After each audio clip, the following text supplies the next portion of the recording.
Any agenda changes tonight? I know hands didn't have any. Does anybody else have any?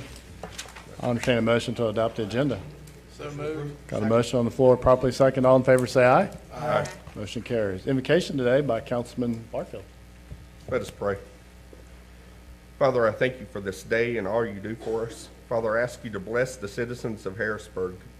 Guide our decisions and give us wisdom as we make these decisions that will impact every person in this room, every person in our city, every person that we come in contact with. Father, let us all operate in honesty and fairness, just. Father, give us your wisdom. Amen. Amen. Please stand for the Pledge of Allegiance. I pledge allegiance to the flag of the United States of America and to the republic for which it stands, one nation, under God, indivisible, with liberty and justice for all.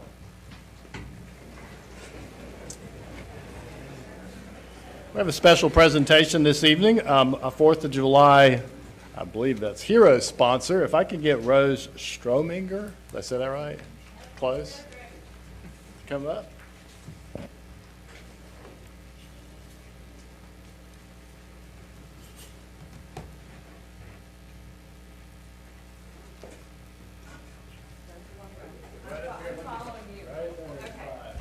So Budget Blind actually was a hero sponsor for our 4th of July. Without our sponsors, it's very difficult to put on the 4th of July. It's extremely expensive proposition, but we get a lot of help from people like that. Budget Blind, owned by Rose Strominger with the help of her husband Carl.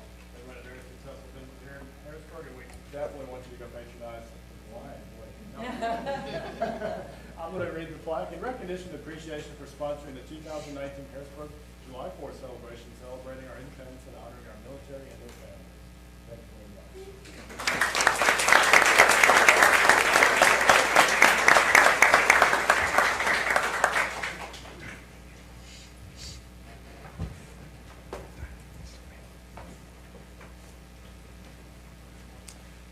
So next up is public comment. Now, this public comment is not associated with the railroad or Shea Homes or any of the other public hearings that it's up here. So if you want to speak outside of that, you'll have an opportunity for each one of those items when they come up in the agenda.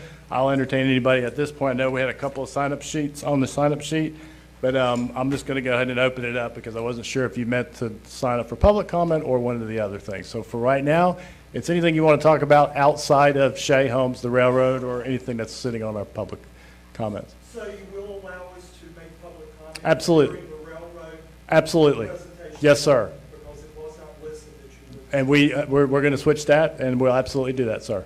Yep. So now I'll just entertain anybody wishing to make public comment outside of those items. And hearing none, we'll move down the agenda. Consent agenda. Entertain a motion. We got a motion on the floor. Properly seconded. All in favor? Aye. Motion carries. All right, next up, Town Manager Finance Monthly Report. All right, Mayor, I've got a few items for you guys I just want to give a quick update on, and then I have a brief PowerPoint presentation regarding the progress and status of our transportation bond and those projects associated with it. But before I get to that presentation, I do want to just announce that our Parks and Recreation Department has made some significant improvements to our Far Mill Park. If you visited the park in the last week, you'll notice that they've replaced a lot of the aging split rail fence that's out there. They've done some painting to the restroom facilities, and we've installed also a security camera with internet access, so trying to make our parks safer, nicer, and more accessible. So we're excited about those changes that the staff has implemented out there at Far Mill Park, and we hope that our users appreciate those. Also want to recognize that the town's Citizens Academy is accepting applications now as we speak. Our communications department offers an 8-week program that gives our citizens an opportunity to be a part and kind of go to the inside of the operations of the town and each of its departments so that they can get a better understanding of what goes on within those departments and how the town operates. So encourage anyone who's interested in learning more about the town and how it operates to apply for that program. Also want to give notice about a traffic change that will be coming right here in front of Town Hall on Main Street. part of the town center redevelopment process and their TIA, their traffic improvement assessment, was to assess the three-way stop that currently exists at Main Street and Key Lane, as well as the stop that exists at Main Street and Town Hall Place. Both of those intersections are on either side of the front of Town Hall here. So this coming Friday, our staff will be implementing a four-way stop at Main Street and Key Lane. So this is to address issues that we have of people not necessarily understanding how the traffic flows through that intersection, because three-way stops are a little unusual and rare, and so we found that that can be problematic for traffic flow through there. So we're going to implement a four-way stop. Again, that'll start Friday. We're going to put some information out on social media to get that publicized to folks who may use Main Street frequently. On Main Street in Town Hall Place, we'll actually be removing the stop sign there on Main Street. So as you're coming in to Town Hall from Highway 49 on Main Street, you'll no longer have to stop and you'll be able to progress through that intersection with no problem. So looking forward to implementing those changes, and we hope it makes for a more efficient traffic flow through and around Town Hall. So we're excited about that. And I am going to offer a brief presentation on the transportation bonds, if you don't mind gearing that up for me.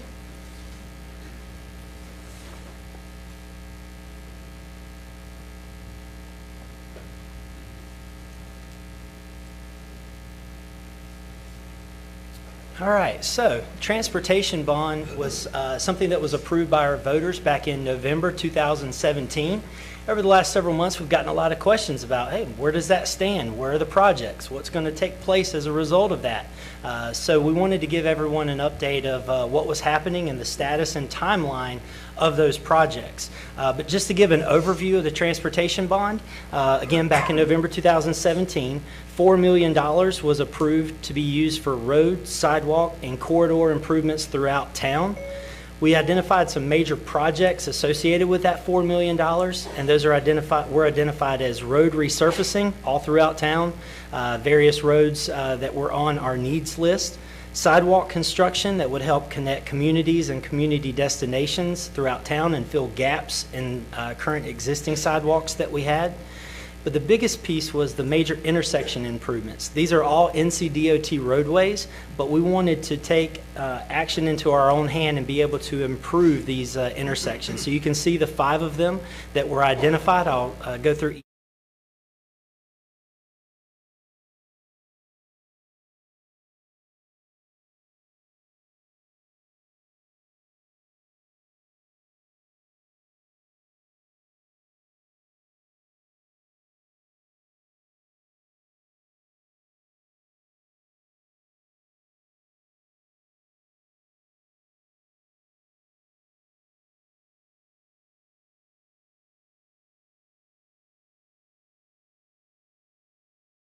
Was July 1, 2018. Once July 1, 2018 passed, staff has been studying the meeting with NCDOT to coordinate potential projects from a funding perspective. Again, we're looking at every avenue to make this as efficient as possible for us. We also began to work with town council and staff to establish the priorities of all of these projects to determine which ones were our highest priority, and so that we could appropriate necessary funding for those. And there's a lot of design behind each of those, especially the intersection improvements. It's not something that can just sort of happen overnight. There's a lot of planning that goes into that. So from the bond authorization process, we actually have 7 years to move forward with those bond projects, and we can extend it out to 10 years if we like to, but we really want to focus in on getting those complete in 7 years. Private development also plays a key role in some of these improvements, and it may speed up or slow down the implementation of those projects based on how private development goes on. Again, private development can be a large funding factor for a lot of these improvements. So with our most recent budget adoption in July 2019, we had dollars approved in that budget that will allow staff to move forward with planning and designing and implementation of some of these. And along the way, we've also been working with NCDOT to get key approvals for a lot of those. So we have now a clearer path forward that we're able to communicate that to the public.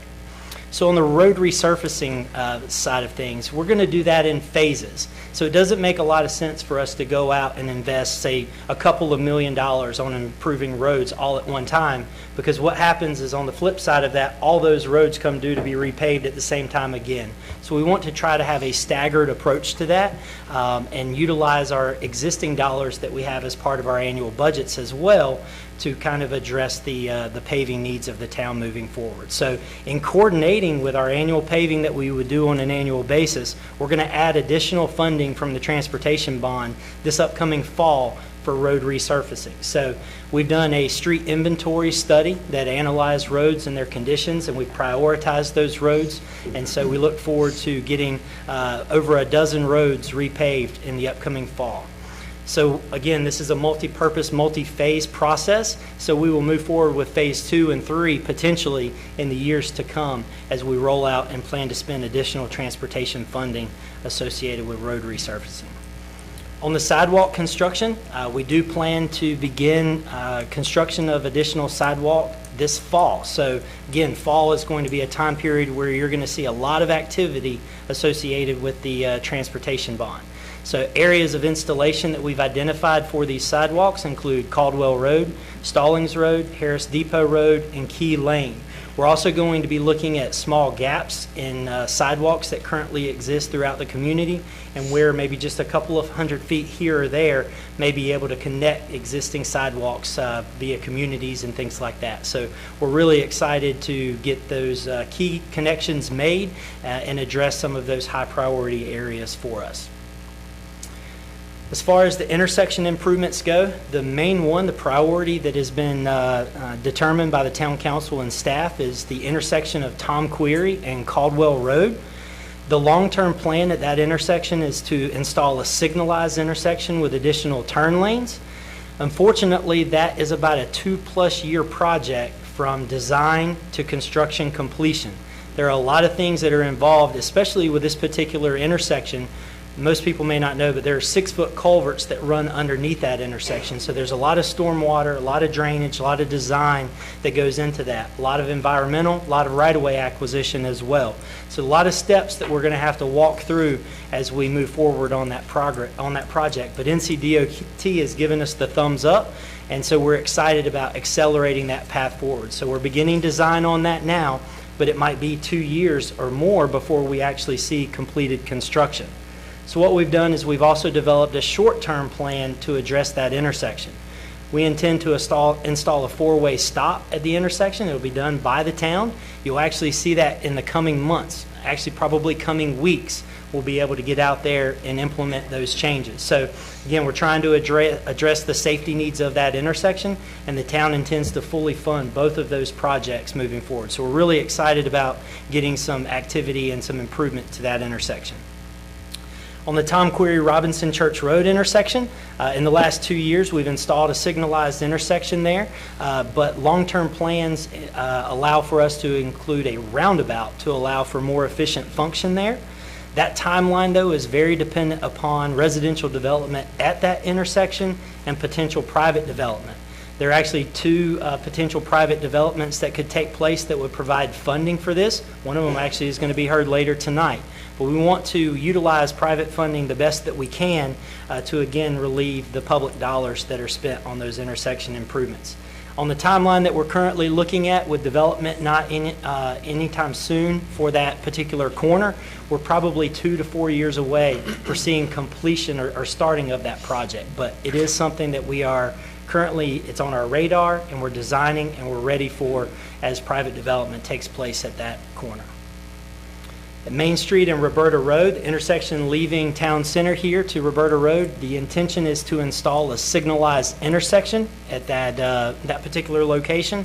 That is expected to be fully funded and constructed as part of the town center rezoning approval that was recently approved by the town council. So this is again an opportunity to take advantage of private development, and that timeline on that implementation though is totally dependent upon town center moving forward.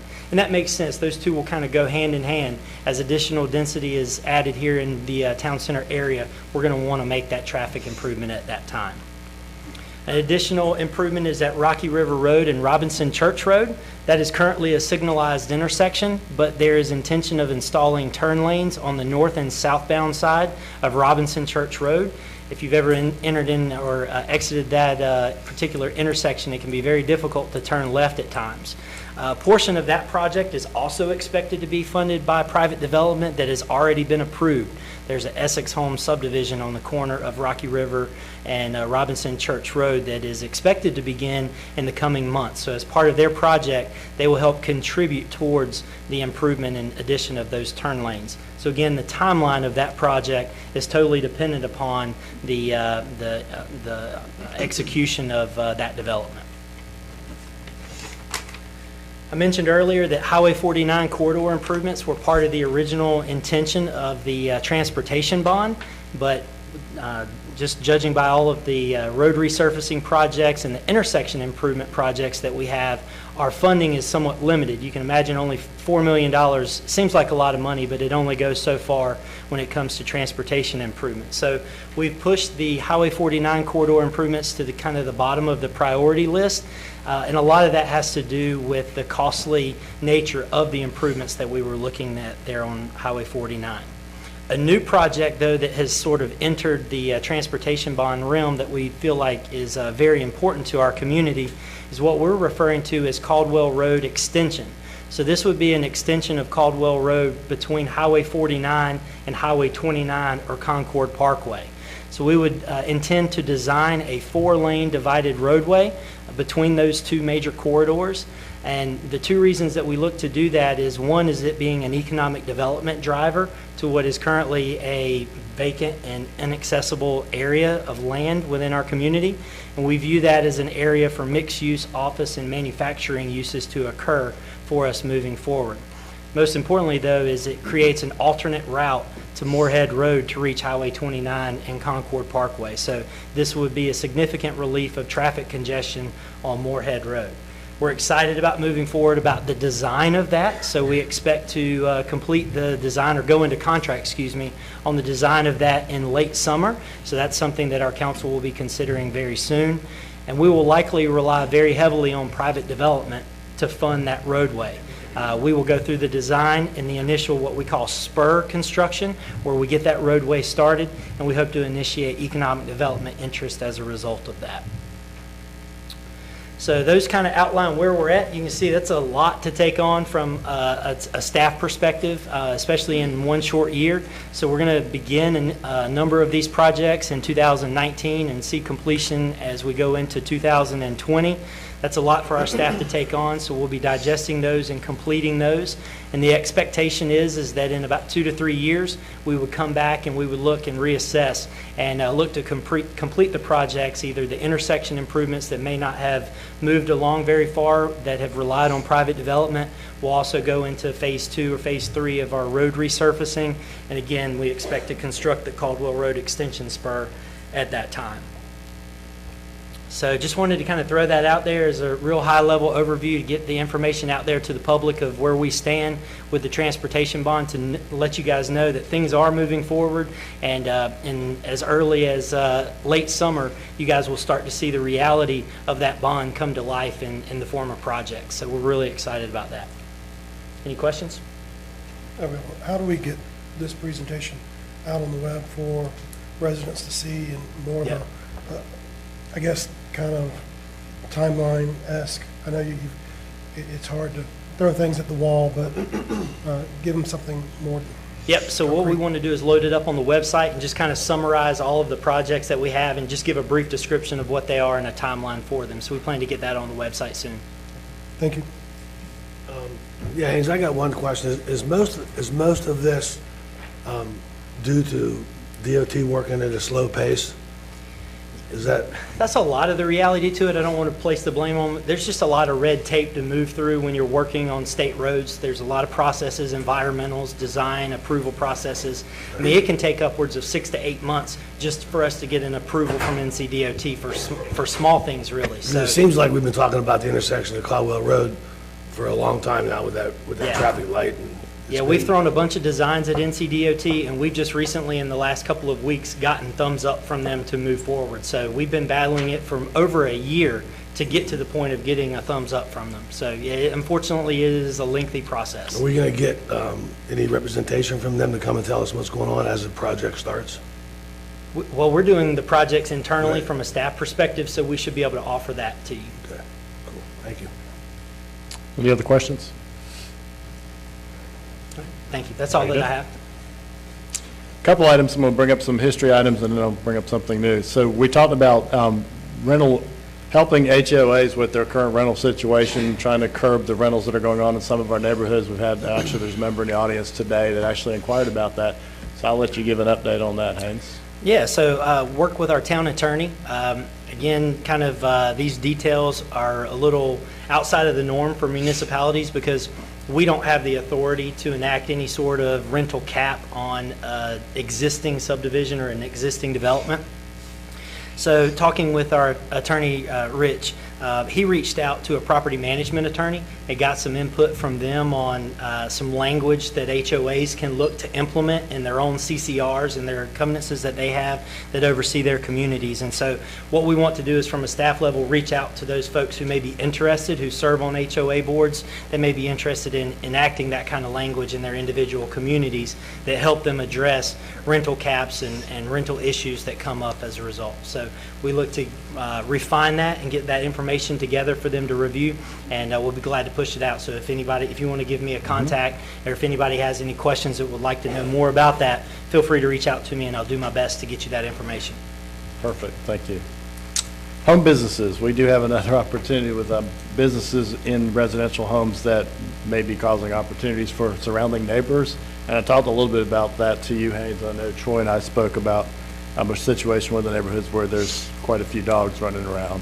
And we talked about if you want to give an update on kind of where we're at and the fact that we can continue to look to go deeper on some of our existing ordinances. Yeah, so the town currently has a home-based business ordinance that really restricts and prohibits certain types of businesses from operating within a residential home. And so if anybody has any questions or concerns about a business that their neighbor may be operating, feel free to let us know. They are required to seek a permit from the town, but it's not something that we proactively go out and enforce. So we're not patrolling neighborhoods to see if someone's operating a business out of their home. But if a neighbor has an issue with a potential business that's being operated, let us know, and our staff will investigate that, and we'll do our best to use our ordinance to address any nuisances or problems that may be a result of it. We also looked at the ordinance, and it's got a little bit of teeth to it in terms of enforcement and what the town can do, but it could potentially be stronger. So if council's interested in us pursuing that, it's something we can get our staff to look into further. Thank you. All right. Lastly, so speaking to several residents, and they've actually been asked this multiple times, especially by Scott, and I know some of you know Scott, I'd like to implement a sustainability advisory board. And I'm just going to throw out some bullet points. Nothing is concrete. We'll still define that as we add members to the board. But looking at things like air, land, water pollution, recycling, technologies and innovations regarding energy savings and efficiencies, improving natural resources through sustainable best practice for town's land use and management, stormwater infrastructure and tree canopy, strengthening the economy through initiatives that foster sustainable business practices, reinvestment in vacant storefronts, green purchasing policies, encourage healthy living through parks, walking trails, bike lanes, wellness programs, preservation and development of open space, reduce the town's carbon footprint through energy-saving practices, ordinances for development that would promote water conservation and green business design, or green building design, community education, and just basically leveraging what others are out there in cities and towns doing that we can leverage and hopefully not at a cost to us, but pass on to development and developers that are doing things in our community, and then just general education to the public. So I'm like to start that, and I'll entertain any council member wishing to join that, obviously in minimum numbers, so don't create a quorum. And I'll post it as well at the town would to get some folks that are interested. I do have a couple members, obviously Scott Noel is very interested in joining. Rick Russo. Anybody else? Simon? I've got one more room.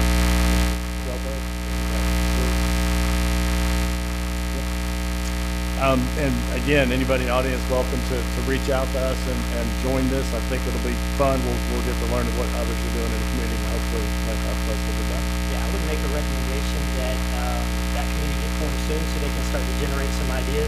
Because as staff moves forward with our UDO, our Unified Development Ordinance update, there might be some implementation of some of those recommendations that will come out of that committee that may be useful in the UDO. Absolutely. We'll, hopefully in the next 30 days, we'll have a first one. That's all I have. Any other council comments? I just wanted to reiterate what Haynes had said about Farm Mill Park. If you've not been out there, and I haven't been out there in quite a while, for the last couple of weeks, it is a beautiful park. It's got shady trails and a pond, and a lot of the trails are either concrete or they're the Trex boards that are a little softer to walk or run on than asphalt would be. I commend our Parks and Rec staff for the work they've done out there.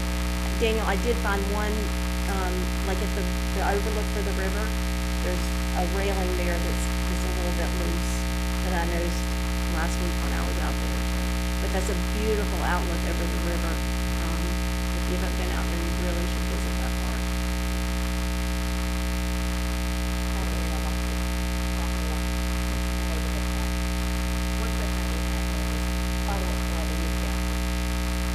Yeah, so we haven't really moved too far with it, just from a staff perspective, just haven't had the ability to get too far on it, but we can meet offline, touch base on where we want to go with that.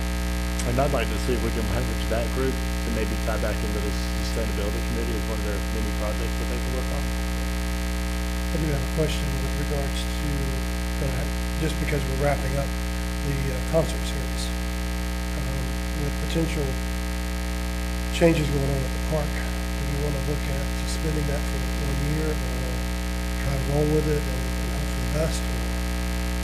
The intention right now is to roll with it. We're looking at alternative locations to host the early season events next year. And so until staff figures out that maybe there's not an alternative location, we're going to just kind of move forward as scheduled. But yeah, you're right. We'll have a park under construction potentially late this year, so the last concert series of this year and the early concert series of next year could be affected from a location perspective. So something we can leverage the school parking lot since it's a Saturday and school's typically not in session. Could run those because nobody's really out there and they're not selling alcohol, so it's not.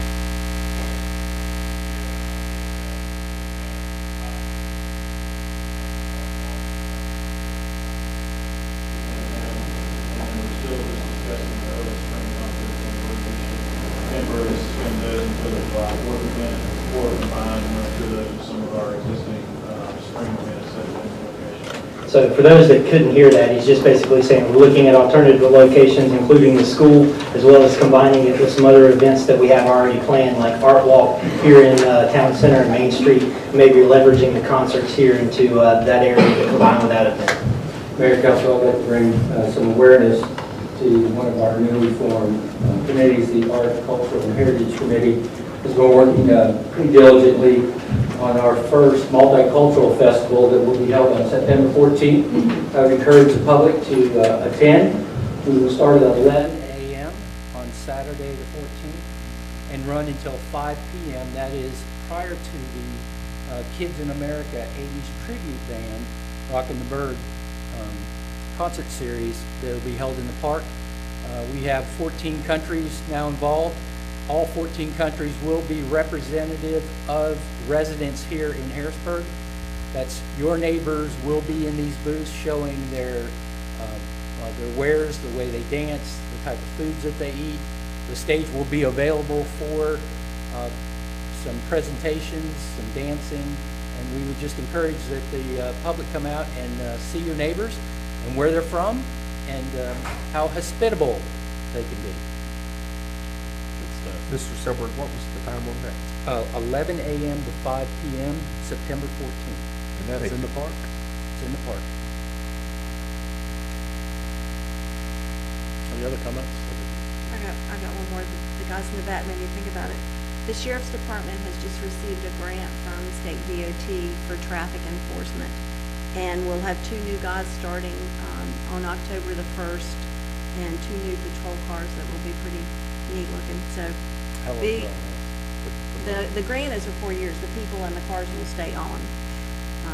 So So define traffic, is that like? Traffic tickets? enforcement, Tickets. traffic enforcement, So anyway, Undercover folks. traffic enforcement. Countywide, countywide, of course. It will be countywide. any other comments from council? Mayor, I made a mistake and jumped over our assistant manager and finance director on their finance report. Let's go So if back. I could jump back real quick and give him an opportunity to provide you a finance update. Absolutely.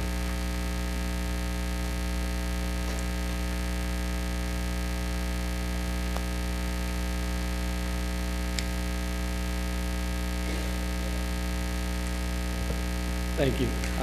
I figured that y'all will hear enough of me here in a couple minutes, so we're just going to skip over, but that's fine. We'll try to go through it. I know we do have a lot. I know there's a lot of slides here, but just want to kind of go through some of what we have. This is just through July, so with the first month of the year, there's not a whole bunch of activity. If you can see, there's a couple of reds in there. As far as the revenue goes, it's predominantly what we expect, that our tax revenue hasn't come in and we really won't start coming in until November. So those numbers are going to look low for the next few months. And then on the expense side, we've got council's budget is in the red. That's due to some annual dues that were paid in the beginning of the year as normal. Same thing with communication. We had some annual dues that were paid up front. And then with Parks and Recreation, the entire July 4th event is put in there. Of course, that's a very large event at the beginning of the year. So it kind of skews those numbers. But other than that, everything seems to be trending okay for the first month. This is the newly revised project dashboard. Hopefully, this will give you everything that you need. Just since this is the first time you've really seen in this format, just wanted to go through. On the right-hand side, you'll see that legend, and this will apply to each one of these next slides. And for the percent of budget spent, so that's the next to last right side column, that is very similar to the project, or to the revenue and expense dashboard that we have now. So if it's expense side and that's over budget more than 5%, it'll be in the red. If it's up to 5%, it'll be yellow, and then if it's budget or better, then it'll be green. And the last column on the right-hand side is the percent of the project completion. So that's actually information that we're getting from the departments themselves, and they're telling us from an actual project standpoint, where is that in the process. And so these are pretty simple how we have them defined. So red, the project has not been started yet. Yellow, the project's been started but not complete, and then green represents those projects that are actually complete. So you can see this first one, this is for our single year facility infrastructure improvements. And you can see the comments, and I'll make sure I get this. I apologize, a little late getting this all together, but I'll make sure I get this to everybody so y'all have an opportunity to see all that in detail. But some of the big ones that wanted to point out, the HVAC for Station 3, that's in the process of getting the bids for that. The branded facility signage, so that's where we did Station 1 and 3 in Stallings Park and Farmville Park. If y'all have noticed, all of those signs are up. The sign for Station 2 was actually done as part of Station 2's project. So outside of Harrisburg Park, all of our facilities that we have planned on putting signage in front has them. The only thing that's left to do with those is to put the landscaping, which we'll do later in the year, and the lighting, and that'll be complete for that project. The Harrisburg Elementary ball field nets, those have been ordered and should be going up in the upcoming weeks. So look forward to seeing those very soon. And I believe that's all the main ones I wanted to point out on this one. I know this is a little hard to see, and this is all of our multi-year projects. So as you can see, we're really juggling quite a few multi-year projects, and these go anywhere from 2 to 3 or 4 years in length. So it takes a lot. What I did do is for this percent of the timeline complete, so that's a little different, but I want you to kind of have an idea of if it's a 2 or 3 year project, where are we at over that 2 to 3 year lifespan. So you kind of go through some of that. The bonds we were talking about a little earlier, those are queuing up for the spring. So we should be coming before y'all in late winter, early spring to start going through that process of starting to issue those bonds.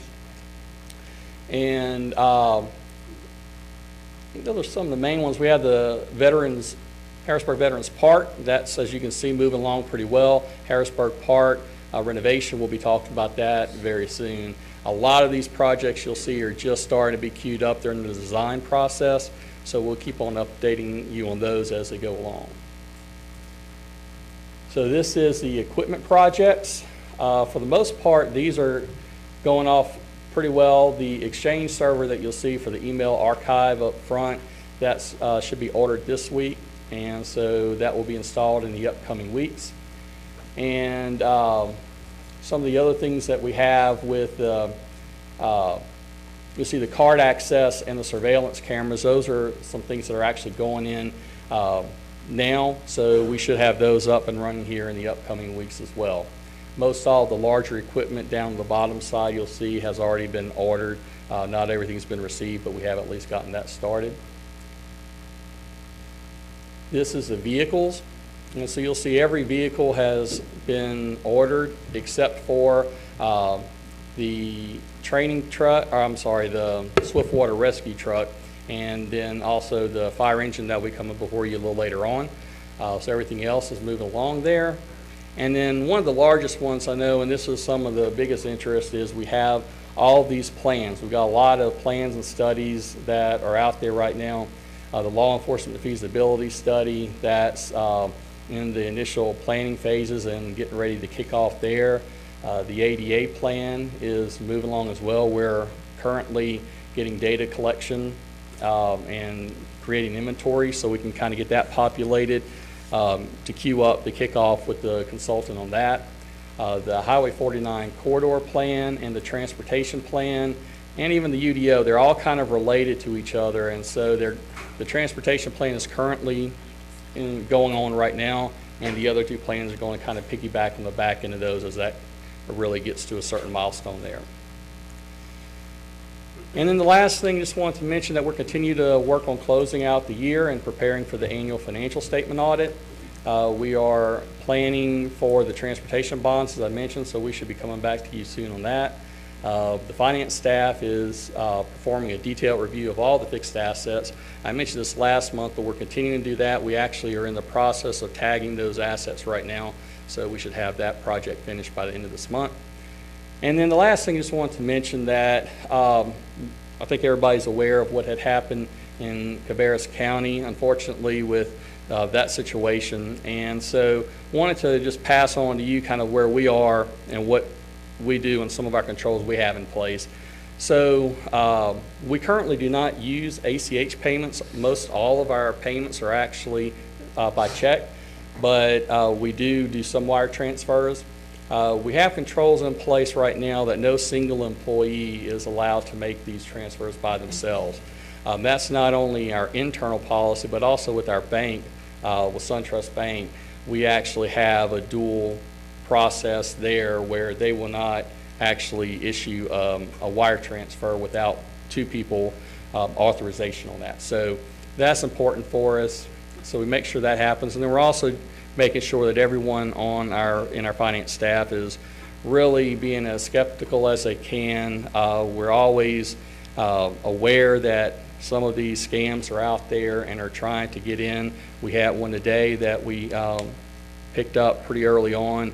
It seems to be happening more regularly, so we're definitely keeping our eyes open and working with our IT department to make sure that we've identified those and get word out to everybody. So we're doing our best to try to minimize the opportunity for that to happen to us.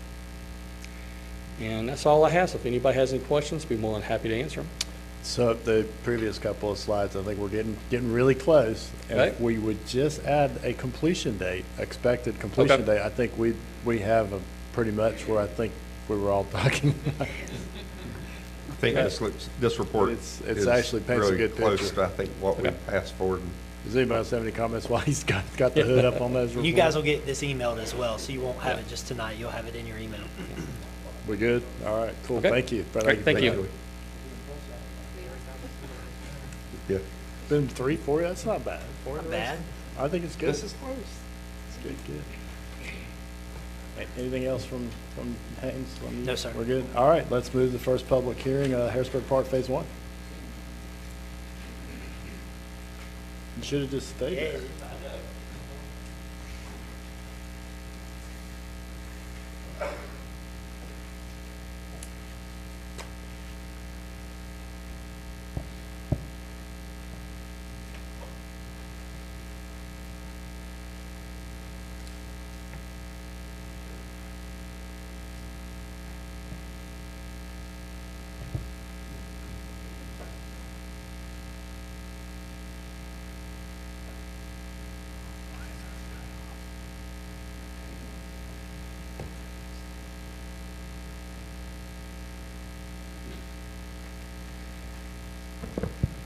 Okay, so thank you. I know this has kind of taken a while for us to get through this.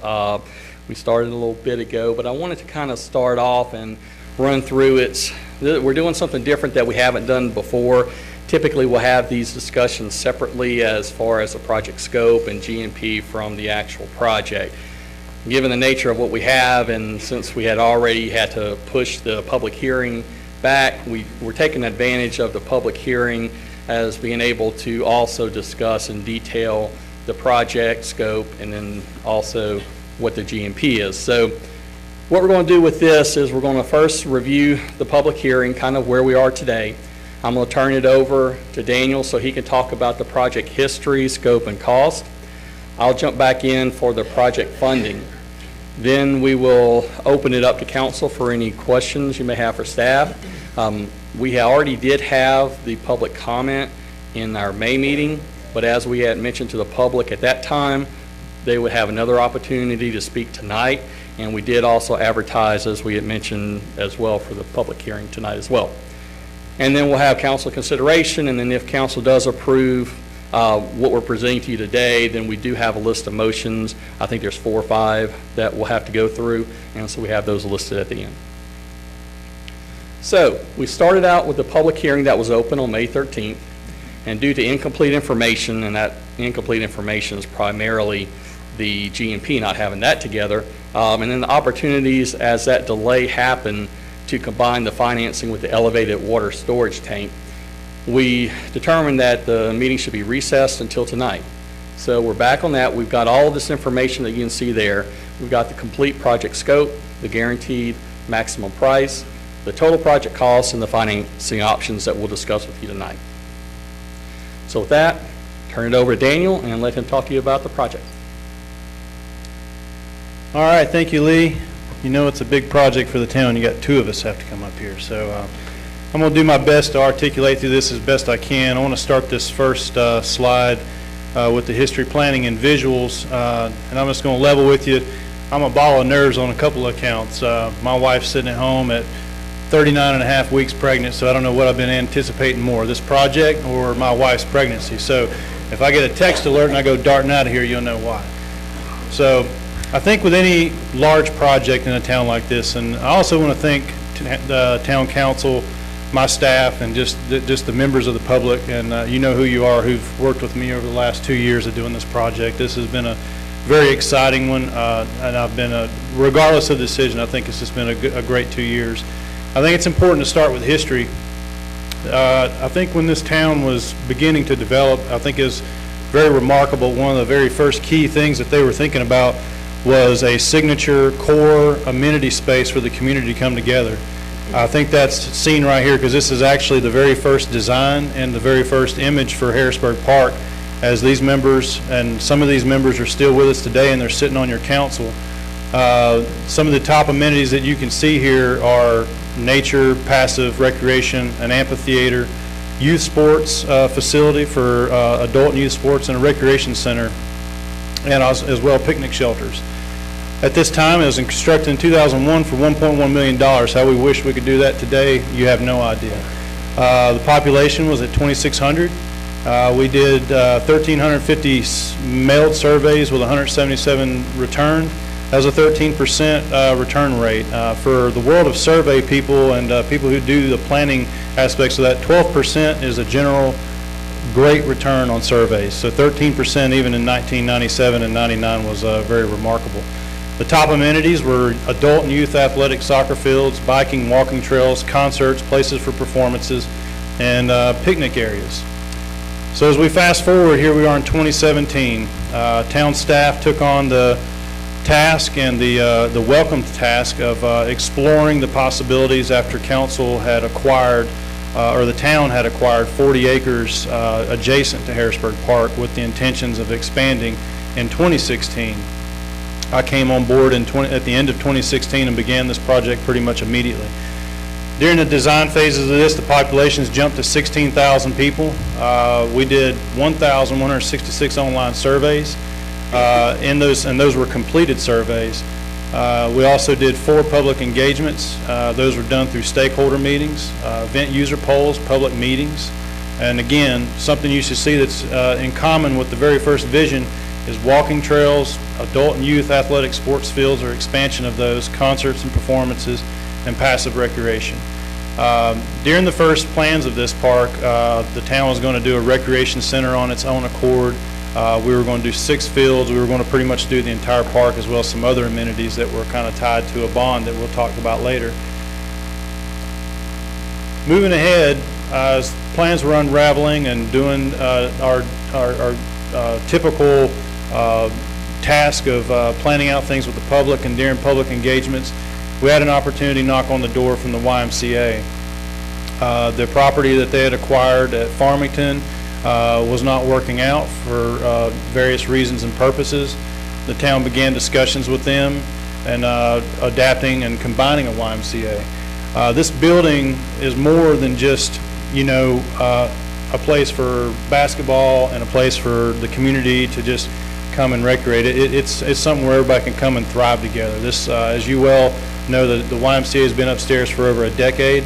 They well outgrown that space a decade ago, pretty much the day they were open. We work with the YMCA daily to try and make their stuff work. We're now using the council chambers as program space. So there's daily struggles with that. Then you look at the town side of things where staff sharing closets and different aspects and community rooms, and what was conference rooms are being converted to staff spaces as the town continues to grow, because as the population grows, so do the services. So with our facility, we were proposing for the town to build 30,000 square foot and basically focus on basketball courts and offices for town staff. That was going to be at a cost of about $10 to $12 million. Our basketball program boasts over 850 youth participants each year. That's the largest basketball program in the county. With the YMCA partnership, their needs, in addition to the town's needs, were exponentially larger. So our original footprint of having the YMCA, or the recreation center, in the middle of the facility here went from a 30,000 square foot footprint to an 80,000 plus square foot facility. That is due in large part by an aquatics facility that would be tied to it.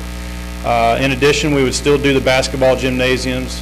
We would do the community rooms, and the YMCA and the town of Harrisburg Parks and Recreation would be combined into one recreation center. So you essentially would have one epicenter for your recreation and leisure activities, and if you need to register for sports and then get your workout in or whatever, etc., you can do it in the same place and then stop by the library on your way out. This would be in a cost at $3 million to the town. So you're going from 11 to 12, $10 to $12 million down to $3 million for the town cost to get our recreation center. So as we moved through this with the YMCA, we discovered that real quickly at 80,000 square foot, in the center areas of the park, we were quickly running up against some challenges of just space and flow. Both for the YMCA, they had a parking count of about 250 needed spaces for their facility. The town of Harrisburg, the Parks and Rec, and our stuff needed about the equal amount of spaces of parking, and we just essentially did not have it. So we kind of went back to the drawing board. As much of a challenge as it was, and we come up with a redesign. We put all these through the town's website.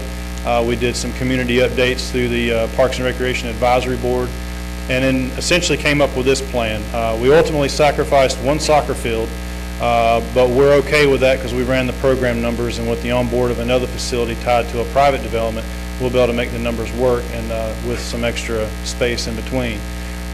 This also allowed the YMCA their needed parking, and it just allowed more space and more flow for the park in general.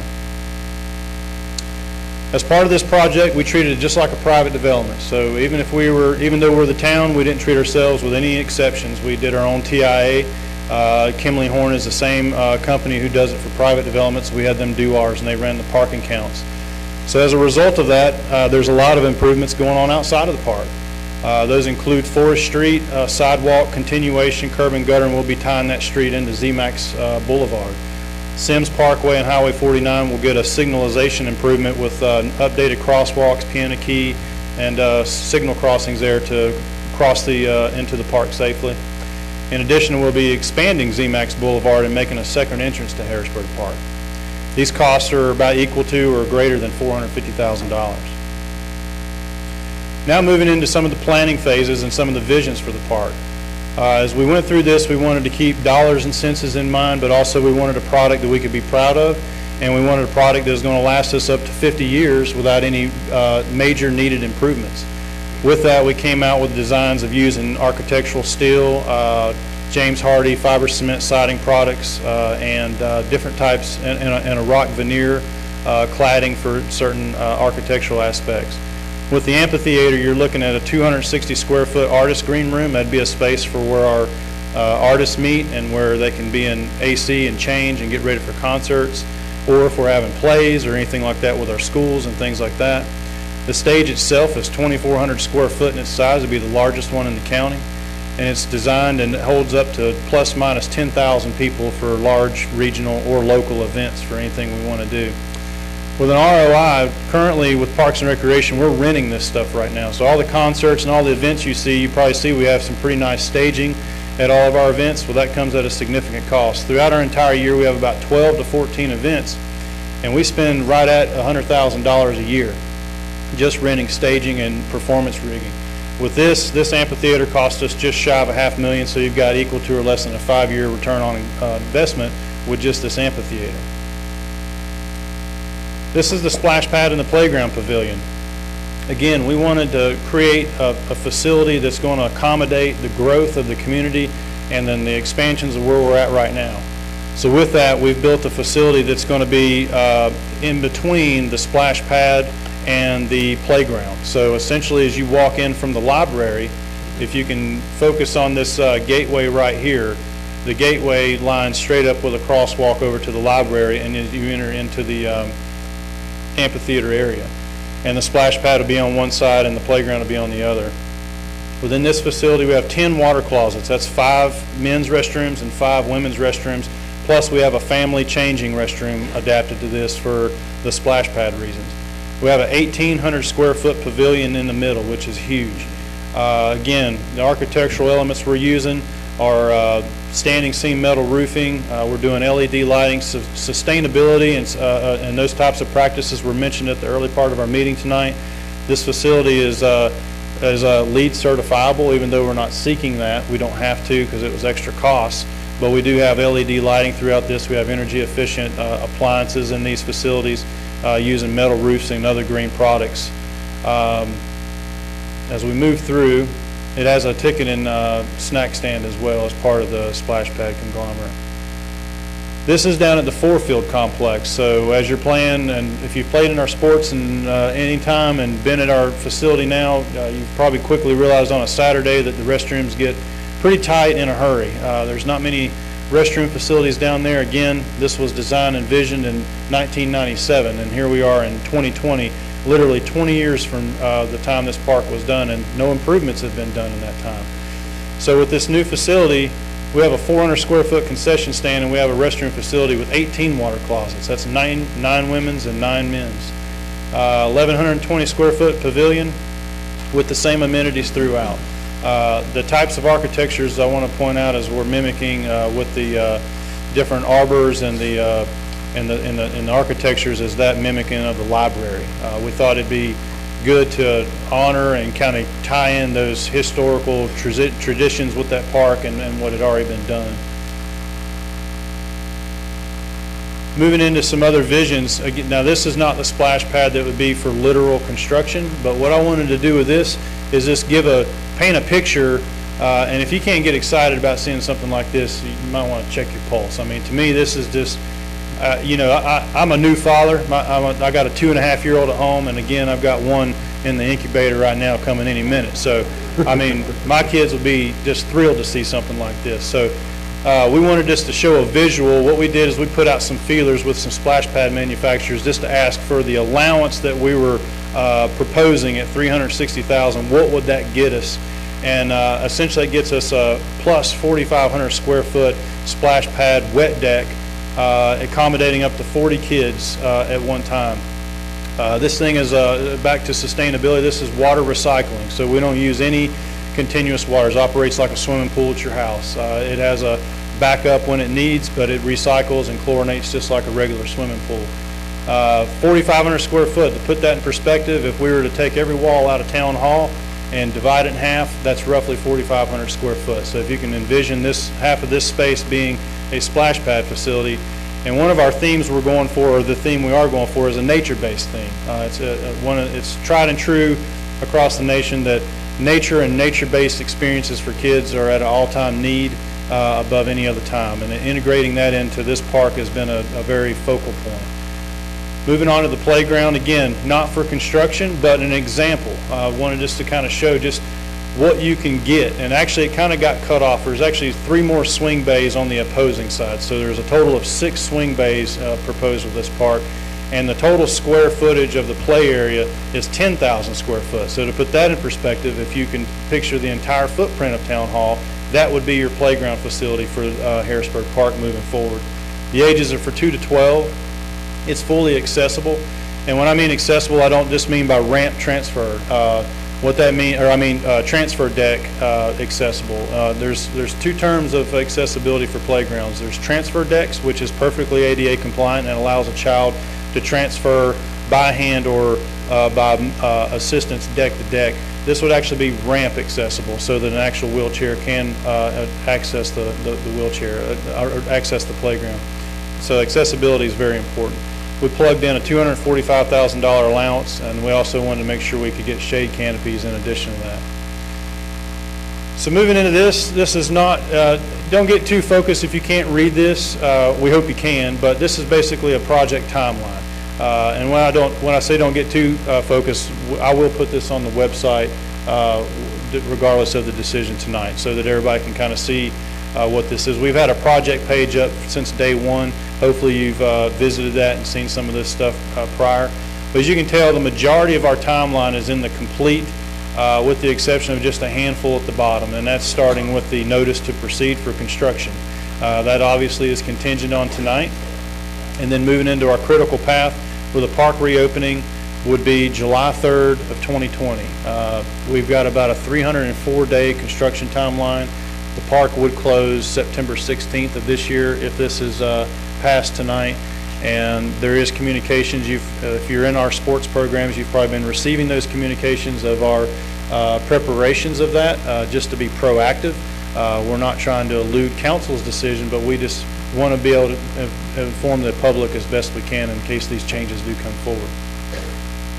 So here we are at the guaranteed maximum price, or the elephant in the room. So where we're at with park construction costs is $8,109,149. With that, you got construction manager fees, you got general conditions, insurances, and owner's contingencies for a total of $9,242,674. As I'm on this slide for, and this is the GMP breakdown for each individual like itemized items that you can see where the dollars are going. So for instance, you can kind of see where the general conditions are, and you can see where the concrete work's going, miscellaneous steel, the playground, those kinds of things.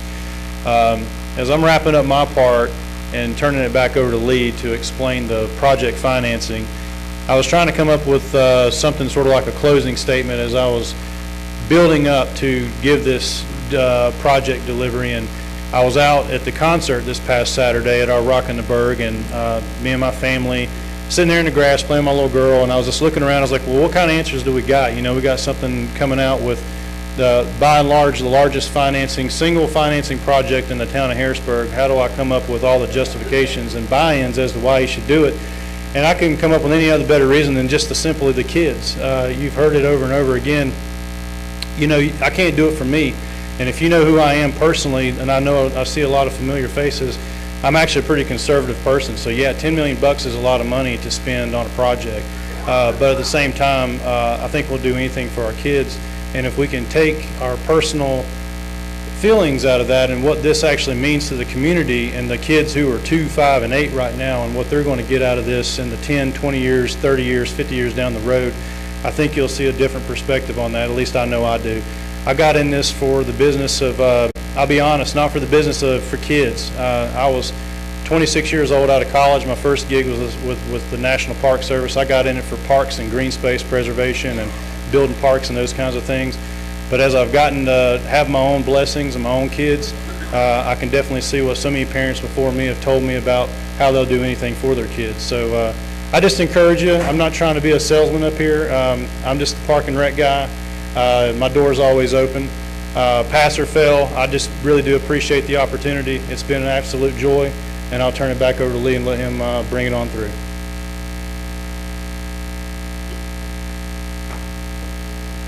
Okay, so a lot of information. Thank you, Daniel. What I want to do is take it from there. So part of what we have to do in finance, obviously, is look to figure out how do we pay for projects. And to that end, we need to know how much the total project is going to cost. So Daniel just spent a good amount of time explaining to you the $9.2 million and what that's going to get you. What I need to make sure that gets communicated to everybody is that there's a lot of other costs other than just the 9.2. So whenever we go to finance it, we want to make sure we know what the total cost is so we can borrow the appropriate amount of money.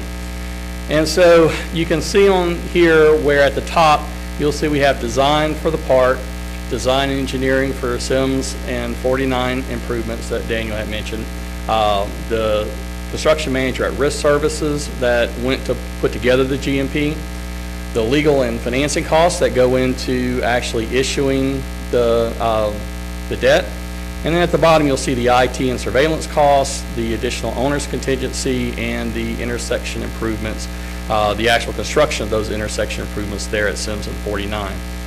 All of that comes up to $10 million even. We basically plug that additional owner's contingency in there. We don't anticipate any unknowns, but there's always that possibility for unknowns.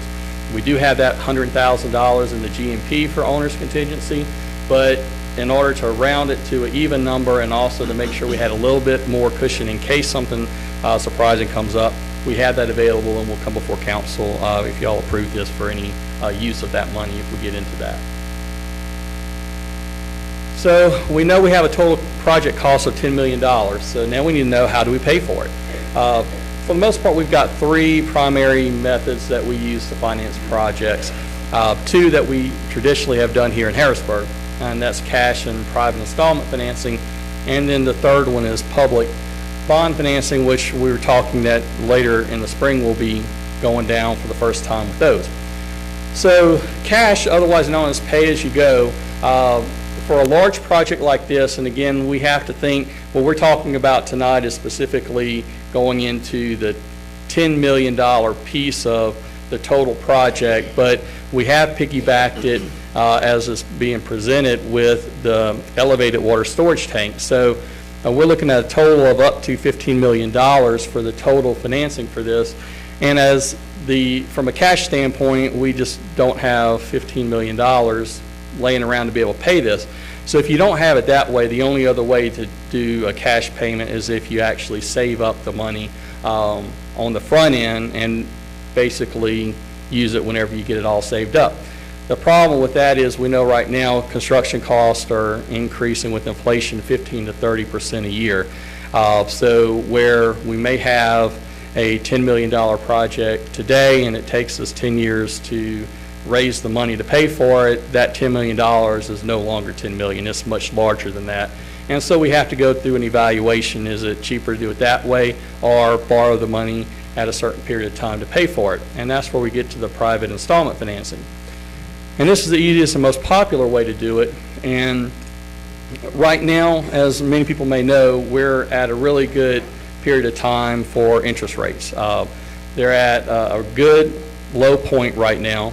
Not sure how much lower they'll go, but in the form of looking to finance stuff, we look at it as saying this is some really attractive interest rates. So the problem, though, that we have generally with the private installment financing is interest rates and the financing periods tend to move on us, and we don't really always know what they are, and we don't have a lot of control over those. We typically try to finance our projects as long as possible if the rates are good, and we don't always have that opportunity to be able to use, say, a 20-year repayment term because we may only get 10 or 15 years offered to us. So that's one of the problems with the private installment financing. And then the last piece is the public bond financing, and this can be the least expensive option. Typically, you're going to get the lower interest rates, typically maybe about half a percentage point less than what we can get in the private installment financing area. Longest term, so typically you have a really good shot of getting that 20-plus year repayment term.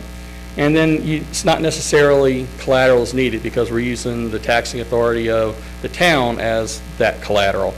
So in the case where you may have multiple projects that don't have collateral backing, this could be a good opportunity to use that. The catch with the public bond financing is that it requires a vote of the people to utilize this type of financing. And just want to make sure we remember from when we did have the bonds go before the voters a couple of years ago, that the referendum for the bonds are for the bonds as a financing tool to pay for the projects, not approving or denying the projects themselves. So this just gives us the authority to say, okay, of these three, now I have availability of all three of the options, whereas if the public doesn't vote for it, I can only use the cash or the private installment financing. So where are we at today? So we started way back in 2016. Those of you that have been around longer than that, and I've been here since 2011, I think we had been talking about that ZMAX property as long as I've been here. So it was an exciting time whenever we purchased that land back in June of 2016. About a year later, in September, Council unanimously approved the Harrisburg Park Master Plan. And then Council then went on to approve the large-scale bond to be put before the voters for the park project. I want to make sure that we're clear that in November of 2017 in that election, that the bond that was on the ballot, the financing for that, was for everything that we're talking about tonight, also the community center, and purchasing new park land. So that $21 million that we were looking at in total was everything on there. So after the bond referendum failed by the voters in November of 17, we then moved forward with approving a scaled down version, which we're referring to as phase one of this project. And again, that's what Daniel went through in detail with you tonight. And so going into the fiscal year 19 budget, we provide a lot of opportunities to look at. We were beginning to move into this 10-year financial model where we laid out all of our capital needs for those 10 years and our anticipated operational needs as well. And whenever we did that, we came up with a certain amount of a tax increase that was needed. Part of that tax increase was specifically related to to be able to finance this project. So what we did at that point was Council approved that tax increase going into fiscal year 19, and then we began design work, and the CMR was engaged to develop the guaranteed maximum price. And then with the 2020 budget year that we're currently in right now, Council approved the capital project in concept along with the related debt service payments that we had calculated in for the fiscal year 20 budget. So we need $10 million. We decided based on what we just discussed that the installment financing is the best option available to us. We are looking at financing 100% of the project cost, We did put a resolution before council a couple of months ago to approve a resolution to reimburse. So we have the ability to reimburse all of the design costs that we spend up to date on that project. We do also potentially have a Part F grant. We submitted an application, and our understanding is the Part F authority will be meeting on August 23rd to make the determination of who the grant recipients are. The potential award maximum for us is $350,000, and if we are awarded that, we will come back to council to determine what the next steps to do with that money. We're certainly hopeful that that comes through. And then just wanted to also point out, we work in great detail with our financial advisors, Davenport and Company. Mitch Berguglio is right back there. I thank him for everything. As I've mentioned to council, as we continue to move forward, the complexity of all of these financings and the number of financings as we've moved into this 10-year financial model, it's a lot to take in, and so it's been very helpful not only to have his expertise and his company's expertise, but also to be able to have someone that talks with all of these financial institutions and has that network installed that allows us to have access to a greater number of financial institutions and hopefully get better rates as coming from that.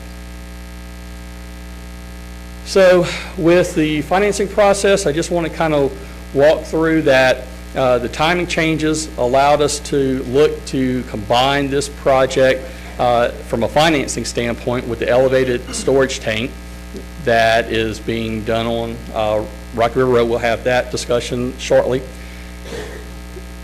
Because we are combining these, one of the reasons we wanted to do that was because we would be able to save money without having to do two separate financing options, and that saved up to $80,000 in being able to just do this one time versus two separate times.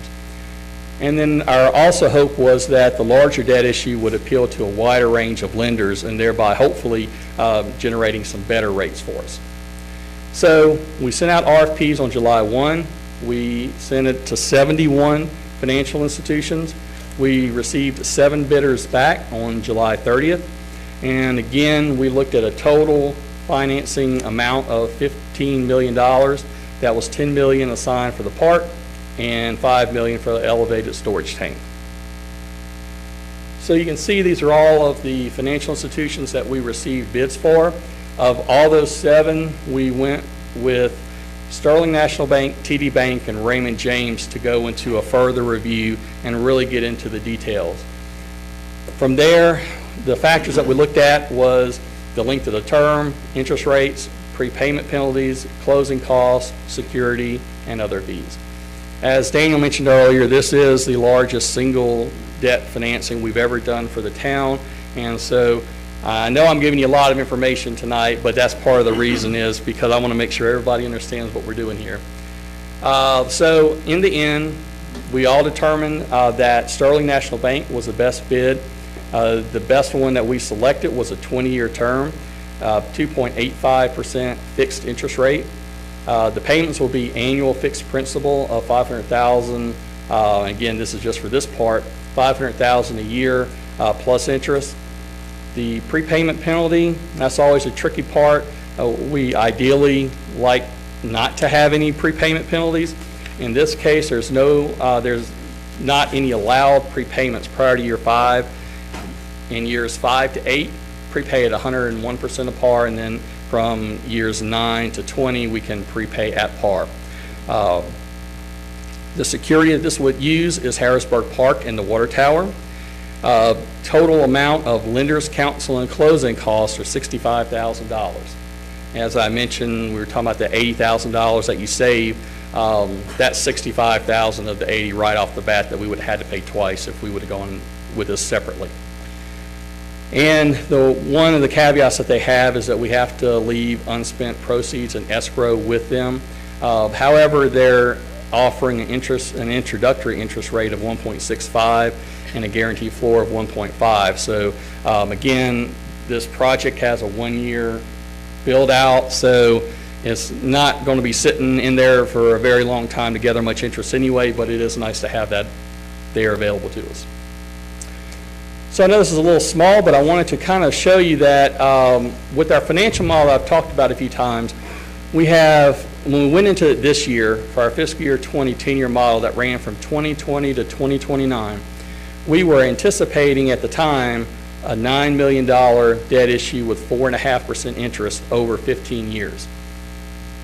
We use the 4.5 and the 15 years as conservative. We really don't know what it is, but again, it can be very difficult at times to get 20 years. We have gone through some of our financings where we have not gotten any 20-year options to go with. So we try to really be conservative there. So we laid those numbers in that red line. The blue line is sterling. That shows the $10 million at 2.85% over the 20 years. And then the the green at the bottom shows you the savings over that life. So over our 10-year model, we budgeted $8.39 million. Sterling's bid came in over that same period at almost $6.6 million. So that's about $1.8 million less over that life. And you can see that in the current year that we're in right now, we have budgeted $505,000 for debt service. The first year payment, because we're not going to make our first principal payment until fiscal year 21, we are only scheduled to pay $100,542, which saves our current year budget $400,000. So we feel like it's a good deal.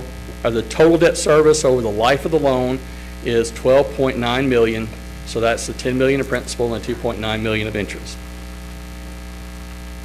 So in short, due to the financing terms, we were able to seek a lower annual debt service payment than what we had budgeted. Correct. That was so much faster than what you did. I know. You should have come up here and done it for me.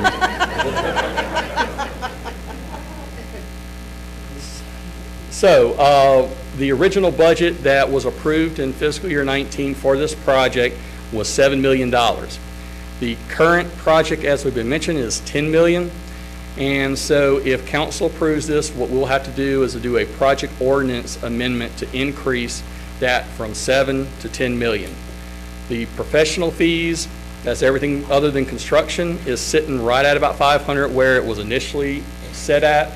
So the entire 3 million would go towards construction to bring it up from 6.5 to 9.5 million. The other thing that we had initially done was look to pay cash for $350,000 of the $7 million project and financing at $6.6 million. Based on where we're at with some of our other project needs and also increasing the budget on this $3 million, we decided that it's better just to go ahead, and especially also with the value of the interest rate right now, to lock it in at the entire value, and then we can utilize that $350,000 on other capital projects that we may have or have needs for. And this will also require a project ordinance amendment to modify the funding to be 100% financing. So in summary, we have staff is recommending using Sterling National Bank 20-year repayment, 2.85% interest for a total of $10 million principal. The 20-year debt service repayment will be $12,919,843. And again, just to reiterate, the lower annual debt service payments over the 10-year financial model period will provide greater funding flexibility for other projects. And then it'll require 2 project ordinance updates, increasing the project cost by $3 million and funding to be adjusted to only financing. That's all I have. Any questions? Be more than happy to answer. Daniel, here as well. Any questions from council? I have a few. Daniel, I know you said you're building with the idea that it would last 50 years. When you're taking a loan for 20, what's the viability of your playground equipment, your upkeep, your maintenance? I mean, if you're looking at a $500,000 debt reservice every year, how much money are we looking at on top of for repairs, maintenance, upkeep, what have you? Somewhere along the way, we repurpose a field. After 5 years, we realize this wasn't, a good design on this area, we have to change that. How does that look? Well, I can't really, hourglass into all of those details. I can share with you the things that I did mention, which is, the building structures, the core things of what we call the critical cost replacements are more in the 50-year life cycles. Things like playgrounds, the one that's there, Harrisburg Park now is a good testament. That's been there roughly 20 years. You generally get 15 to 25 years out of a playground, depending the amount of use and a couple other factors. Obviously, there's an array of different life cycles per different amenities, but I'm not going to sit here and tell you that there's not going to be maintenance costs along the way. There will certainly need to be ancillary improvements and capital improvements here and there in the outline years, but for the foreseeable future, the park is going to be pretty well play, set, go. Now, if we get into something of field changes or things of that nature, of wishes from the community or councils and those things, that's a complete different ballgame that we just simply have to address at that time, I'm afraid. But overall, your core life cycles of your bigs, what I call your tens of thousands of dollar amenities, are in your 15 to 50 year time frames. Now that doesn't include, of course, some paint, some light bulb change, or whatever. We're doing LEDs, so you get a lot more hours, with thousands of hours per bulb versus hundreds. So things like that. So I'm not going to dismiss the fact that there will be some, routine maintenance items. On the amphitheater, you noted that it was the largest, I guess, you said in the county, it would be the largest, or? Yes, sir. My understanding is right now Village Park has the largest amphitheater. We're not talking about now PNC or anything, but municipally ran or public ran as far as seating capacity goes. By my understandings of what they have in immediate viewing capacity at theirs versus what we would have in our overflow in areas, we would breach the capacity that they have, thus making ours larger. So how much larger would we be than, say, Kannapolis or the one you just mentioned? I don't know the specifics of square footage. I was just told by the director there that it sounded like we would have a larger one. Lee, the last question that I have is for you, with regards to the financing. And maybe I'm painting this a certain way in my brain, but I need clarification. I've always believed that you make your money work for you. If I understood your calculations correctly, it made more sense going with that financing, with us saving money, correct, than if we were to try to peg it as we went along. By doing this at that low interest rate, is that the way I understand it? Yes, sir. Yeah, at this point, we can estimate that we're hearing 15 to 30% inflation on construction. We know that some of the projects, I don't know that we've brought a project before y'all that has not been higher than what we initially anticipated, and these are on estimates for just 1 or 2 years ago. So I guess, there's an unknown there as far as what 10 or 15 years. It's taken us, in this scenario, 20 years to repay the $10 million.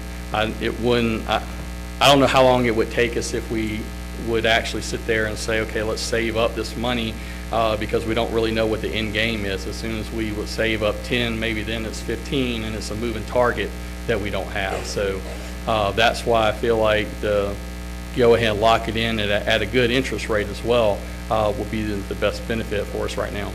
Thank you. Any other questions? Lee, just to confirm, there are no new taxes that's going to be used to pay for this, right? Everything's already Correct. We've already Yeah. budgeted, we've already raised the taxes, we've already, Correct. Yes, sir. so nothing new is going to, No, sir. Well, I got one thing to say.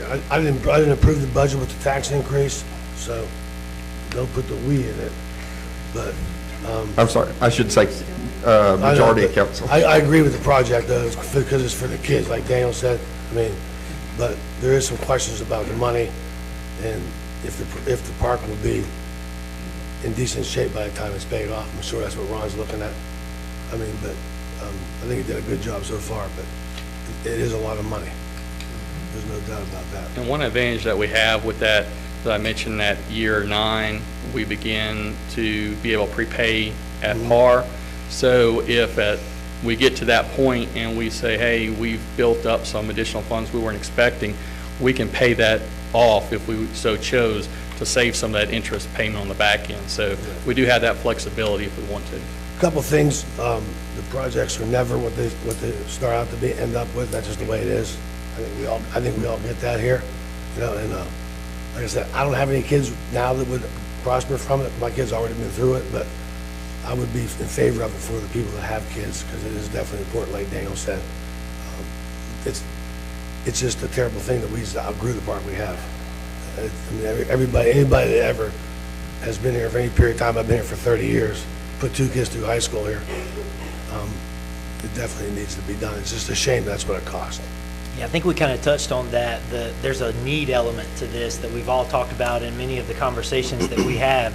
Our youth athletics program has just grown so large that we've reached the point that we don't have the facilities to accommodate them. So we're having to restrict folks from registering for our youth athletic programs. We literally have reached that point, and we just don't want to be there.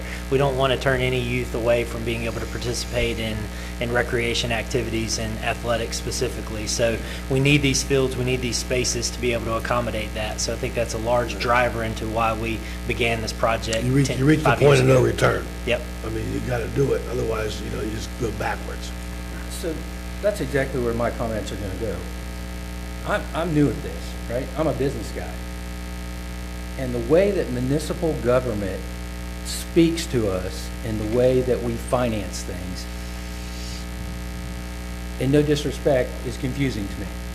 Because we have cost deference here, and we have potential income that hasn't been factored into this. And I know I've said this before, and I know that you keep coming back saying, well, we have to go from a conservative point because we don't know that we're going to have more kids in our program, and that's going to offset something. But Daniel made a great point that $100,000 a year of cost deference is going to happen. So $100,000 over 20 years, that's not the true number. It's $100,000 today. So if we keep renting this equipment for the next 20 years, in 10 years from now, it's not going to be $100,000 anymore, Daniel. It's going to be greater. So we don't look at the true cost savings here because we're not looking at potential income. We're not looking at what we're going to get if we rent to a church on Easter. There's so many factors here that I see it almost finances itself in my calculations on my piece of paper here. So, no disrespect, I'm just trying to go, hey, why don't we do this? Yeah, no, you're right, we don't. We don't like to project things that there's an unknown. So there are going to be some new revenues that'll be generated by the facility, from shelter rentals to fees to get into the splash pad to, whatever it may be.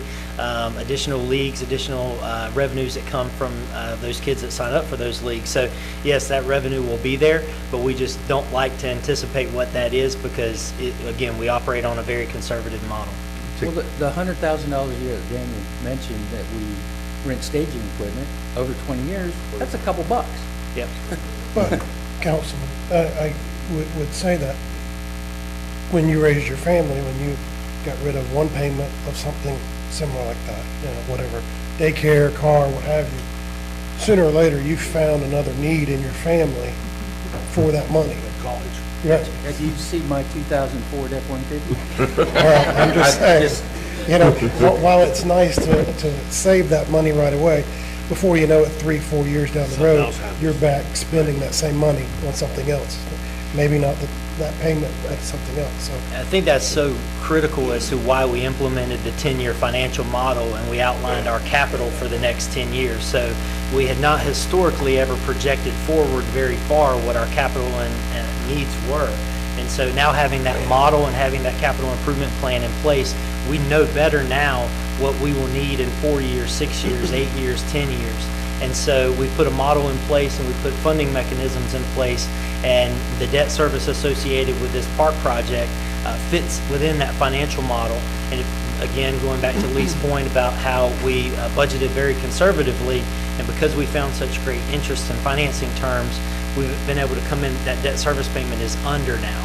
So even though the park project's a little bit higher than what we had originally expected, our annual impact to our budget is not going to be as significant. We're actually going to find savings, and those savings, to your point, can be used for other projects that we have or a faster repayment of the debt on this particular project if we so choose. So I think we've done a good job of putting ourselves in position to be protected long-term of understanding what those needs are in the future. One thing I want to say too, is as long as I've lived here, as long as I've been on council, we've never had a manager, and it means that me and Haynes have got into some massive arguments. We've never had anybody that would, I think that's why there's so much interest, because there's never been any capital projects specified for such a long period of time, a long distance. I've worked for 2 or 3 other managers that we just never put any money aside for capital projects. Nobody's ever been used to it. So now that he put that 10-year model together, even though I didn't approve with the tax increase that he wanted to do it, and I didn't, and I'll admit to it, it doesn't matter, it's just the way it is. But I think that's why there's so much concern here, is because he put a model together 10 years out with different capital projects that a lot of us wanted, but nobody knew how to go about and get it. People in town, directors, and everybody else. So, believe me and Haynes have got into some arguments. It's not. I appreciate that, Rick. Thank you. Haynes, It's a compliment. I hate to put you on the spot at all on this, and it's truly just a question. Have we done any type of cost analysis to what a regional park of this nature will bring in as far as economic dollars to the community for sales tax increases? Yeah, sure, that's another. People wanting to buy stuff, et cetera. That's certainly another opportunity. Obviously, we're talking about bringing in regional acts from a performance standpoint to utilize the amphitheater. So I can certainly imagine that restaurants, businesses, gas stations, et cetera, along Highway 49 and in the town are going to benefit from visitors taking advantage of that. But again, it's not something that we calculate. That's something difficult to as well to quantify. We can certainly look back at sales tax generation, but the way it's broken out within our community and given back to us from the county, it's really hard to say whether or not an event or a program or a facility impacted in any way. But inherently, we just can know that those folks visiting us and coming to us and using our facilities are going to generate that added sales tax and that added interest in our community. So if you look at roughly 10,000 people, we're just using that number, Daniel, for what Kannapolis had this weekend, that showed up for their national concert there. One would have to think 10,000 people, some of them went out to eat, some went and spent gas, bought drinks, etc. So, yeah, at least 100 of them. Any other questions? I will go to the public in a second. I'll let council finish first. All right, thank you guys. We're going to open up the public hearing for those people speaking for or against. I do have a sign-up sheet, so I'll go to those first, and then we'll go back out to the public. Sandy Morgan.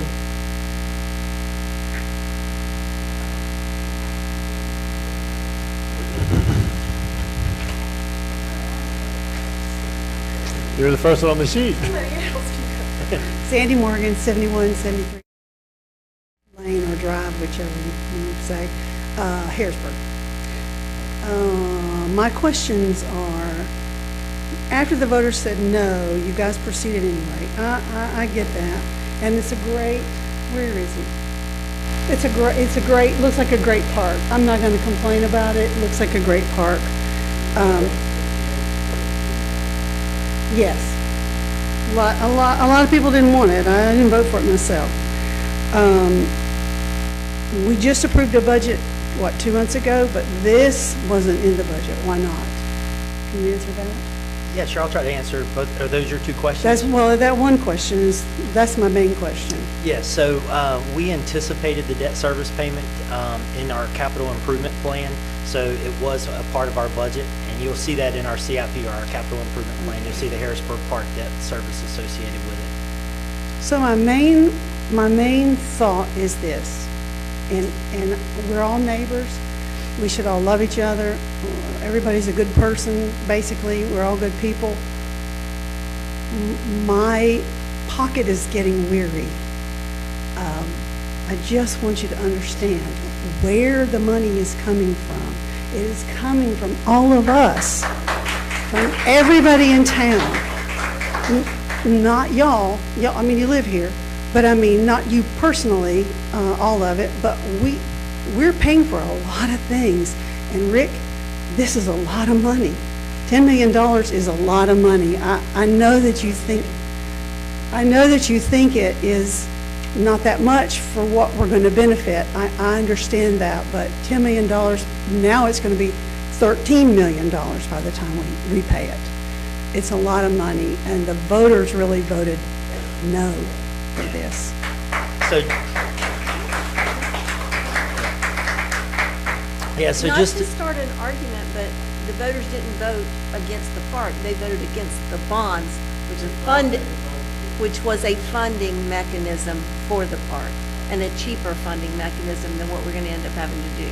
Yeah, and just to kind of add a notion to that, certainly that's an understandable thought process. We get it. We've heard it from the moment that the bond was turned down.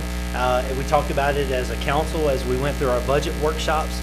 And the reality is that the town had invested so much leading up to that point, from the purchase of the additional 40 acres to the master plan process. So we had information that told us that the community did desire those things. That master plan that Daniel mentioned earlier with over 1,100 responses, that told us that there was need and there was want within our community for those improvements. So when we put the Parks and Recreation bond together, we looked at all-encompassing the needs of the Parks and Recreation Department moving forward for the next 50 years. If you go back and look at the language that was used in that bond, there were three main things that were pointed out. One was park expansion, which is what we're talking about here with Harrisburg Park. Another was the construction of a community center, which again Daniel kind of touched on in his project, and as well as buying future parkland for additional park moving forward. And so when the bond was denied, again, that was the funding mechanism, not voting for or against the actual park facilities themselves. But when that was denied, we looked and we asked the public, like, what did you not like about the bond? And the biggest themes that we heard from people were, A, it was too much money, and B, we don't know what you're going to do with that money, because the bond question was written very vague and very broad. And so we took that information and said, okay, those are the two main holdups, is what we heard through all of the public meetings. And so we went from $21 million down to what will ultimately be $10 million for the construction here of this part of this project. And so we cut it by more than half. We eliminated the future park facility and land acquisition process of it, and we eliminated the community center. And we looked at an alternative that was much more cost effective and achieved the same results. We were very fortunate to find that with the YMCA. So we don't feel like it's the same project. I know it feels like it and it seems like it, but the reality is the Parks and Recreation bond and what we're moving forward with potentially with this project presentation are two drastically different projects. And we did hear you and we did listen to you, and we made those adjustments as a result. I just want to make that clear because I think people get lost in that sometimes, but they are dramatically different projects. Ian Patrick.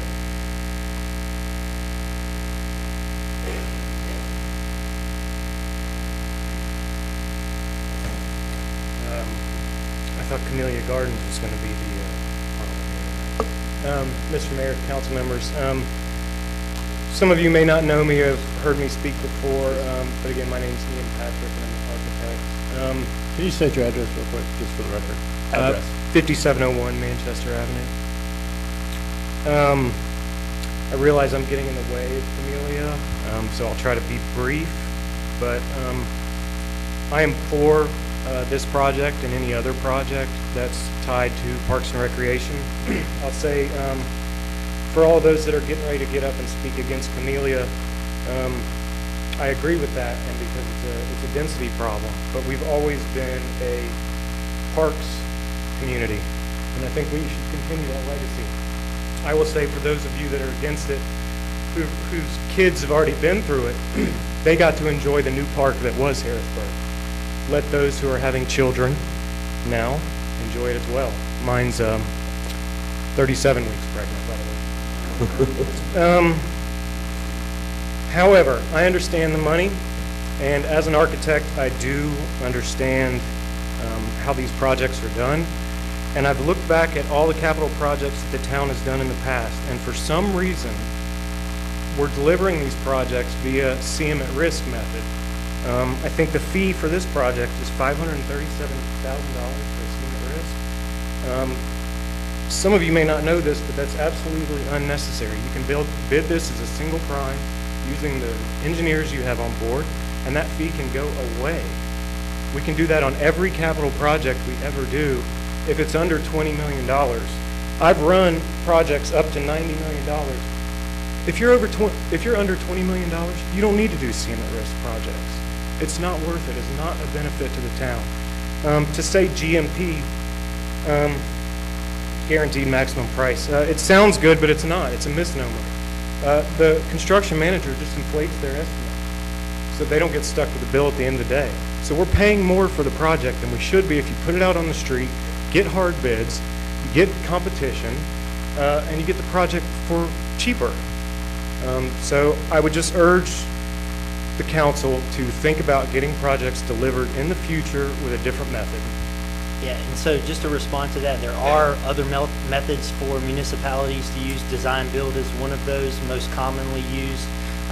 It's something that we looked at for all of our projects, and we sit back and we consider the pros and cons.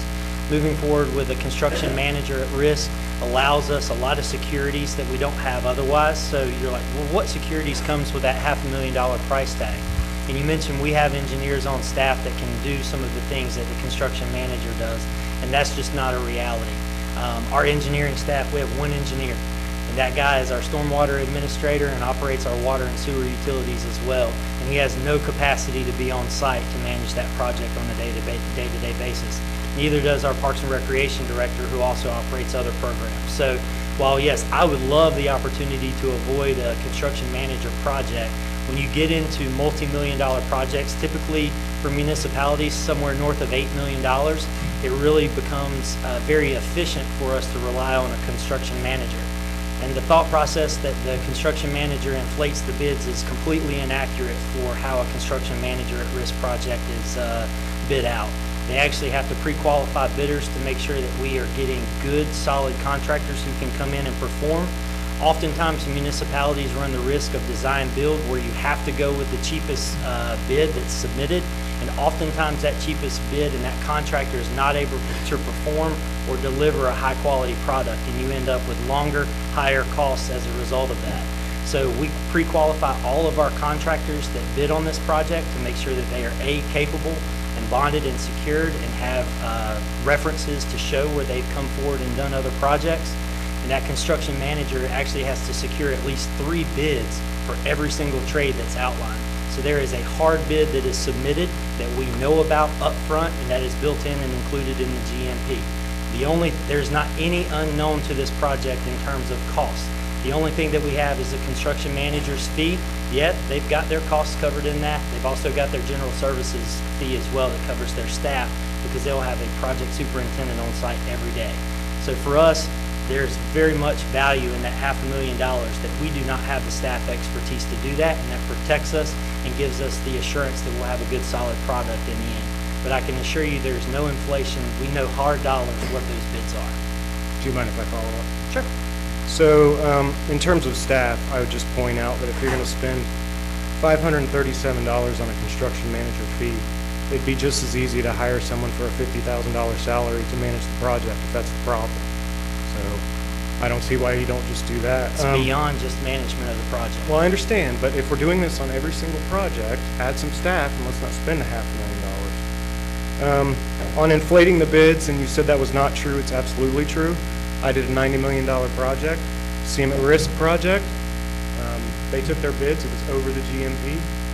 No big deal for them. They just said, hey, you're over, you need to get more money. And you know what we did? We fired the CM, and we hard bid it, and we got the project under budget.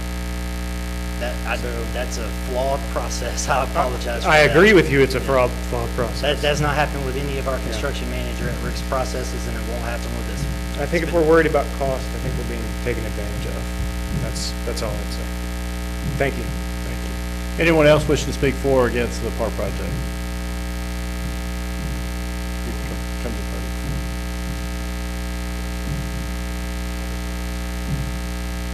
state your name and address. Sorry about the workout going on upstairs at the Y. Somebody's getting in a good one tonight.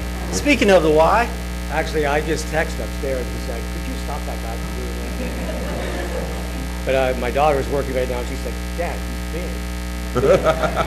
Hi, I'm Rick Robinson, 6316 Professional Boulevard. I am the chairman of the board of the Harrisburg YMCA. And of course, we are excited about joining this process. We have designed a beautiful YMCA to meet the needs of our community. The gymnasiums, where we are looking at a 12-lane pool, because we realize that if you've ever been to the West Cabarrus pool and have gone to a high school meet there, it's unbearable. So we are trying to design a big pool that would meet the needs of our children as well as older citizens like myself who need warmer water. And so that's what, and another reason why we went with a 12-lane pool is for competition. So kids love competition, and when you look at the Olympics and the excitement there, a lot of kids want to get into swimming, and so we are looking at holding maybe big meets at our YMCA, which then brings to the point that Christopher, you brought up about income. So if you have a big meet that's a statewide meet, people have to stay somewhere, they have to eat, and there's a lot of money being spent for the community. Personally, as a school psychologist, working in a high school for 40 years, I'm quite concerned about the amount of time that our children, my grandchildren, are spending on technology. And as a neuroscientist, we know that it's at a cost. And the cost is, for example, we see more kids at the younger ages needing glasses.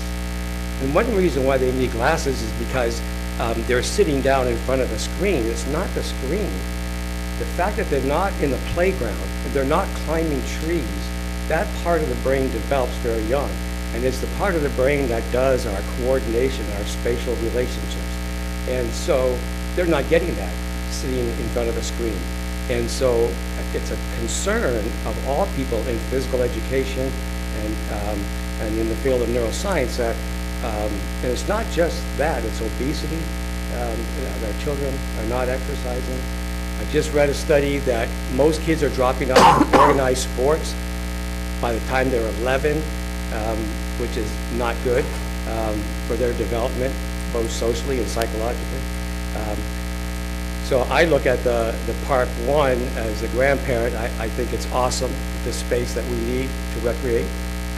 And then as a YMCA director, we are totally excited about the design that we have. And we are in the process of raising $18 million. And we're doing pretty well. As soon as hopefully this project is approved, we will start throwing out to the community what our design and what the YMCA is going to look like, and you will be excited that that will be part of this beautiful park. Thank you.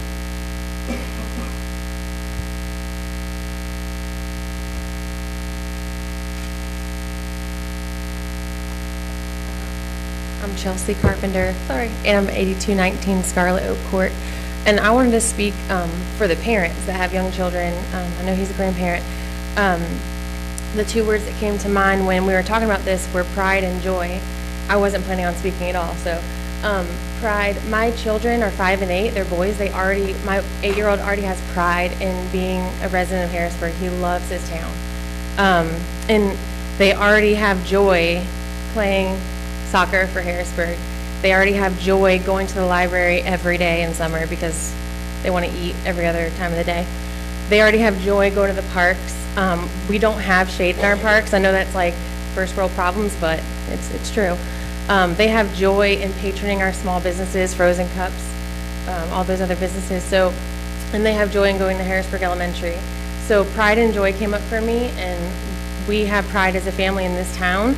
And I want to have this same experience with my grandchildren that I want to give to my children for this park. So that's Anyone else wishing to address council's for or against, come to the podium, please.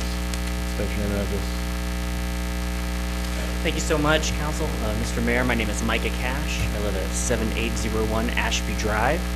And I moved here about 4 years ago, and my wife was pregnant at the time, and I had a couple other options to live other places in Cabarrus County as well as northern Mecklenburg.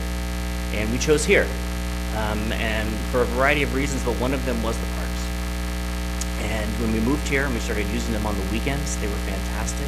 But we also came to realize that at times they were inadequate. And they were inadequate in ways that the town knew about and was actively trying to fix. And one of the beautiful things about the past few years, as I have gotten more involved in the community here, is that when you have moments of need and opportunity, really amazing things can happen. We have discussed the need tonight. It's unacceptable that there are children that can't be on a team for rec. It's unacceptable on some Saturdays we have to use a porta potty, perhaps, instead of one of the small bathrooms. It was unacceptable for my pregnant wife, who could not actually get into the bathroom when we came out for like the Halloween event, and she needed to use it and wait in line. But we have the opportunity right now to do something really amazing with the partner of the YMCA, because it is, you might not ever have that opportunity again. And it saves money, it adds more resources, and it creates an access and community center where the community already congregates at the park. And now there's no reason not to have every event that we can in that location, because it's full of civic pride, and it really will allow us to do a lot of different things. So I actively encourage you to vote in favor of this. Thank you so much.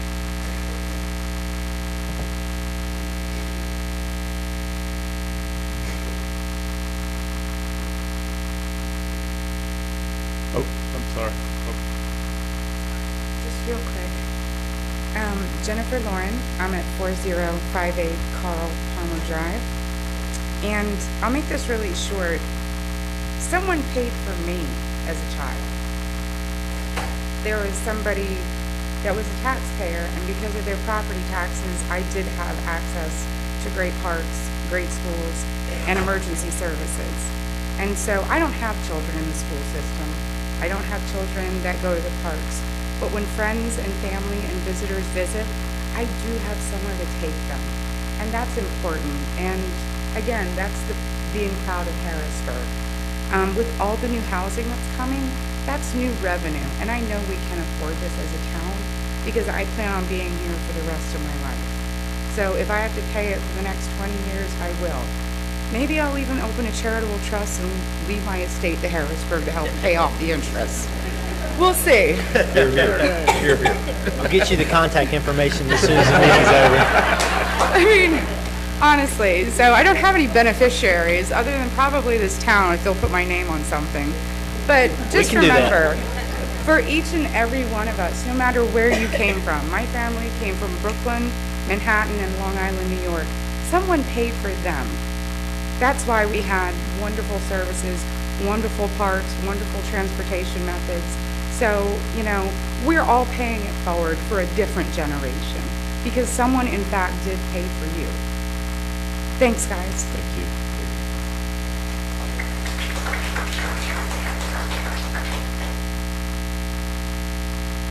I apologize, I didn't dress up for tonight. It's been very hot this summer. Tim Morris, 4152 Abernathy Place, Harrisburg. Question for you. Since the tax increase was on the last budget, and with all the new businesses that are going to be coming into the town center, the new town center development, is there any foresee in the next 5 to 10 years that another tax increase would be imposed to pay for this project? Yeah, so the way that our financial model and 10-year plan worked is that the tax increase that was implemented, not this past year, but last year, that covered a multitude of things. So not just this park project, but our emergency services needs and expansions that our fire department had, some general services expansions that we had, as well as just anticipated capital projects. For instance, when the Y moves out one day, you know, there'll be an opportunity for us to renovate and expand our office space in this building. So those capital costs are all built into that 10-year plan. And so there's no foreseeable need for a tax increase as a result of this project that hasn't already been put in place. That's not to say that other needs of the town may reveal themselves that we don't know about sitting here today. There's always the county's revaluation and how that process takes effect. We obviously know that our tax values and market values in the Harrisburg area have increased dramatically as a result. Mecklenburg County just went through that. So we'll have to go through that and juggle that next year. But this project itself will not need any sort of additional revenue that's not already accounted for in our budget. Okay. Has the Park and Rec's considered utilizing or renting out the facility other than just using it for, you know, sporting events or the town events for the concerts? Is there any other thought process of generating revenue with this new development? Yeah, so we will have park shelter rentals. That's a very common occurrence. It generates some money, not, you know, tens of thousands of dollars, but potentially. The biggest thing for us is to make sure we take care of our youth athletics and to have secure space for those. We have had a lot of phone calls from private soccer clubs or football clubs that are interested in utilizing our facilities and renting our facilities.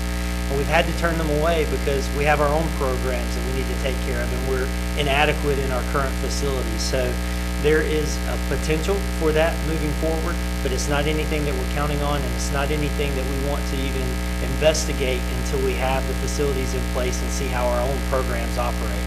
No doubt, though, that is an opportunity available to us if we have the opportunity to utilize that.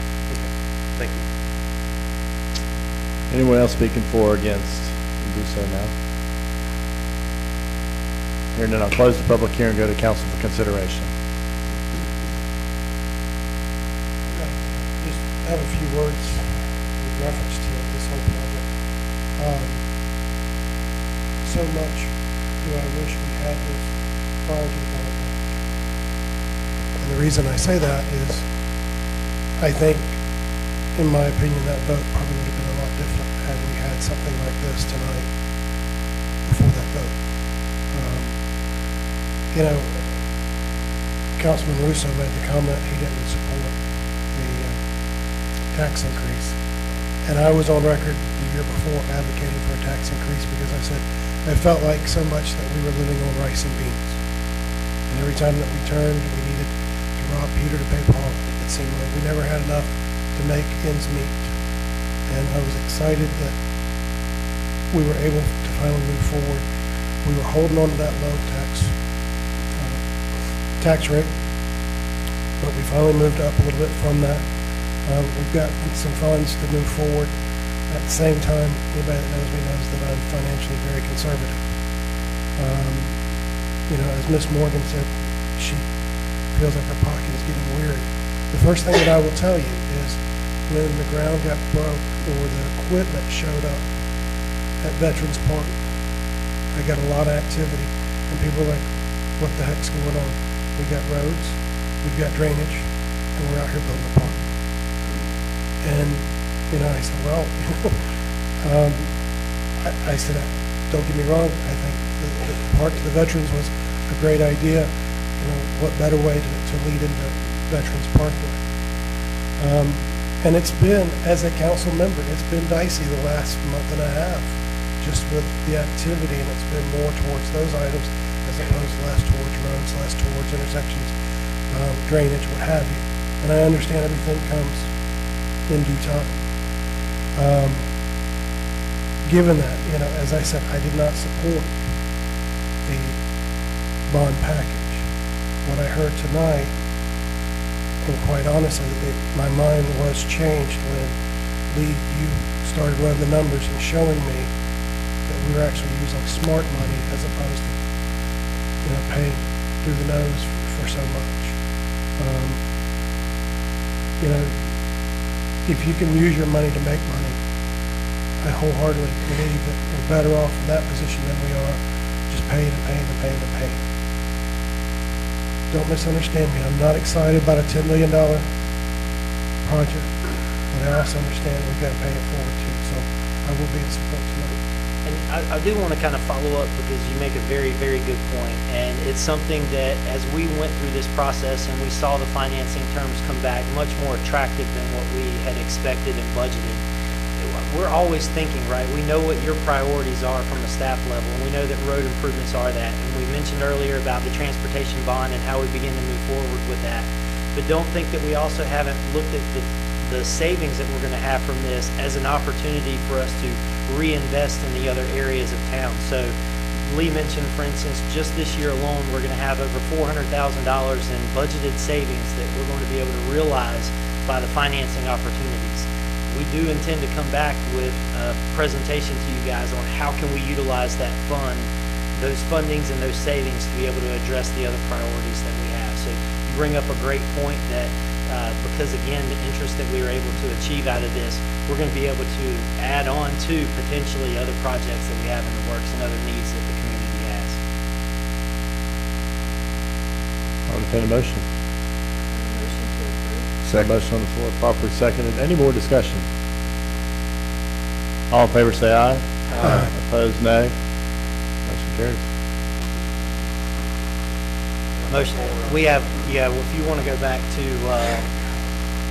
we've actually got multiple motions that we need you to work through here tonight, so bear with us. Did we cover one just then? No. All right, Sorry, we you can moved do this. quick We on tried. that.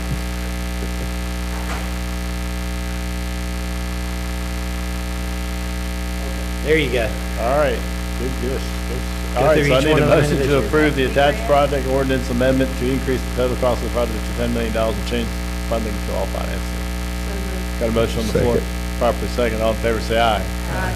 Motion carries. Need a motion to approve the attached change order of Harrisburg Park contract with J.D. Goodrum in the amount of $9.2 million for the guaranteed maximum price along with amendments to the CMPs and general conditions. Got a motion on the floor, probably second. All in favor say aye. Aye. Motion to award the financing of this project to Sterling National Bank for an amount not to exceed $10 million with a 20-year repayment period at a interest rate of 2.85%. Got a motion on the floor? Properly second. All in favor say aye. Aye. Need a motion to approve the attached resolution of findings authorizing the town to enter into an installment finance agreement with Sterling National Bank and for staff to apply to the LGC for financing approval. Got a motion on the floor, properly second. All in favor say aye. Aye. Motion carries. All right. Have we done that? Done now with that one. Yes, sir. All right, we're gonna move to the Shea Homes project. And then we'll take it on.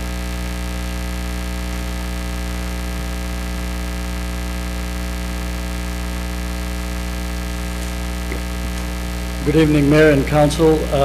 The agenda in front of you is a public hearing to rezone, conditional rezoning and zoning map amendment for Camellia Gardens, also known as Shea Homes, off of Stallings Road. So the proposal in front of you is to rezone 85.35 acres located across from Stallings Road Park and Harrisburg Elementary School. There are 6 parcels. I won't read the PIN numbers, but those are on your slide for reference. So with the rezoning approval today, that will allow for building of 157 single-family homes as part of this project. All those 6 parcels are currently in the town's ETZ, and at some point, before we connect the water and sewer, will need to be annexed, so that application will come in front of the council as well. Current rezoning is RE, rural estate. The applicant is requesting it rezoned to conditional residential village, RV. There is, just to give you a location map, RE, again, the zoning today, the surrounding properties are, like, we got schools, park, there is RL, which is the Stalling Farms, just to give you a sense of what the context is. Here's a quick look at the site plan that was included in your packet along with the staff report. I'll go into a little bit more details on high level of elements included in the site plan. But again, the proposal is to build 157 homes. There are 2 different lot sizes, 75 by 135 and 65 by 135. Those are the 2 different lot sizes in the project. The proposed density is 1.84 units per acre. If you looked at the rezoning, we're rezoning to RV, which allows up to 8, but that's not what we're building. We're building 1.8, which, based on the Harrisburg area land use plan, it's more on a low to medium density. It's not a higher density product. All the other lot sizes and setback requirements are per the RV in our UDF. I'll take a few moments to go through some of the key elements in the site plan. So the first one is the access. So how do we access from the Stallings Road? So there are two access points. One in front of the elementary school, so that's a full access, meaning you can move from all different directions. In front of the park, the project will only have right in, right out access. So there are multiple opportunities for us to get greenways. On the front is on Stallings Road, there will be 10-foot multi-use path on the entire front is of Camellia Gardens project. There will also be a greenway built as part of this project on the school property across the creek. There will be a multi-use path again connecting that greenway all the way to Stallings Road, and the project will pay up to 50% cost towards the pedestrian bridge that will help us connect those amenities. In terms of buffer and berm, if you look on the Stallings Road side, there will be 6-foot tall berm with 50-foot wide buffer. Those are planted buffer per our UDA requirements. On the sides towards Hoffner Drive community, it's 4-foot tall berm with 25-foot wide buffer. Same with on the eastern edge of the project. There's one more benefit of approving this project to the town is we will be able to decommission one of the sewer pumps that's on Hoffner Drive, and that will allow us to connect directly into the sewer system created by this project. So that will go offline once we approve this project, if we approve this project.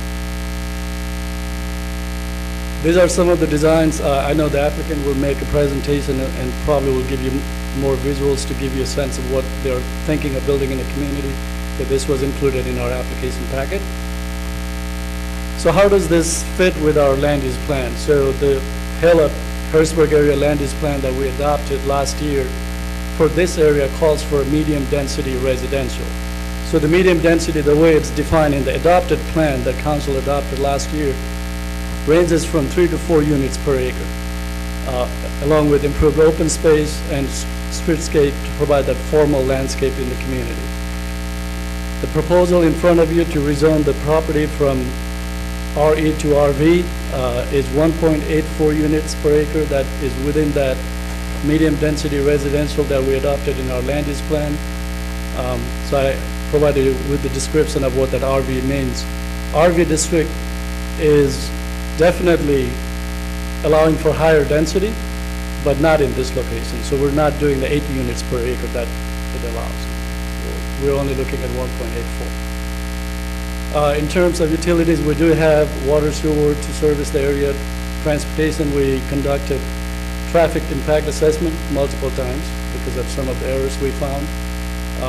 Schools, based on the school numbers, we're generating 60 new elementary students, 30 middle school, and 40 high school. So we don't do anything with the school numbers. These are just for a reference because we have nothing to say in terms of decision making on the county school system, but this is good to know in terms of what new student generation is happening because of the project. Going back to the traffic improvements, as I mentioned, we did TIA early on, and once we presented to the planning board, we discovered some errors with the traffic counts. Thanks to Councilmember Ron Smith, we were able to go back and look at that, do the TIA, bring back the report. Essentially, the recommendation did not change much between the two, other than one of the legs in the roundabout increased from 200 to 250 feet. So I'll walk you through some of the traffic improvements coming out of the project that the applicant will need to do as part of the project approval. So the first one is the intersection that Haynes talked about during the transportation bond project, Robinson Church and Tom Quarry. I know folks in the back, you can't see my pointer, but I'm pointing right here. This is red dot. So Tom Quarry and Robinson Church, so there will be a portion towards that improvement. We capped it at 25% of overall cost, not to exceed 100,000. Stallings Road and Veterans Road. So if you look today, there is a left turn lane and a through lane going eastbound. So that will be redesigned to make that through lane a through left for that additional capacity. We'll be adding signal at Hickory Ridge Road and Stallings Road. So even though that signal is physically separate and looks like an individual signal, it will operate same way the signal at Veterans Park does. Basically, it's two separate locations, but they operate as one. So if one turns green, other turns green, vice versa. The other improvement is at the Stallings Road park access, so that's the right in, right out. As part of the project, we will be adding a concrete median and also refuge to allow folks to cross. There will be a hawk signal installed as part of the project to provide that extra safety. The major component of this project is the roundabout at the elementary school location. There you can see the full movement access. A roundabout is required to be built as part of this project if council chooses to approve tonight. There are some of the conditions that go along with the project approval. I'll read them through so everybody can hear it. The first one is your catch-all applicant agrees to obtain any and all applicable local, state, and federal permits throughout the process.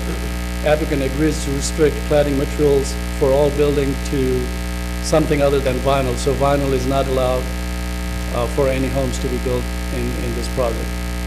Applicant agrees to complete all the traffic improvements as outlined in the TIA report. Applicant agrees to dedicate the land for public open space as required in our UDO, which they have gone way beyond our minimum requirement. Applicant agrees to provide easement to allow the town to decommission existing pump station on Hoffner Drive, Hoffner Road, and connect onto the project sewer system. Applicant agrees to complete the Lomar F, which is the floodplain requirements prior to any field activity taking place within the floodplain within the project boundary. Applicant agrees to construct 10-foot wide greenway trail and dedicate 25-foot access easement so we can go and maintain them. The installation of greenway would be capped at 71 homes. So before you get the CO for 71 homes, those need to be constructed. The applicant will also fund 50% of the cost to build the pedestrian bridge to cross and connect those greenway. In an event, that last sentence was included as a condition. If we were not able to get that access from the school, but we were able to, I think Daniel already got that access, so that fee in lieu is not valid anymore. So we will be building the greenway across on the school property. So the neighborhood meeting, we started, I think there were like 2 or 3 done, but the last one was December 13 of 2018. This item was presented to the Planning and Zoning Board at the May 21st meeting. Planning Board recommended approval by the council.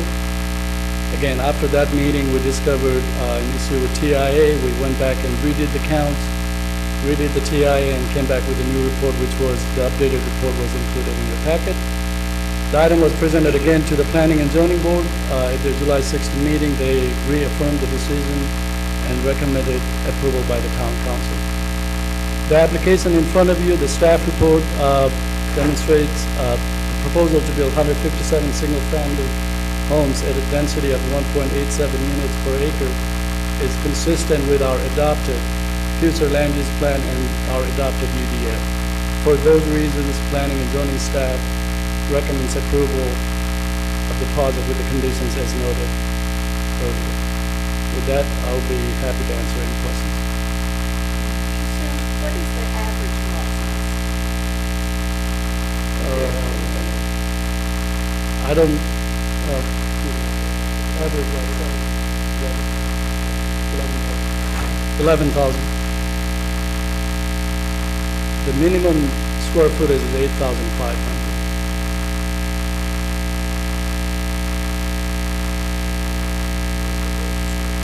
8,500. That's the minimum that it goes up from there. Average is 11,000.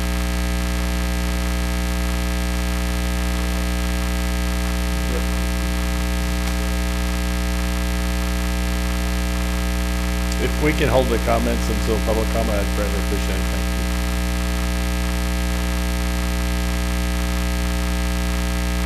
Any other questions? We'll shake this. Yep.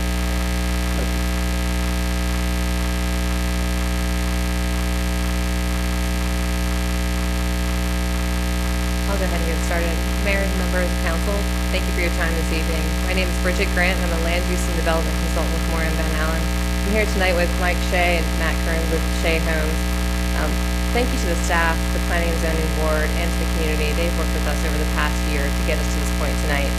And we're pleased to be here tonight with a low-density plan that, as Sheil mentioned, is consistent with the adopted land use policy. It's one that makes significant contributions to the open space and greenway network, as well as the transportation network. And lastly, brings rooftops that are necessary to support our local existing businesses. I'm going to give you a brief overview and then leave plenty of time for us to address any questions. Shea Homes has been in the business of building homes for over 50 years and is one of a handful of family-owned businesses that's a third or fourth generation business. We're pleased that throughout this process, we repeatedly expressed appreciation for the quality of homes that Shea would bring to the community. As you can see, we have been at this for some time. We started our first community meeting back on June 21st of last year. We've worked in earnest with staff and with the community to try to address all of the concerns as they arose. We've had a lot of conversations about why aren't we building quarter or half-acre lots or acre lots. And truth be told, development today is just not the same as it was 25 years ago. 25 years ago, you did not have to have flood studies, transportation studies. You didn't have to do stormwater management or BMPs. You didn't have to include water quality controls or build sidewalks, streets, or curb and gutter along your public streets. 2019 development requirements are just not the same, and it's definitely contributed to the cost of development, but also there's a different market for smaller lots. So Sheil highlighted the site where we are in Stallings Road, and you'll see as we go through this presentation, the site's uniquely positioned to offer extensive connectivity through greenways and open space between the schools and the park. During our first community feedback meeting, they asked us, please work with us. Come back out, try to do what you can to address our concerns. They asked us to decrease the density, increase the lot sizes, see what we could do to address stormwater issues, traffic issues, and maintain those commitments to quality materials. So when we came back out, hopefully we did something to touch on each one of those focus areas. We did add more land to the project late last year, and we ended up coming out and having another community meeting where we continued to decrease the density of the site, increase the amount of open space, and we're able to make additional greenway and open space commitments. When you look at this plan comparison, it gives you the idea of where you start on the left-hand side is the by right existing RE rural zoning. If we weren't doing a rezoning, that's what you could expect to get. The second column was our original proposed plan. The third column was what we came back with after we got the first round of community feedback. And then that final column is what we're hoping to receive a positive vote on tonight. You can see that there are a significant number of benefits and improvements in that fourth column that you don't have in the other three columns. I'm not going to go over the updated conceptual site plan because I think Sheil did a fabulous job, but I do want to go into a little bit of detail about those amenities and features. Provide a 10-foot wide multi-use path along Stallings Road. That's about a quarter of an acre in length, or I'm sorry, a quarter of a mile in length. The Hawk Signal Crossing was something that also resulted from community feedback. There was a lot of conversation about having all these greenways, the sidewalk systems, and not having the ability to get to the park across the street or to the elementary school. So this is a huge amenity, not just for our development, but for the community overall. The greenway improvements, we are looking at providing the extensive network from along the greenway, up the side of the site, and up to the Stallings Road, in addition to contributing that 50% of the cost. When you provide all of these greenway connections and features, we're also preserving 35% of the site as open space. That's 29 acres of the overall 85-acre site. And all of these, as the mayor mentioned earlier, contribute to a sustainable development with open space, connectivity, and preservation of existing amenities. In terms of the adjacent benefits, or benefits to the adjacent neighbors, I think Sheil already mentioned it would be decommissioning a pump station on Hoffner Drive. We're also developing the stormwater treatment above ordinance standards. What that means is on the existing site, if we were to just develop stormwater detention for a 10-year event, that means that we could handle something that would only handle a certain level, and I have he here can answer it in more detail. With the 25-year, we're able to handle more storm runoff that would ultimately not go off of our site. I think Sushil also did a fabulous job of going through all the traffic considerations. We provided a handout of this PowerPoint. It pretty much goes through everything and gives you an extensive list of all the transportation improvements that we covered. As I mentioned, these are all improvements that wouldn't happen in the foreseeable future without development support. I think that's something that Haynes also mentioned. There are opportunities for public and private partnerships for us to be able to make transportation improvements that you wouldn't otherwise see without development. I am not going to read through all of these. I think he did a good job of describing this, but I do want to stop on that number 4, the Stallings Road and Harrisburg Road Elementary School site. With the addition of a roundabout, basically every intersection is graded. If you have an existing intersection and it's a level D, and when you add development on, it becomes a level F, it's an ordinance requirement that we improve that intersection and get it back up to where it was before. In this instance, we were taking it from a D to an F, but what we're doing here is actually giving them an improvement at this intersection that takes it from a level F all the way up to a level A. This is addressing an existing condition that's already there in front of the elementary school. And again, not only is this a benefit to the proposed development, but it will go a long way to address an existing traffic issue on Stallings Road. A building on the site, as well as some precedent images for the entry monuments. We understand how important it is to bring quality development to the community, and we think we've done a pretty good job of raising the bar and going above and beyond on all of the ordinance requirements. We're at a density that's considered a low density, actually. It's below 2 DUA. It's a density that's below the adopted land use policy. Again, we're decommissioning the pump station, and when you look at what we're... So we did look at the intersection with direction from the traffic engineer and the Kimberly Horn, and we asked them to explore an intersection, just a signalized intersection at that location.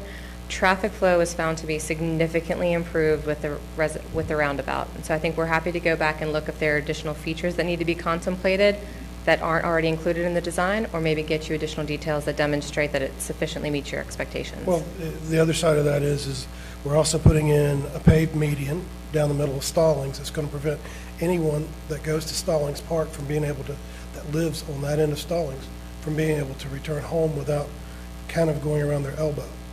Again, that was another recommendation of the transportation study, and we were happy to look at providing a break in the median. So when Veterans Bridge was built, I petitioned council numerous times for U-turn, no U-turn, no U-turn signs, up at the beginning of Veterans and at the end of Veterans, and we still had a ton of U-turns. So now you're going to create a median that runs down the middle. Somebody's going to come out of, and I'll just say the co-ed softball team. They're going to come out and they want to go back home.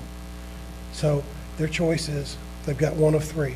Go up and go out as normal and go all the way down to Hickory Ridge, to Ragin Ridge Extension, and back on to Stallings. Yep. Go up to Veterans and do a quick U-ing. Nobody's looking, I'll do it right there until somebody gets hit. Yep. The other is to go to Covenant Church and turn around in their parking lot. Correct. Or the last is to make a right onto Veterans and do a U-ing there. Yes. We're creating another nightmare of a traffic situation. Yeah, so you're referring to the right in, right out there at the Right. driveway entrance to Camellia Gardens across from Stallings Park. And so as our staff was taking a look at that, one of the things that we noticed was that the bottleneck that occurs on Stallings Road occurs closer to the Veterans Road intersection. And so that right in, right out movement was established to eliminate that congestion that could be had there, both from folks leaving the park as well as folks from exiting the subdivision. If that's a problematic piece of this project, it is something that staff can take a look at removing to allow that left out of the park or full access. I addressed that, and I was told that was it. I was not told there was another option. I addressed it 2 weeks ago via email for this meeting. Yeah, you had raised the concern to planning staff, and planning staff explained the reason why it was included in the TIA, but it's certainly something that can be discussed further if staff or if council wishes to remove that as an improvement. It's something that our engineering and planning staff can look at alternatives for that, and I think we can find a solution for that. Yeah, one of the things council said always take into consideration is our recommendation comes to from a technical and professional standpoint based on what we see as the best solution. That doesn't mean you have to go with that. We are always open to hearing your recommendation and changing the course, but that doesn't mean we change our at the recommendation stage. So what you got in my email response was pretty much why we were doing the way we were doing things. Well, now I'm confused because I thought we had to go by what the TIA says. Well, there are certain pieces of the TIA that are prepared by NCDOT, by the town staff, by the developer, so there's different pieces of that. So it all depends on what element it is that we're referring to, whether or not we have the flexibility to change it or not change it. It being an NCDOT road, obviously we've got to seek their approval for whatever it is that we decide, but for that particular movement that you're referencing, I think that was something that staff desired to see to reduce congestion there. But if that right in, right out movement was opened up to a full service movement, I don't think the applicant would mind that. And again, it's something that our folks can look at further as it moves forward in the preliminary plat, if that's something you guys wanted to remove. Haynes, Haynes, if we were to make that piece of how would we go about wording that, just to give staff the ability to change that as they deem necessary? Is that how we would? Yeah, I would just instruct staff to seek a left movement out of the park and let us design that in the preliminary plat phase, because again, they've got to come back, the developer, if it's approved tonight, has to come back with a preliminary plat that really gets into the detail of the design. They haven't gotten that far into the project to really understand all of those details, but you could instruct staff as part of approval of this to allow for a left out of Stallings Park, and we could begin to figure out what design elements are necessary to do that safely. Thank you. Any other questions? What is the outside of the homes going to be? Hardy plank and stone, or are we looking at vinyl? We've eliminated vinyl as a permitted material. No vinyl. No vinyl. The pictures don't show that. How can you tell? Because it looks like vinyl to me. They're not vinyl. Matt, would you like? Matt Kearns is happy to answer any questions. Matt Kearns with Shea Homes. We actually do not do vinyl siding anywhere in the Charlotte market. All the homes you see are actually LP, which is a fiber cement product. Hardy Board is one brand. We use LP Smart Siding. It's just another brand of the same product, but it is not vinyl. And it is it's a condition in our petition that we cannot build vinyl siding. And then there will be brick and stone accents to the fiber cement siding. Can you guys elaborate a little bit on the stormwater detention basin? So I don't understand all of what you explained except for, I'm assuming it will hold a dramatically amount more water with 2.5 times the amount of collection space. Is that? Well, he's going to work his way up here. And I apologize about making you stand on your foot. My name is Hee Nguyen with DPR Associates. We are the land planning and civil engineering for this development. In terms of stormwater detention, basically we will be complying with the town and state ordinances. The town ordinance require us to provide without going too much technical, we are required to provide the water quality treatment for the first inch of runoff, which contain most of the pollution. And then after that, we are required to provide detention, which is the volume control, the peak discharge for 2-year storm and 10-year storm. Our petitioner volunteers to go above and beyond and provide up to 25-year storm detention control. Can I, while you're still there, can I put, you're only accounting for the water on your property though, correct? Yes, sir. I remember in one of the neighborhood meetings was the additional water in the other areas was concerned if that could be addressed or if there were any options. So some of the water that's currently on our site actually drains to behind the homes on Hoffner. So when we design the stormwater for our site, rather than it draining towards Hoffner, the water that's currently going there will drain to our site closer to RBMP instead. So some of the water that's on our site contributing to what's happening on Hoffner will no longer go towards Hoffner, it will go towards our site. Because, Mike, you had given an example of another neighborhood where you took in water from other area. I'm scrambling in my notes to try to find the neighborhood that, I mean, is that still on the table or no? Yeah, certainly.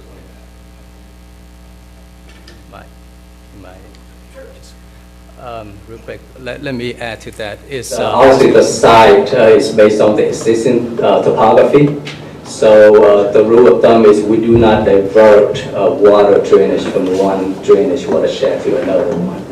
In this case, like Richard said, there's a portion of the drainage from our current site draining towards the backyard of the last, exactly. So once we develop the site, that's about 2 or 3 acres of drainage.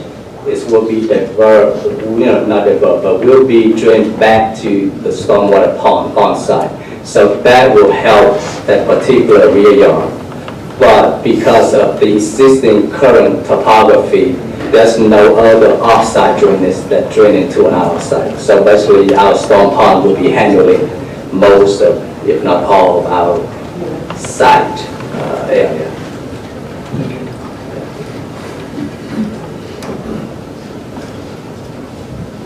Any other questions? Thank you, guys. Thank you. All right, we're going to open up the public hearing for those speaking for or against. I do have a sign-up sheet. I'll go down that list first, and then I'll open it up to anyone else wishing to address council. Janice Horn.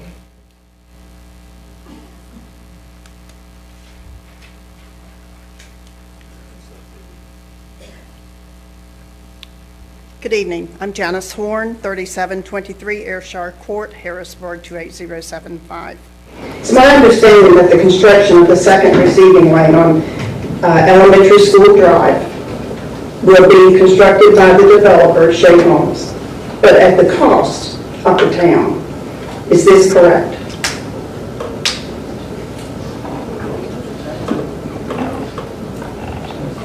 You're going to step up and speak, but yeah. Wherever you want to get. Think of Mike. So the short answer is yes. It'll be paid for by the town with a joint cost share. They'll be doing the design. That's a current project that we're already budgeted for to share with the school. So Cabarrus County Schools, the town already have a problem here where this backs up in the morning with or without this project. We had approached them about a year ago, maybe about 9 months ago, about adding an additional lane there to stack the vehicles in the morning and also changing the internal routing of how they do the morning drop-off so that they can get more cars on site. So that being that it's already our project, it is a third party. We really don't have an ability to ask the developer to pay for that since it's an existing condition. But the taxpayer has to pay part of it. The taxpayer is currently going to pay for that project with or without the developer, correct? Okay, so the taxpayer is going to pay the money. I don't believe the taxpayer should foot the bill by paying for this project. It's because of the development of Camellia Gardens that this lane is needed. So the developer should be responsible for the construction of this lane. I also asked that it not be rezoned to RV, high density, because it isn't necessary. They say that we're not going to have 7, 8 houses per acre, so we don't need it. So I'm asking for no rezoning. I also like to know the price of the houses.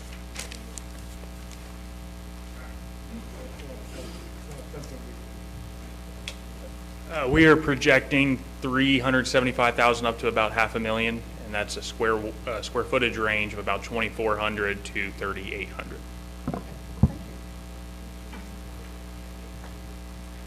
Didn't know how much had been changed. I ask that you vote no for Camellia Gardens. I'm asking that you vote no because of the RV. Hang on one second. Mayor, I have a point of order. Okay. So when, this is not interactive typically, I know we're Okay. doing that, but it's usually just you speaking to us and telling us how you feel, but we're going to limit the questions until the very end, and these guys can answer any that they choose to answer as a result of what we're hearing. And a quick question for Rich, I'm sorry. Yep. So could we move to have the price of the homes struck from record. I don't think that's something that can be brought into record. Is that?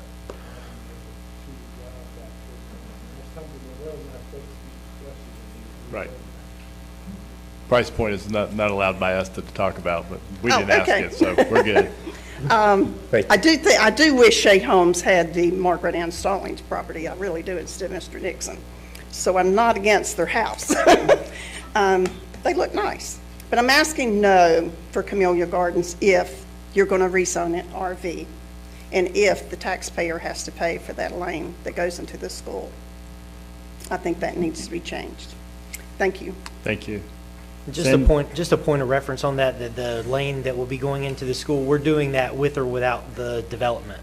So if the development is denied tonight and it doesn't move forward, taxpayer dollars will still be utilized to fund that, because it's just a necessary street improvement to help the backup that currently exists there. So it's not caused by the development that's proposed. We'll be doing it anyway. Okay. Yes, ma'am. I'm glad you cleared that up. Yes, ma'am. Thank you.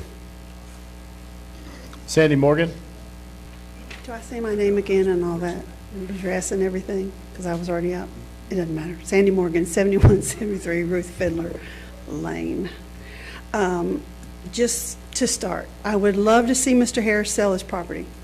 Don't anybody ever misunderstand that I don't want to see Mr. Harris sell his property. I also would love to see you guys profit from what you're doing. I would also love to be able to get out of my neighborhood, go to work, and come to some of the shops in Harrisburg. That being said, the residents of Stallings Road and partially Robinson Church, we have endured years of road closures building that bridge. We've had traffic debacles. We've had all sorts of things that the rest of Harrisburg has not suffered. We have, anybody across the 49, there was no skin off their nose. Anybody beyond at Rocky River Road, they didn't have to come up through there. But with the closing of the roads and then all the road amenities and different way the roads go, everything was funneled into the bridge. So it funneled right past us and into the bridge. So we had a lot of struggles. It took me to get to Lowe's. It was a 14-mile round trip. So for me to shop in Harrisburg, it was farther for me to shop in Harrisburg than it was for me to try to go back towards Charlotte. So when you think about the two subdivisions that we're going to have, and I agree with Janice, I really wish you guys had the Margaret Ann property. But when you think about those two subdivisions, and so they're probably going to go simultaneously, am I correct? There will be being built simultaneously. There's potential for that, yes, ma'am. Okay. So with that, to begin, we're going to have dirt moving trucks and all the things that go with that. We're going to have road pavings. We're going to have roads closed. We're going to have bringing in workers. I know that, and building materials, and I know that the people in Cabarrus Woods are having a huge problem with the Holcomb Woods development, with all the trucks coming through their neighborhood. There's a 20-mile-an-hour speed limit, and these trucks are doing 60. And they're huge trucks coming through there, you know, concrete trucks and all kinds of things. So we're going to have all that to begin with, times two. We can't go right, we can't go left to get out of our neighborhood. That is a huge problem. So then later on, we're going to have the two roundabouts. And I'm going to tell you the truth, I travel the one at Prosperity Church Road. There's two at Prosperity Church Road. It runs parallel with 485. I fly through there. Not going to lie, I fly through there. But there are not three schools converging there. There's nothing really converging there. So that's going to be a huge problem, because people do, especially when you're in the lane that goes straight up, you're going to fly through there. It's just going to be zip, zip. It's great. I mean, for me to get to work, it takes about 10 minutes off my travel time. So that's going to be a problem there with three schools. Then when all this is finished, there's going to be 600 more cars there. So I'm not stupid. one thing I'm not is stupid. I know you guys already know how you're going to vote. Whatever I say is not going to make any difference in however you're going to vote. So my question to you is this: is there any way that we can stagger some of the building, some of the road work, some of the things that are going to happen, so that we can get out in the morning and go to work? That's my question. Is there some way that you can help us? Because we're stuck in there. And then if we want to sell our house, not going to happen. So I'm just asking you, can you do anything to ease the tensions? Well, people in Stallings Farm, even at Flowers Farm, they can still turn left and go out. We're not going to be able to go either way, especially, okay, here's a scenario for you that I have done. I'm coming out of Stallings Farm. There's 3 kids in front of me turning left, trying to get to Raging Ridge. The people that are lined up to go to Raging Ridge, they're not going to let them through. I have to go around them, blow my horn, make sure they see me, and turn right out of the neighborhood, which is an illegal turn. But that's the only way I'm going to get out. You could utilize a new neighborhood that'll be tied into your neighborhood. It won't be that for a long time. It'll be a long, long time before that happens. The traffic improvements have to be done first, so that will be a benefit that you'll see out of both of those projects. is that Okay. the traffic improvements are done on the front end of things. So But that'll again, help out. can we stagger things to ease the tensions? So I'm we're asking. definitely going to pay attention to the road closures so that you're not on an island and you can't get in and out. I don't know exactly how that's going to work out, but our engineers will not allow construction of both of those to take place at the same time. That would put you in a position where you couldn't turn left or right. Be advised. I will be calling. Yes, ma'am. Yes, ma'am.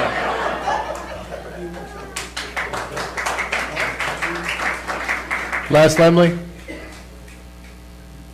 Les? Now you're in here somewhere. I saw you earlier.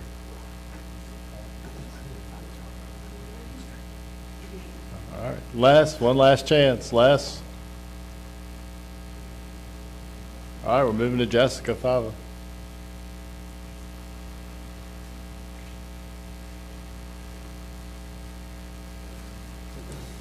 Good evening. My name is Jessica Fava. I live at 4455 Mill Landing Drive. I would like to thank you all for your dedication to the town and your service on the town council. I loved your presentation. It was very good. It was very informative, even though I'm obviously here to vote against it, or hope they vote against it. So obviously a lot of the same things that I have said before. So you had said that 29 acres are being used for open space, so that leaves 56 acres that homes are being built on. So if we do that math, that is not 1.84 units an acre. So I get confused with this whole, I know like it's net, the net acreage. I mean, it's, like, I'm gonna call it fake news because it's not, it's not medium density. It is just not. Residential village is not medium density. In the triangle up here in the pyramid we have on our website, it is shown as high density. So, and that is my thing. I'm not against growth. I'm not against building. I'm a realtor. I would love to sell some homes. But I don't believe that high density housing belongs in that area. I also have 2 children at the elementary school. We talk about this roundabout. I have a couple questions about that. I don't know if this is the right place, but is a traffic cop still going to be directing traffic during AM and PM dismissal and arrival at the school? And how is that going to happen with the roundabout? Because it's not equal in and out. Everyone's still going to be coming, especially, and I don't know with this whole, if we're looking at turning left out of that first entrance, does a new TIA need to be done? Now that you're having people turn left, like that's creating more traffic, a different traffic route. So I'm not sure if you're able to vote on that, if you now are coming up with a different entrance and exit and what that is going to have an effect on. Because if everyone's turning right out of there, as it is right now, I mean, everyone's going to the roundabout on top of everyone else going to the school in the morning. So it's already backed up both ways. So now it's going to happen. I guess I just don't see how the roundabout, and I'm sure you've done studies and obviously research to look into that, and that's happening no matter what. But if this is built, like that is just going to add so much more if everyone's turning right to go to that roundabout. Let's see, I have so much. What is the plan for that stub road? Is there a plan for that stub road? Oh yeah, obviously you don't answer now, okay. But I'm just curious if that is eventually going to lead to Hickory Ridge Road. Let's see. Price range, and obviously like this circle is going to be big enough for buses.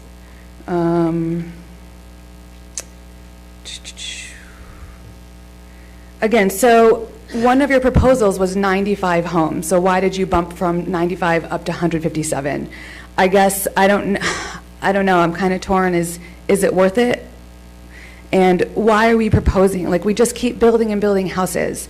So I would love to know why, as town councilmen and women, do you want to continue to approve homes being built when, I mean, the traffic is horrendous here, and is it because of the tax base? Is there something we don't know that we just, I mean, obviously you guys see things that we don't, and you men and women, you guys have more access to things than we do. So is there another reason why these communities keep getting built? It's very frustrating, and it's not even that they're just communities, they are high density communities. They are small lots and tons and tons of more people. So is it for the tax base? I mean, I feel like if that is a reason, let us know, just be transparent. We live in the age of transparency. And all these homes, again, are going to create more kids in our school that are already overcrowded. I know we've got a new elementary school, I know we have a new high school, and I know a new middle school is in the works. But we keep adding more and more homes. And so what the Parks and Rec guy said, I ask you to vote no for the simple reason of the kids.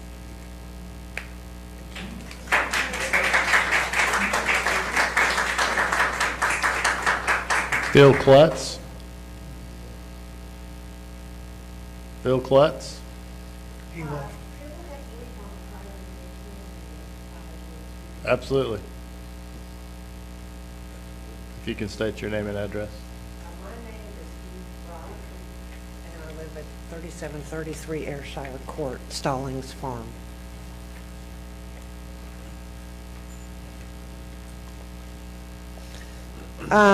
This is Purfield. I'm reading in his behalf. Part of our reason for moving from Charlotte to Flowers Farms in Harrisburg in 2006 was to get away from growth and traffic. We anticipated some growth here, but expected smart growth. Now, under the proposed plan for Camellia Gardens, we would encounter 2 roundabouts in the space of about 2,000 feet, followed by a new stop control as we make our way on the short country drive down Stallings Road into town. With 157 additional homes contributing vehicles, all of which would have to egress through the elementary school roundabout on their way into town, it would be an unnecessarily challenging, not leisurely drive, especially when school lets out. Adding insult to injury, anybody just going to Stallings Road Park from points east of it could no longer exit left to go back the way they came.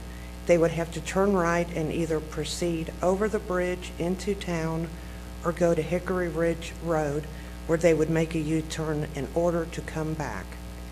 Combine all the added traffic aggravations with the usual noise and environmental concerns, and we can only plead for the council to reject this proposal, which of course would add to our increasing tax burden in Cabarrus County.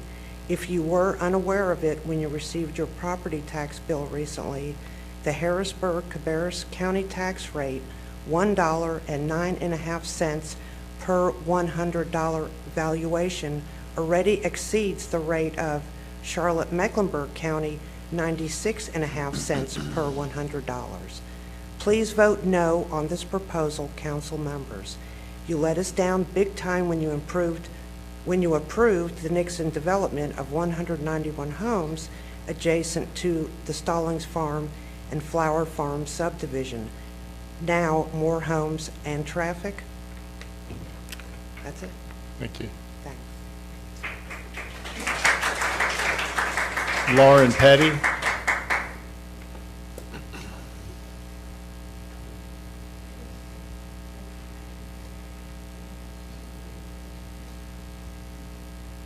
Hi, I am Lauren Petty, 4454 Mill Landing. And thank you for letting me speak. This is my first time, a little nervous. But I wanted just to start, I grew up in Charlotte and always would, come visit family in Harrisburg. And I just remember every time we crossed the line into Cabarrus County, it just had a different feel, Harrisburg. Felt like I was going to walk somewhere and I would always see someone I knew. So that's something that I really valued when I grew up after graduating, coming back. I knew I wanted to move to Harrisburg. Just my core values lie in time with family, time with friends, safety is a big one for me, and just that small town feel of, not taking 20 minutes to drive, 2 miles down the road, and dealing with all the traffic and be able to walk and the green space and things like that. So I'm asking you guys to vote no because I want to bring up the vision and core values listed on the Harrisburg webpage, which says, Harrisburg will be the best small town in North Carolina based on low-density housing, excellent economic opportunities, a safe living environment, and efficient and effective municipal services. And then it goes on and on, but when I think of the values and the vision that I had for myself and my family when I moved to Harrisburg, and I think about the plans, while I'm sure they're wonderful houses, I just don't think that they align at this point in time. Our roads, our schools, our amenities, we're not ready for this right now. I'm a teacher in Cabarrus County, and in my personal opinion, 15 years, the biggest predictor for me for student success is teacher to student ratio. And we already have enough trouble finding teachers for the classroom. Now if we're loading more and more students into these classrooms, we already can't fill some of these teacher positions. So that's definitely a huge concern. And this project does not help. And I realize this is not the school board, but we have to work in conjunction, and we have to make sure that both entities are watching out for each other. So I'm going to ask you to vote no and to remember those values, your vision, and the core values of our wonderful town. Thank you.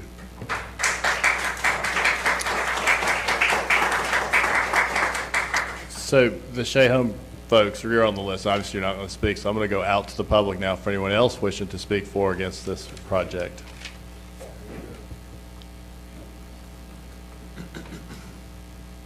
Rodney Dellinger, 3713 Ayrshire Court, and I was not going to speak. I really was not. I was not going to talk about Shea Homes. But tonight, I've heard one thing in the Park and Recreation about the kids, about the kids, about the kids. A lady in the blonde, the lady that just spoke, commented, do it for our kids. So when you have schools that are going to be 145% overgrowth with this, are you thinking about the kids? How can you think about the kids for a $10 million project, but you can't think about them with this neighborhood right across the street? When there's going to be a walkway there, so help me understand, and I know you're not going to answer this, but maybe you can answer it, maybe you can answer it. They're going to press that signal to do the crosswalk to get over into the park. Is that now going to change the light on Veterans Boulevard and the light on Robinson Church and Stallings?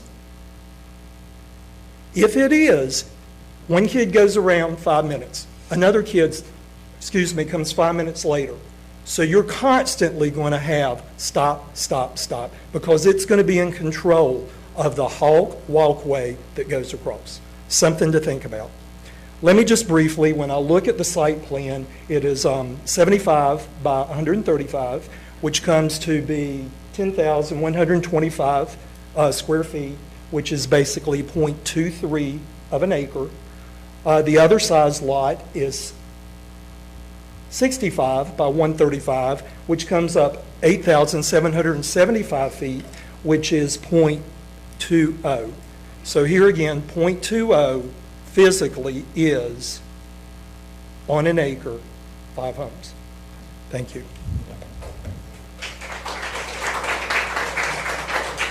Anyone else wishing to speak for or against can do so at this time.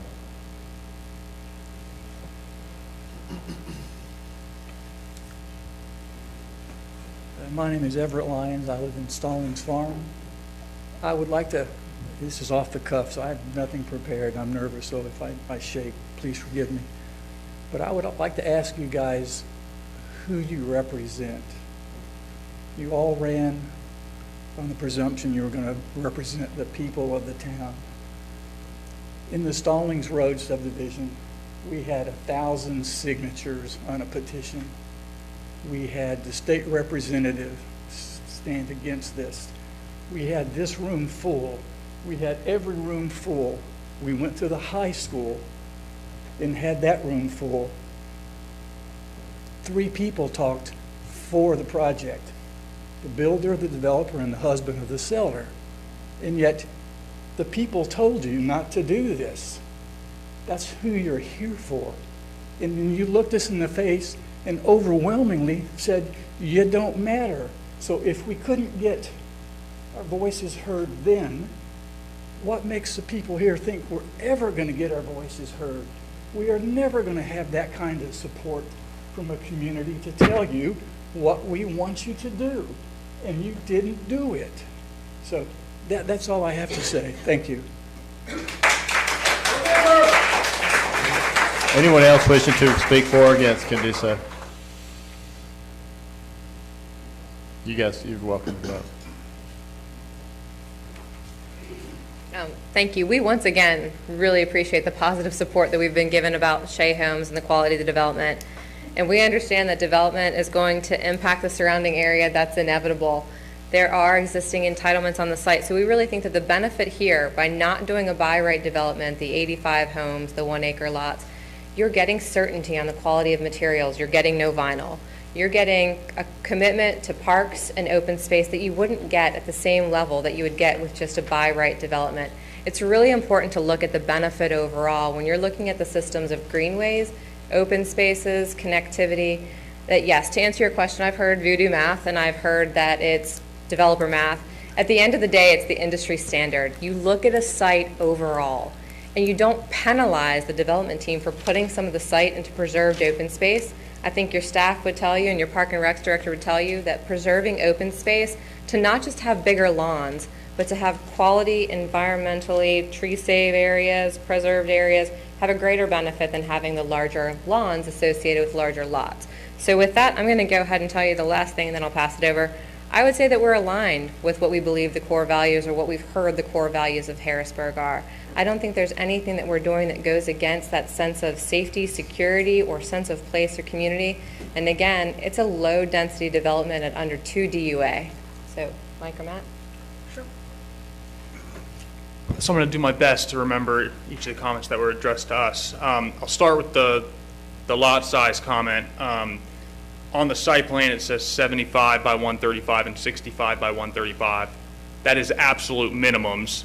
The average lot size is 11,100 and change. I think it comes out to right at 0.25, quarter of an acre, is the average across the 157 lots. The question about the stub road, that's dependent on future development of the McAkron property. He has no plans to go anywhere anytime soon, but if that property were to be developed, then in theory, yes, that road could be extended out to Hickory Ridge. What are the questions? Do you have a list? I don't have all of it. I think we covered it today. If there's anything I'm forgetting, then let us know. I don't have much to say that hasn't been said. I appreciate Mayor and Council for giving us the opportunity. I think this has an opportunity to be a great flagship neighborhood for Harrisburg and Shea Homes. We take a lot of pride in what we build, and we have a pretty good reputation in town because we stand behind our product and it has my name on it. So, luckily I haven't been shot yet, but, we work hard to preserve our reputation and to give customers good service and deliver a good product and hopefully be of value to this municipality and others. Thank you. Thank you. All right, last call. Yes, ma'am. I really wasn't going to say anything. My name is Tony Jensky, and I live at 6230 Roseway Court, Harrisburg. I live on the other side of the street, basically, so I don't know a whole lot that's going on the other end of 49. I do know Shea Homes are nice. They're very nice. I couldn't afford them. They're very nice. The only thing I wanted to say is that I've been looking into it, and I was trying to hold opinions of figuring out how everybody was feeling. But why? What does this particular community have that's going to be beneficial to our community? That's the only thing I don't understand that I didn't get out of any of it, is why do we need to have them? Like, what are they bringing to our community other than more people and more traffic and more stuff? So I don't know. That was the only question I did. And then I'm an educator. So, and I've talked before when there was other building going to be done, that my really main concern always has been is the amount of schools to the population. And it doesn't seem like anybody ever gets that put together. Nobody ever figures out. Some communities actually make builders commit to schools when they want to build their houses, just so that there are schools to go with the people that are going to be coming into the community. And I know we don't, and a lot of places don't, but there are going to be a lot more children in these communities that are going to need to go somewhere.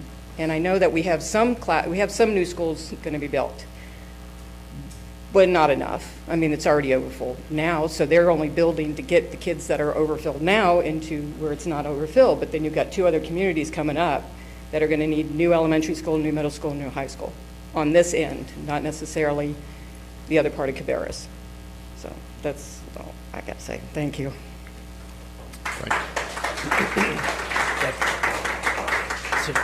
All right, we're going to close the public hearing and go to council for consideration. Yes. Mr. Shea, I think you built a great product. For a couple of reasons, I'm not going to support it tonight. One would be, I just think that at this point in time, it's just not the right fit for Harrisburg. And I just think over there, it's just so busy. Even though I live on the other side, my job is to look out for everybody. And I think you built a great product. I agree with everybody. And maybe if you would have been at the Miss Stallings, I might have voted for that, which I didn't, but it's just too busy over there. And I just can't do it and live with myself. I'm sorry, but you got a great product. I'm not saying it's not a good product. I like a little bigger lot sizes, but I just can't do it at this time, at this point in time.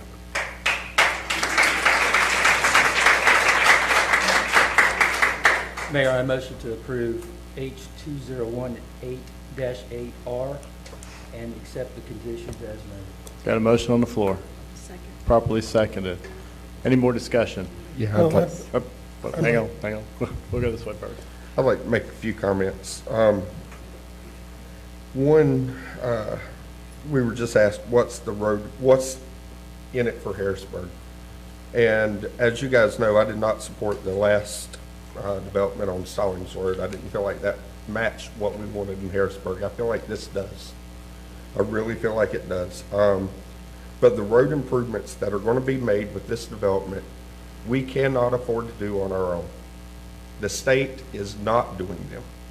You see the condition of Stallings Road. You drive up and down it every day. You see it's falling apart, and the state's not doing anything. We've petitioned, we've asked. I sat on our MPO for over a year, and it's not coming up. It's not happening. That's the reality. Someone made a comment on developer math. I will agree with you. I hate it. I think it's wrong. I think it's a bad way to calculate stuff. However, if you do the math based on simple acreage used on this proposal, it is still low development. It is still low density. So if you take that into consideration, it is still a low-density project, and I think that matters. It moves it from roughly 2 homes per acre to 3 homes per acre. You know, as a realtor, it's harder and harder and harder to find new development with anything with a quarter-acre lots now. It is getting near impossible with the cost of development, and I think that's something that we have to keep in mind as well. You know, and the lot sizes, these are not bad lot sizes in consideration of where the industry's going with it now.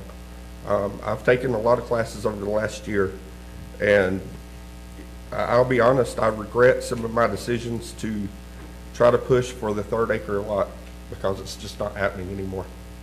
So I will be approving this. Thank you. I'm going to speak to what he just spoke about.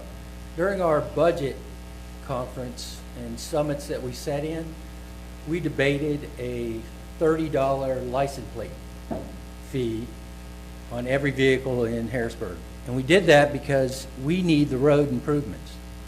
Mr. Shea is going to come in and do improvements that we cannot afford. It's got to be paid for one way or another, and Mr. Shea has offered to pay for that, and for that reason and that reason only, I'm approving this. Thank you, Mr. Shea. I'd like to add into that for a moment. Mr. Shea, first, thank you for your willingness to work time and time again. If we could have every developer come in and do what your team has done, it would be a blessing. I can't say that enough because I sat in every single one of those neighborhood meetings, and you caught literally hell. To the point where I saw you got red-faced one night, and you were ready to give them hell right back. And I don't blame you. You know, it can be cutthroat.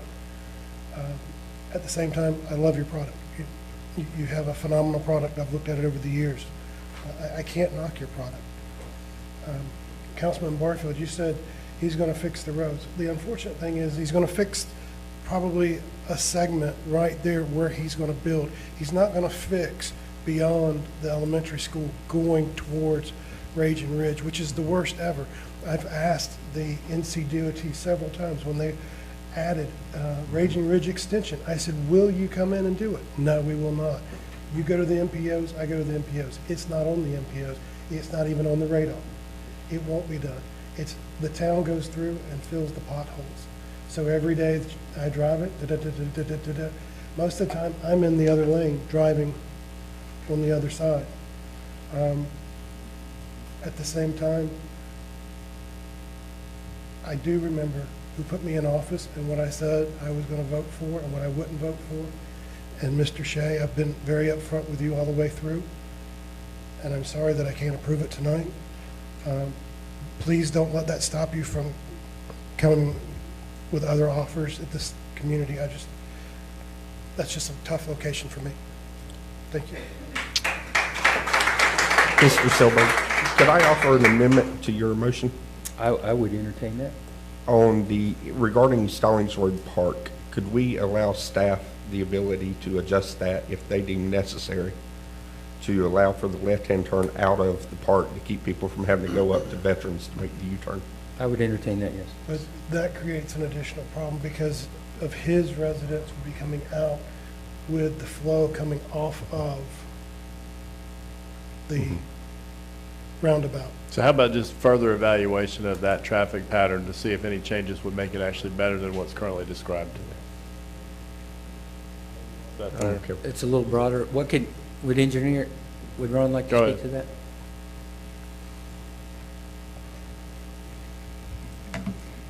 So what we would recommend on that is because that prohibition of left turns out of the community is not a condition of the TIA. That's a staff requirement. So that's not something that's backed up by traffic delays or anything like that.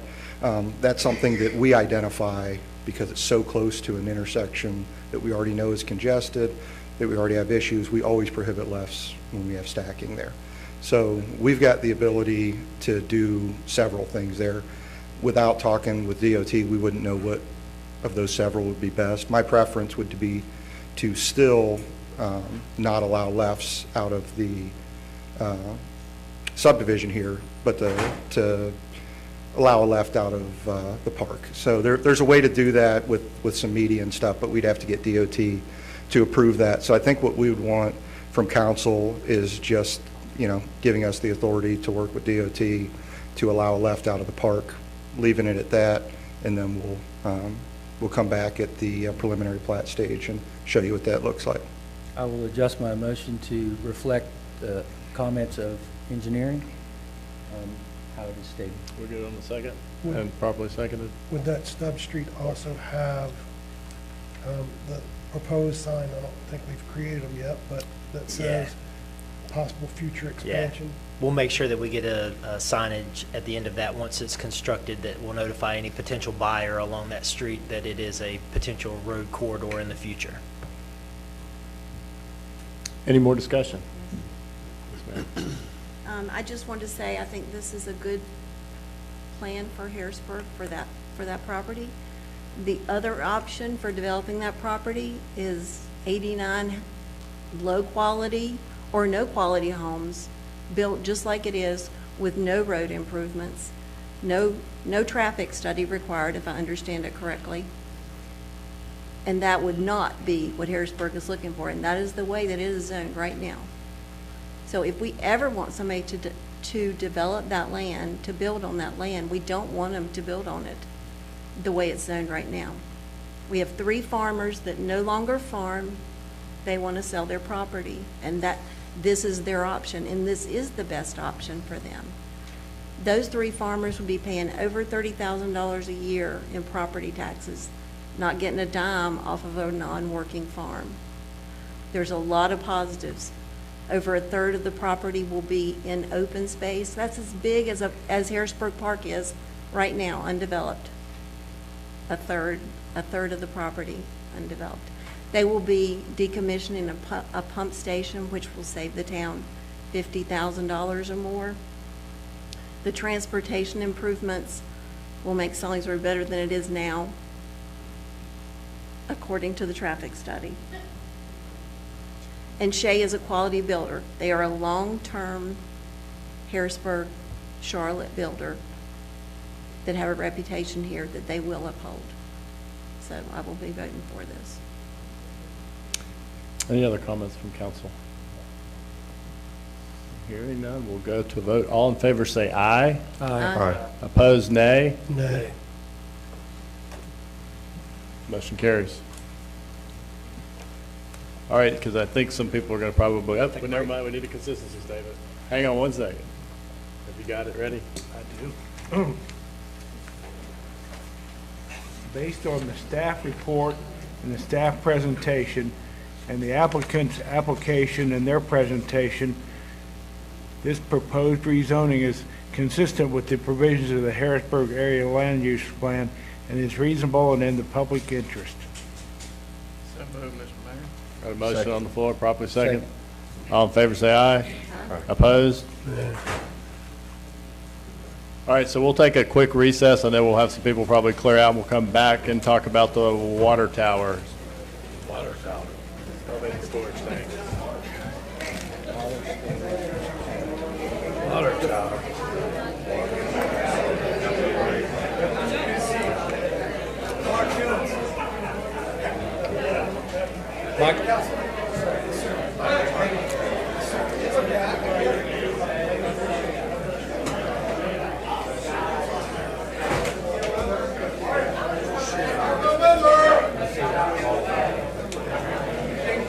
Who was that when they yelled that?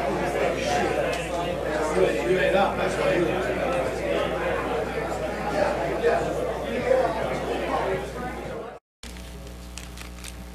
All right, now for the long part of the meeting.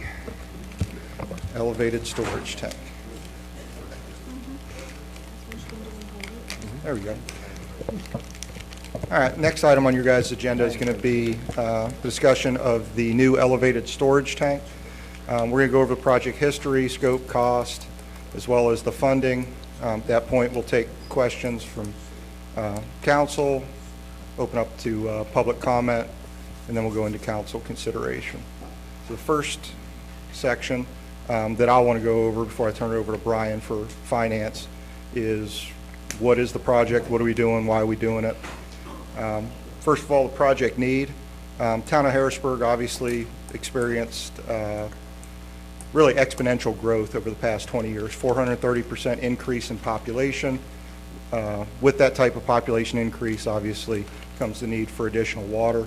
The water facilities that we have, the design on those is designed around really our max peak flows, so fire flow.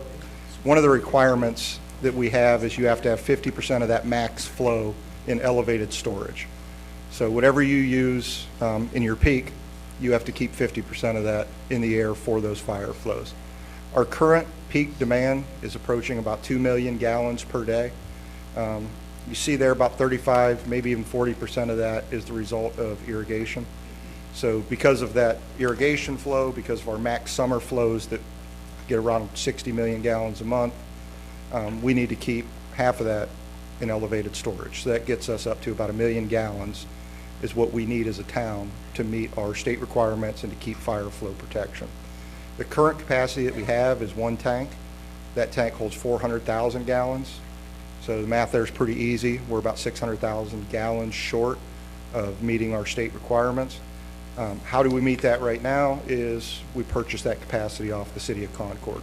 So part of our water purchase from the city includes the additional capacity that we need in elevated storage. That's really not a long-term solution. That does help in this transition period, but the city of Concord really doesn't have that storage long-term. We'd have to buy into their system, get elevated storage capacity there. That also really gives us a hard time on the southern end of the town, meeting those fire flows and having our right pressures. We do have some ability after we build this tank. Once we build this, we'll be at 1.4 million gallons of elevated storage. That gives us the opportunity to have a 2.8 million gallon a day facility. If we need to increase that a couple 100,000, the city of Concord would be available for that, but not for millions of gallons of storage.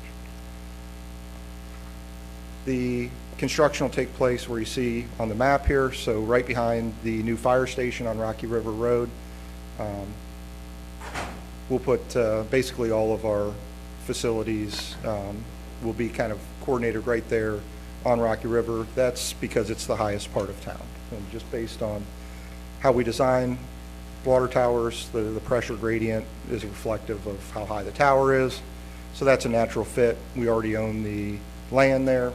So obviously from a cost standpoint, that was a good fit as well. Rob, can you give a little bit of detail on how that location was secured, the feasibility study, the location study that the town conducted? Sure. So we looked all over town for locations. So we went town-wide and evaluated several locations.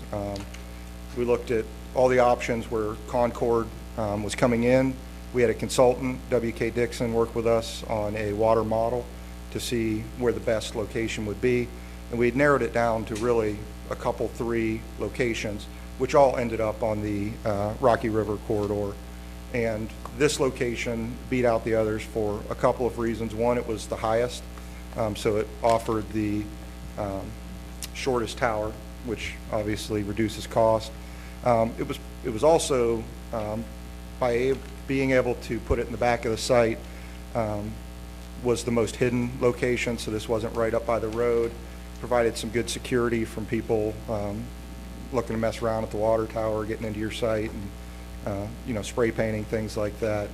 And it also provided the best flow location. So of the 3 that we had looked at, that's how we came to that conclusion. Anything else you want to add to that, Paul? No, you got it. Okay, I'll make sure I hit everything. So our big objectives on this were, one, meet the demand requirements for current and future growth. We didn't want to make a tank so big that we're not turning over water soon enough and getting water quality issues, but we wanted to make it large enough that we have some room to expand before we need to build another one of these very soon. Obviously meet the fire flow requirements for that growth, and then just really have some cushion storage in the system. By having this, you also just increase system reliability and improve the water quality. So if you're not getting, if you have a system failure in Concord, you have a greater ability to have a couple, 3 days storage with more capacity. So you can cut valves off. You have better system reliability, better pressure systems. The project progress and schedule. Right now, we just opened the bid. So the project scope was done back in fall of 18. We hired a design engineer to give us estimates on the project. That's how we got to our budget number for this year. So the design estimate for this project was $388,000. That seemed a little high for us when we were running into budget numbers, so we kind of punted on that, went back and did some in-house engineering, cut that project into kind of bits of what we could do, what we would need a consultant to do. And by doing that, we basically removed all of the preliminary and upfront engineering, worked a lot of that location study in-house ourselves, and got that price down to $126,000 for the design. So we were able to reduce the cost, $262,000 on the design stage of that. The construction end was obviously the more expensive. So W.K. Dixon, as well as another consultant, Gavel and Dorn, town staff, and several tank manufacturers put together cost estimates. We got quotes from each manufacturer, and that number came in at about $3.6 million. And what we did to try to reduce costs on that was the town went through a value engineering process. So we met with the tank manufacturers, we met with consultants, we varied the tank selection, the operation type of the tank, where it was going to be laid out, and then we expanded the project schedule. We don't need the tank in the next 6 months, but we do need it in the next 2 years. So we picked a 16-month project schedule to kind of give tank manufacturers the flexibility to move this within their site and reduce their risk of not being able to complete it on time and have liquidated damages. We bid that out in July, opened bids August 1st. The final bid, including contingency, was just over $3 million, so $3.05 million. That was another cost savings from our budgeted cost of $600,000. So due to moving a lot of that stuff in-house, doing a lot of the engineering, being flexible and doing the value engineering as well, this project, you'll see when Brian goes through, will come in about $900,000 in today's dollars, under where we started. The expected completion date for this, February 2021. That gives us that 16, 18-month project schedule. There's your tank. That should be a pretty accurate representation, location-wise. Colors aren't great, but that's a composite tank there, which is the type of tank that we selected, and it will be branded with the Harrisburg branding. We tried. We're going to get Shea Holmes to sponsor it. Brian? Thank you, Rob. Good evening. So I'll go through the total project cost here and the financing option for this water tank. So engineering and design, as well as construction management, at $126,000 and $293,000. We have legal and financing cost of $95,700. And the bid on the water tank for the construction was $2,780,000, and our owner's contingency of about $270,000 to give us a total project of $3,565,000. This project will be 100%. Will be 92% financed at $3,265,000. We have a transfer from our capital reserve fund for $300,000, and once again, we worked with Mitch and his group at Davenport and Company to work on this financing, to solicit bids from the banks. And so I just want to thank him again for everything he's done to help us through that process and help us with our long-term planning of how we're going to finance a lot of the projects that we have upcoming. So I won't go through all of this like Lee did, but we did reach out to a large number of banks, got back 7 bids. And the elevated storage tank, at the time that we went out for bids with the bank, we were estimating that $4.5 to $5 million price tag. So we went with a maximum financing amount of $5 million on the tank. Once again, we got those 7 bank bids received. We narrowed it down to Sterling, TD, and Raymond James. And as Lee said, we looked at various factors in picking the best bank. It's not always just the lowest rate that we go with. So Sterling National Bank at 20 years, 2.85%. The security on the tower will be the personal property of the tower on the fire department's land. $65,000 in lender's cost and closing cost, and we'll be earning 1.65% on those unspent debt proceeds. So here's the chart that you saw for the park project as well. With our budget financial model, we were anticipating about 4.2 being financed at 4.5%. So you can see that adds up to 3.9 million over the 10-year financial model. The current proposal that we have is $3,265,000 at 2.85%, which is a total over the first 10 years of 2.1 million. So that's a savings of about 1.7 million over the first 10 years. So what that does is just free up a lot of our capital reserve dollars to address other needs that we have in the water sewer system. To accomplish this, we would need a project ordinance amendment. The original budget was for $2.875 million. This would increase that to $3.565 million, and would also extend the life of the project by 1 year to give that contractor that extra time to complete the project. So a summary of our financing for the water tank would be 20-year repayment, 2.85% interest of $3,265,000. Total repayment of about $4.2 million, which consists of just under $1 million of interest. And once again, that project ordinance will be needed to increase the overall project by $690,000. And I'll welcome any questions. Yeah, I have a question, and my question actually is for Lee. Lee, what is the annual revenue that we generate on the antennas on the Rocky River?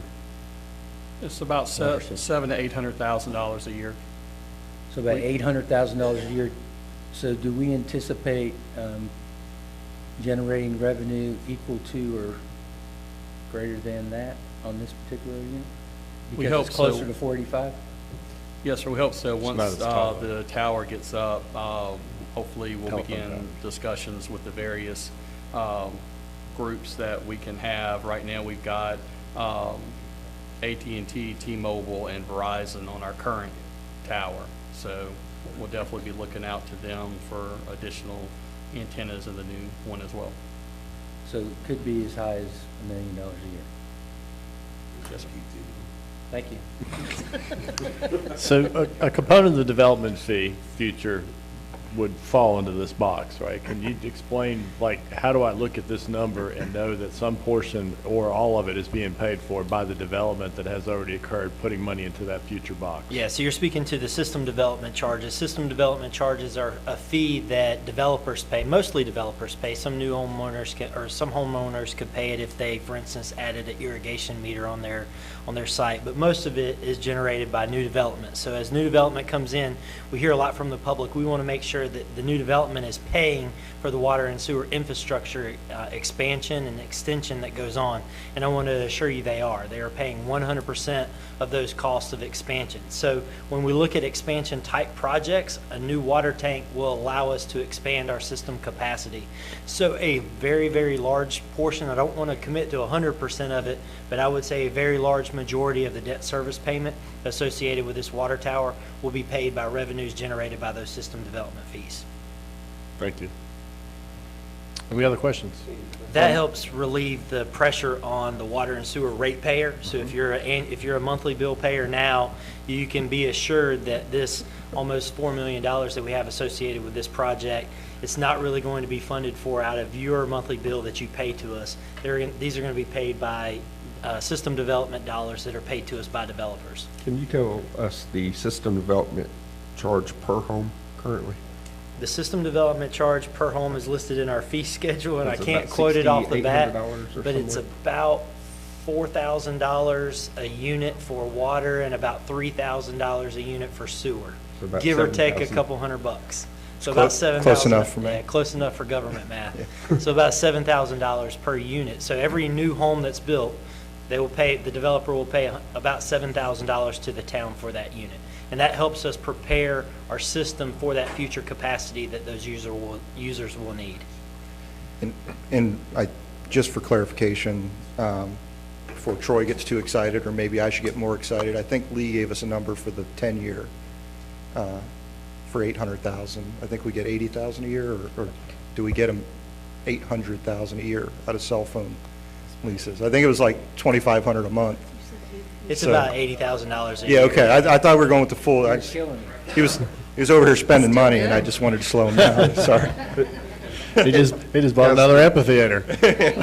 And to all the other council, the reason I asked that, the 157 home development we just approved will basically pay for $1.1 million of that. Just that one development. So, Which will help an existing problem from a fire safety perspective. Any other questions? Are you going to put up my list that I already have this time, the motions? Yeah, there's a list of them. Do we have any more questions before we get to, I'm going to entertain motions, I'm going to read them, and then we'll rock and roll through this. You got to open Oh, the I got public a public hearing. Ooh, forgot. There we go. We're going to open up the public hearing for those speaking for or against the elevated storage tank. For or against. I do have two people signed up. Rodney, you're on the list. Rodney Dellinger, 3713 Ayrshire. Lee, I think it's great that your team's been able to combine the loan and save the amount of money by putting the two loans together. I guess I'm a little ignorant that I don't understand if it's costing 3.2, 3.5, why are we borrowing $5 million? The project ordinance allowed us to borrow up to that amount, but we will not borrow that amount. We will only borrow the amount that's necessary for the project. So the documents are listing incorrect, but you are not borrowing that $5,000. So when we go out and seek those financial terms from the lending institutions, we have to give them a max amount that we intend to borrow. So we always estimate on the higher side so that we can ensure that the project can be funded fully by the financing. Okay. Thank you very Yes, much. yes, sir. Good question. Sandy Morgan.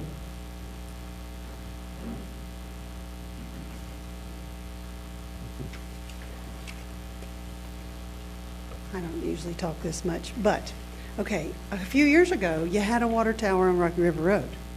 We still do. You had a water tower that Venture Church took down. What was wrong with that one? Just saying. That was a private water system. was It wasn't ours. But y'all own the property that it was on. You sold it to Venture Church. Mm-hmm. So essentially, you own the water tower.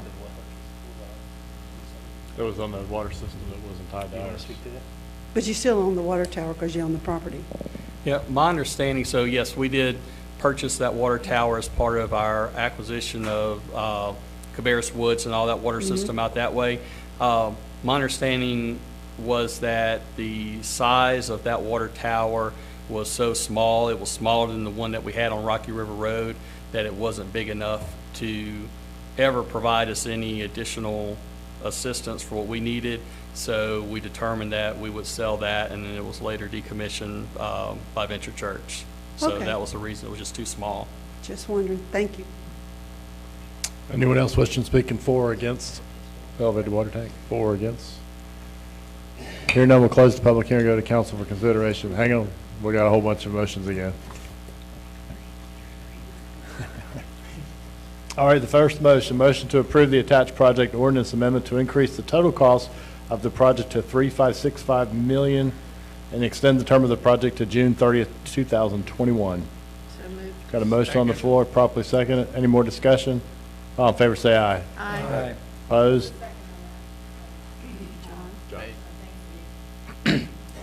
Motion to approve the attached contract and authorize the town manager and town attorney to execute a contract with Phoenix Fabricators and Erectors LLC for construction of Harrisburg elevated water storage tank in the amount of $2,782,000.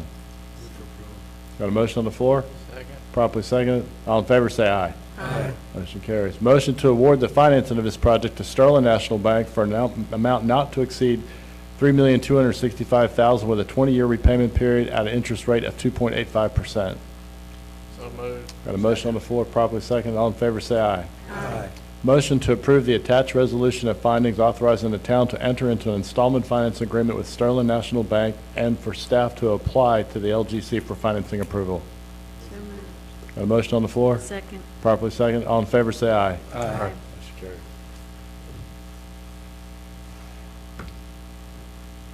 All right, another public hearing. Who's finally got the road? Last.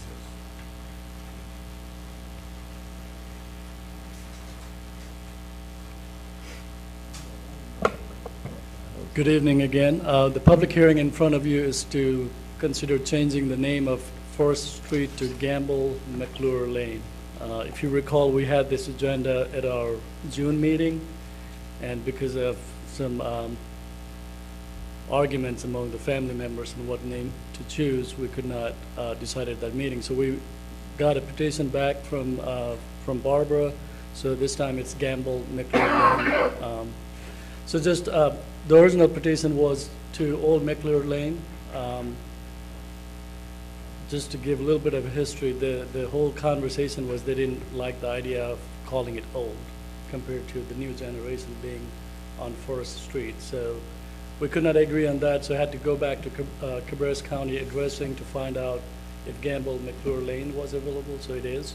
So we're bringing that back to your consideration to open for public hearing and approve. The significance to the McClure family on Forest Street is because of the growth of African American community in that area and the fact that the generations are still there. Their grandchildren are still living there, and this is kind of just to recognize that namesake for the community members. This is the map that shows where the name change will happen. So basically between the Sims Parkway and GMAX Boulevard, which the dotted section you see on the map is the Forest Street, which if approved today will be Gamble Street. Gamble McClure Lane will be built as part of the Harrisburg Park project. We called the public hearing at July 8th meeting, and staff doesn't see any issue with the change, given it's just a small segment of the street and that it signifies a demographic in our community. So we recommend approval and open the public hearing. Any questions? Thank you. We're going to open up the public hearing for those speaking for or against naming the street Gamble McClure Lane. For or against? Here now, we'll close the public hearing and go to council for consideration. Well, I had a question. Everybody on the street signed agreeing to this, because there was a disagreement before. So the individual that had a disagreement that came to the meeting, she signed it, along with other members. Okay, and they've paid all their fees to have it changed? Yes. We got a motion on the floor? Properly seconded. Any more discussion? All in favor say aye. Aye. Motion carries. All right, moving to new business.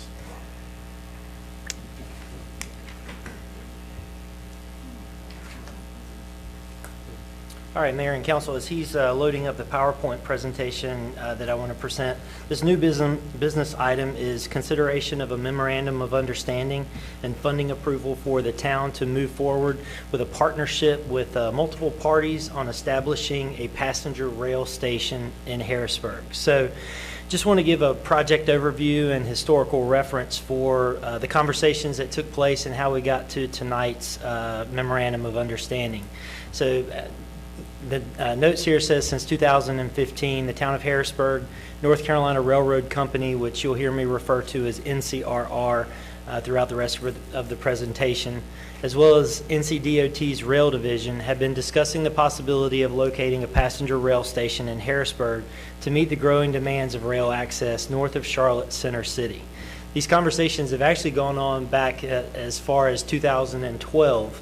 However, the intentions and really seriousness of those discussions began to pick up in 2015. In 2015, a feasibility study was started by North Carolina Department of Transportation Rail Division that was come back with a revision and finalized in 2016. That feasibility study looked at 8 parcels in the Harrisburg area, some going all the way to Mecklenburg County, going all the way east in our community as well along the rail line and paralleling with Highway 49. Through that study, 8 parcels were reviewed, and it was deemed that only one of those parcels remains a viable option for rail development, either due to development of those parcels or further investigation into those sites revealed that they were not adequate to serve a passenger rail station. One of the biggest drivers behind these conversations has been that North Carolina Railroad and NCDOT Rail Division have determined that Harrisburg is one of, if not the most important, new station sites that they have identified in the state.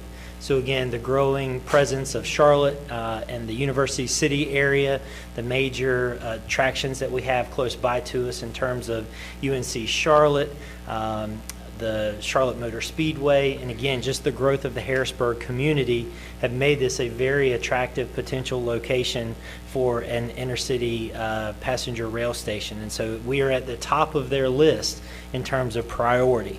And you'll see that priority come to light in some of the conversations and the proposal that we have here before us. So both myself as well as elected officials and past town leaders before me have met extensively with NCRR to work out the pros and cons, the details of this type of arrangement. I can tell you that the arrangement has changed multiple times over the years as conversations have evolved. And those conversations and plans and programs have evolved in a positive way for the town. So I won't go into those details, but I can assure you that the memorandum of understanding that's presented tonight and the commitment from the town tonight is dramatically less than what it was in past years. So that's a positive that those negotiations have gone in a positive light for Harrisburg, but it also further drives home the point that NCRR and NCDOT Rail have recognized our area as its most important new station site locations in the state. So the project outcome is obvious. It's to construct an intercity passenger rail station here that would serve as an independent stop on multiple rail lines. So the station would be similar to what you would see in Kannapolis, Cary, or Salisbury, if you're familiar with those. It would not be in any way similar to what most people think of as the Charlotte rail station. It would be extremely different from that, and even Charlotte is doing their own important project to relocate that facility and emphasize and advance and enhance their improvements there. The station is scheduled to be approximately 3,000 to 5,000 square feet, which will be served by ticket kiosks and will have a waiting area and restroom facilities. These passenger rail stations are no longer manned with personnel, so there will be no personnel need either from the town of Harrisburg or from NCRR or Amtrak or anything like that moving forward. The platform itself will be designed so that it can serve both northbound and southbound trains. So that's a positive. So when you're thinking about visualizing what that would look like, you would have a platform on one side of the tracks, a platform on the other, with a sky bridge that would allow folks to access the other platform. So if anyone's familiar with the J.W. Clay parking deck and light rail station, it will be something similar to that in terms of visual looks and being able to get from one side of the tracks to the other. The station would be serviced by Amtrak and will be part of the Piedmont and Carolinian train service routes. Specifically, the Piedmont route runs a daily route from Charlotte to Raleigh, making stops in Salisbury, High Point, Greensboro, Burlington, Durham, and Cary before arriving in Raleigh. The Carolinian runs daily from Charlotte to New York City, making stops in Greensboro, Raleigh, Richmond, Washington, and Philadelphia. There are a bunch of other cities that it obviously stops at as well, but those are some of the highlight cities on that route. The facility location, as you can see on the map, is in that blue area. This area is located along Highway 49, which gives the facility great visibility and easy access for passengers, as well as close proximity to town center. So when you're looking at that map there, you're currently sitting in the top left corner of that map there in Town Hall. So you can see that it is within walking distance of Town Center. It's directly across Highway 49 from Pet Boys. This is currently a vacant parcel that has an entrance which is known as Saddle Creek Court. So to the west of this facility is the Shell gas station and future home of the Sam's Express car wash. Further to the west, you have the Bank of Ozarks and Chick-fil-A.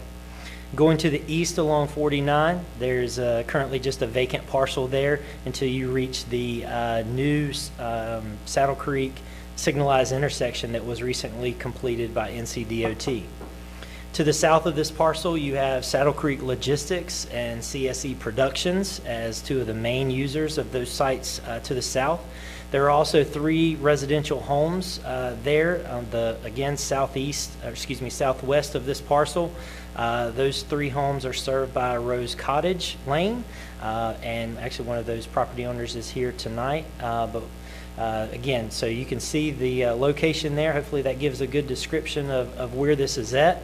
But again, the proximity to Town Center and location on 49, we feel like make this site a very viable use for this particular station.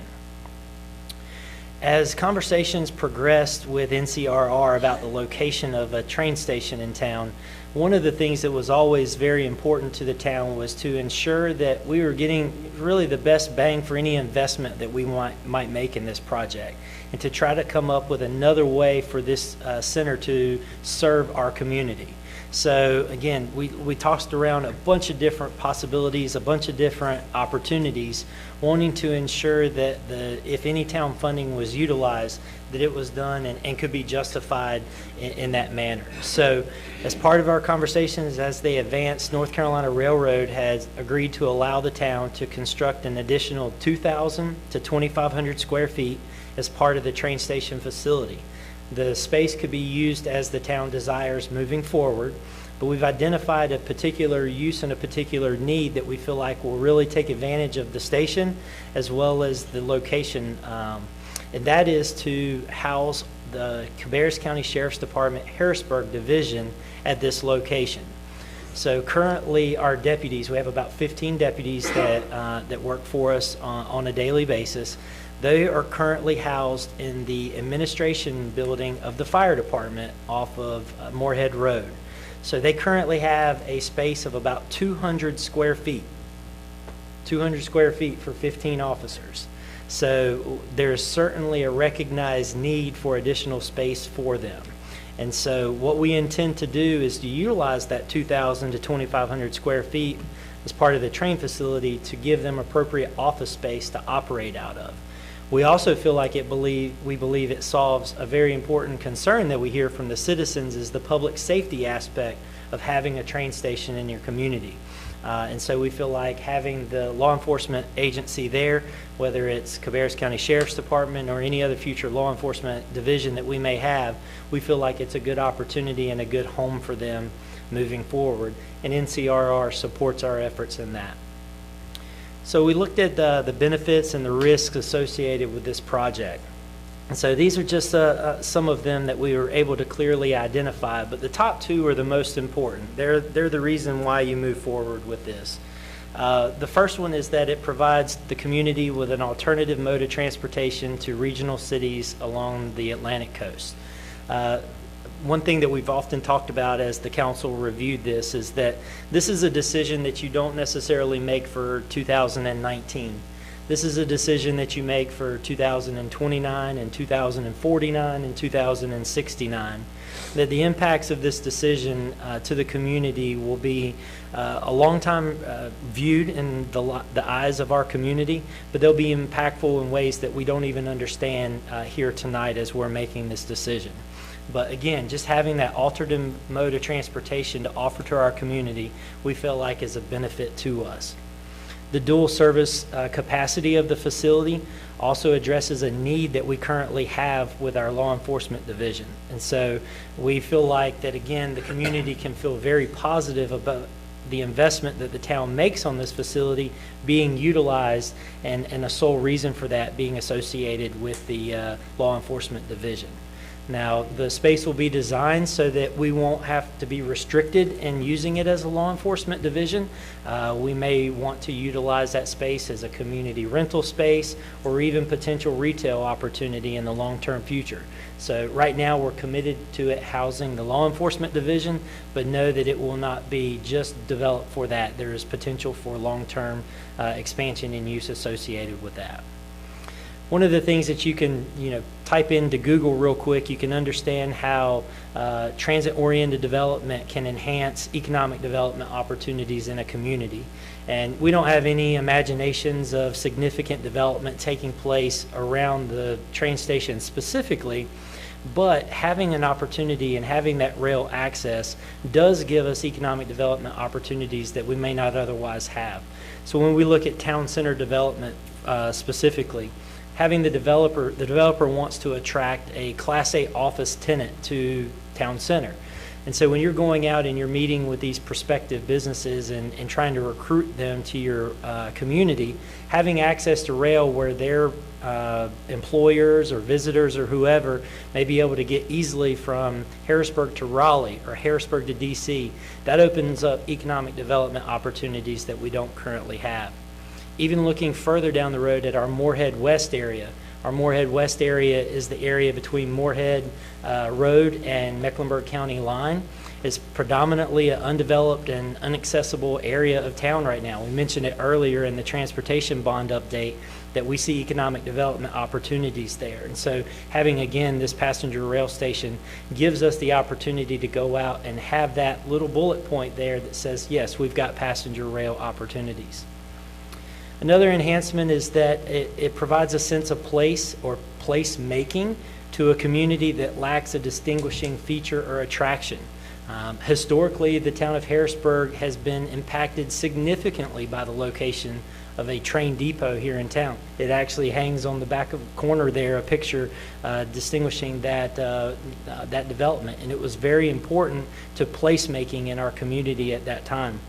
So being able to literally put the community on a map and making an opportunity and an effort at placemaking, we think is going to be beneficial for Harrisburg. Another important thing is when you look at the economics of this. So we were able to acquire the property at less than market value. So an appraisal has been done on the site at its current vacant state. So not assuming any new development around it, its current vacant state, we are able to acquire the property at less than market value. Our partnership with NCRR2 is also going to allow us to obtain a high value asset at a fraction of the cost. I'll dive into it in a little bit in a minute, but we're obtaining about a $7 million asset for about 25% of the total cost associated with it. Not many people are going to turn down that economic opportunity. Also helps recognize again the historical impact of the train depot on the town. And having access to rail provides potential long-term transit opportunities such as light rail.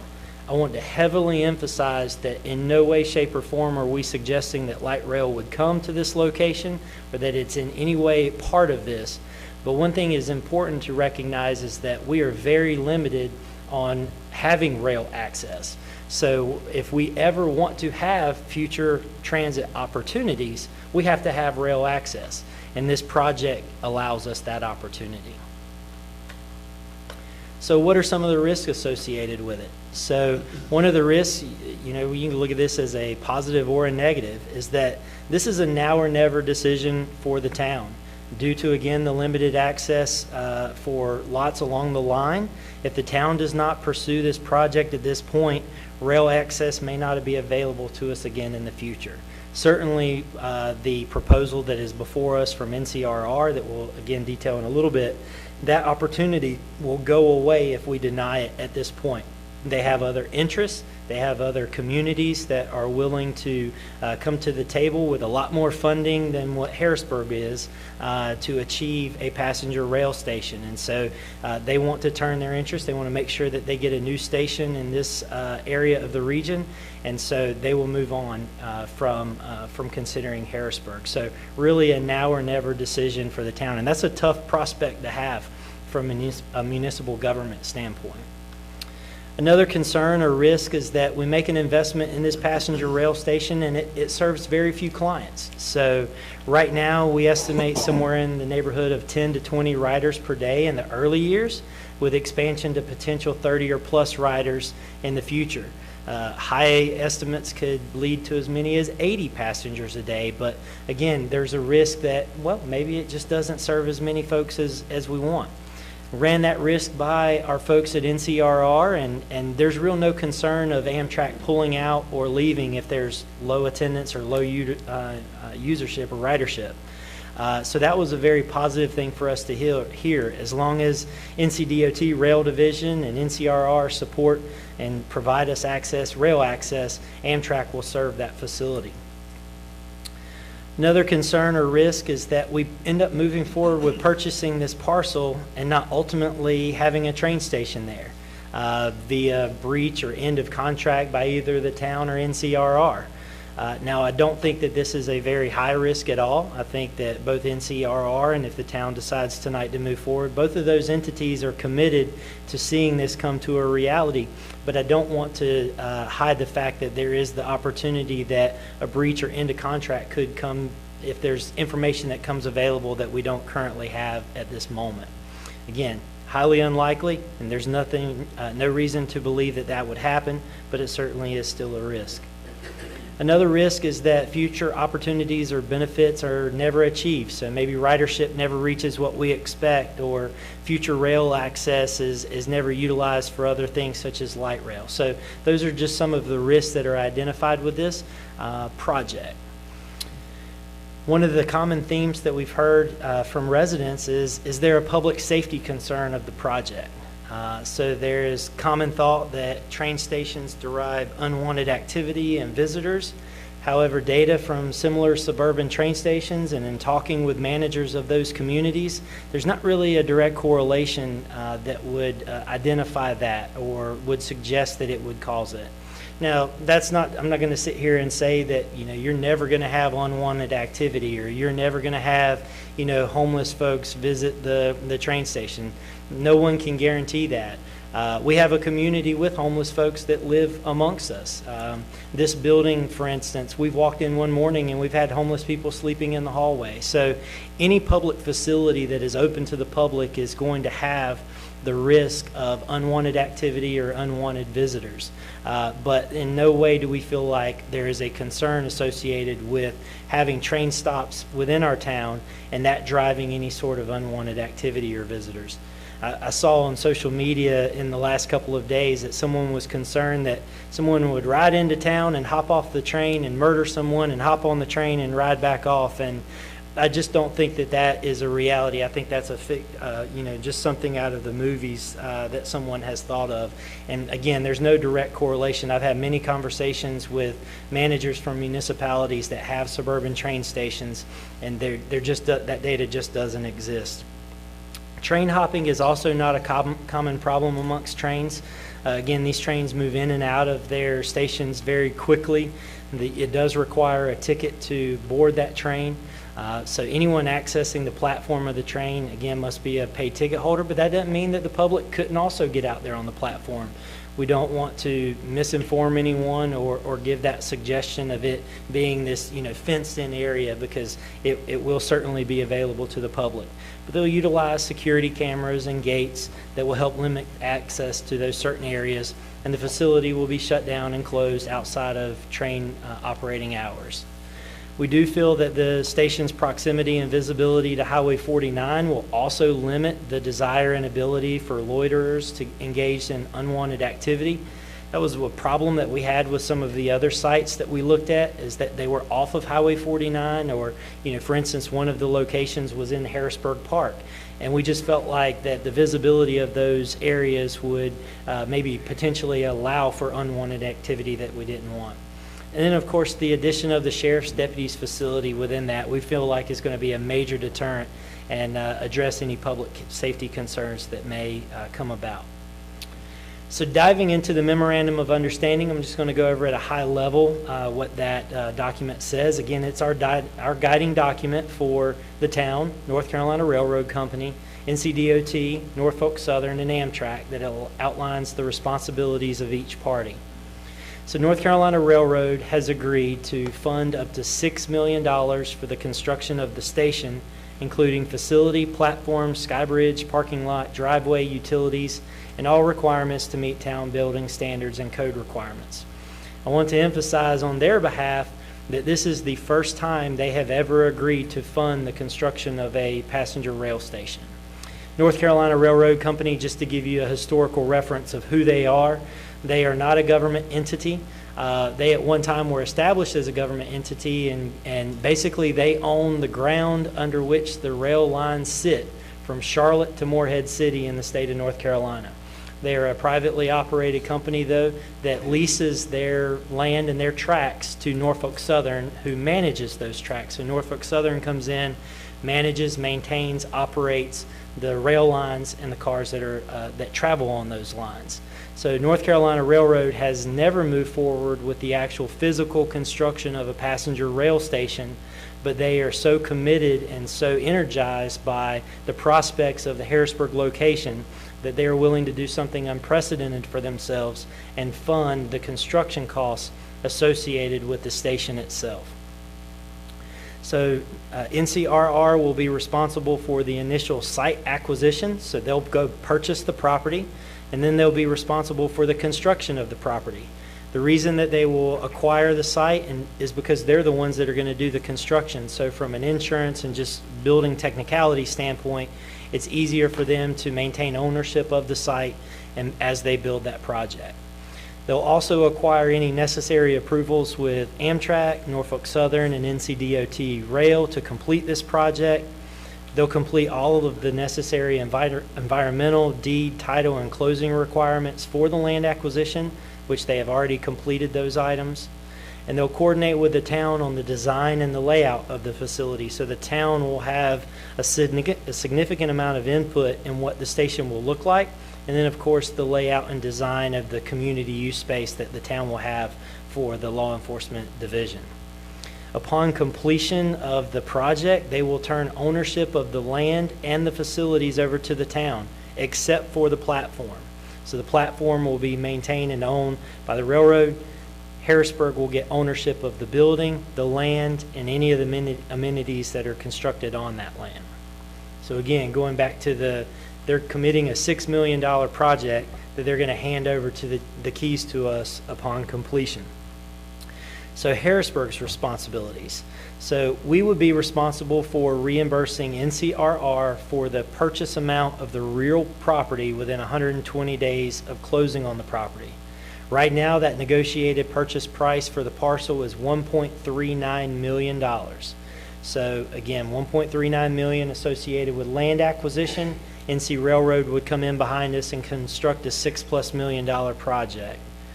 We would also be required to reimburse NCRR at the time of construction for any of the construction costs associated with our community use portion. So you'll see the word community use throughout the memorandum of understanding and throughout this presentation, but that community use space represents the law enforcement division we expect to construct. We would also be responsible for any costs of construction of the train station over the $6 million number. NCRR has not begun the construction estimate process, but there is no expectation of this time that it would be over $6 million. That's why we have an out in the contract. So let's say it comes in at $8 million. Well, certainly Harrisburg is not going to be interested in funding that $2 million gap. And so that would be a reason why we would breach contract or end contract. And so that opportunity is there for us. There's no expectation of the council for the construction cost to go over $6 million. And I think there would be some very serious conversations that the town would have if that were to take place.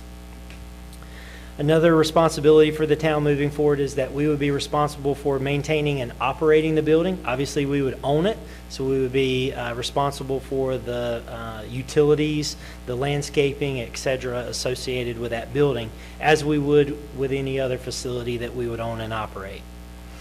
We also must help them abandon the rights-of-ways associated with Saddle Creek Court that would allow for the project to move forward. And we would provide NCRR with construction credits towards the project that the town would otherwise provide itself. So we're going to treat this as if we're building this facility ourselves. And so things like permit fees, utility fees, connection costs associated with extending water and sewer, all of those things are going to be things that the town is going to cover, expecting that we are going to take ownership of this building when it's done. What that allows us to do is get credit with NCRR towards the construction of our community use space. So again, we're trying to take advantage of some of the opportunities that we have from the municipality standpoint to limit our total cost. So again, the appraised value for the land for the two parcels is $1.55 million. The purchase price has been negotiated currently at $1.39 million. If approved tonight, they do expect a quick close on the property. Again, all of the due diligence, deed, and title work has been done on the property, and they would expect to close. NCRR would expect to close on the property August 16th. From a timeline of construction, there's about an 8 to 10 month period that designing and engineering would take place, followed by a 12 to 18 month construction period for the project to complete. NCRR estimates that rail service would begin sometime in 2021. So a budget amendment is being requested as part of this project. So if the MOU is approved, a funding source is necessary for this. A budget amendment to fund $1.75 million is proposed to create a capital project fund for this multi-year project. So again, going back to the being good stewards of the town's dollars, if we were here tonight discussing $1.75 million to construct a law enforcement division facility, I don't think very many people would find too much objection in that. And so I feel like we have certainly satisfied that requirement from an investment standpoint, where we're investing $1.75 million, and that's the cap, that's the total, that's all that the town will be investing in this. And we're acquiring a piece of property on Highway 49 that will house our law enforcement division and a passenger rail station that will serve our community well into the future. So we get excited about those opportunities. We mentioned it earlier. When you can take advantage of spending your money in a wise way, we feel like this certainly meets that standard. So we've heard a lot of questions. We fielded several emails, phone calls, seen posts on social media, and so we just want to respond to a few things that we've heard out there. And the three major things that we'll focus on that have been the kind of risen to the top is that the construction of the station is going to require a tax increase, and I want to just state emphatically that it will not. There will not be a tax increase necessary. There's no financing even necessary for this particular project because the town is utilizing its capital reserve fund to achieve the goals of this project. NCRR is funding the construction of the train station and its amenities. I want to make that very clear that the town is not putting any dollar associated with the actual train station and its amenities. The town is also funding the land acquisition in the community use space. So again, we see this as an opportunity to acquire a piece of property at under market value and utilize it as a great location for our law enforcement division moving forward. Another concern that we heard was that the station will cause significant traffic congestion on Highway 49. Early estimates of 20 to 40 riders a day, with peak ridership maybe rising to 80 plus trips per day. Again, that's per day. That's not going to be any discernible increase in the daily traffic along Highway 49. So I don't think anybody is going to physically be able to see any or notice any difference with 20 to 40 riders a day or even 80 riders a day that may traverse down 49 to access the facility. So traffic congestion and increasing that is not something that we foresee as a result of this project. Some people question about whether or not it'll make an economic development impact on the town, and honestly, quantitatively, that would be very difficult for us to analyze and prove to anyone that it does.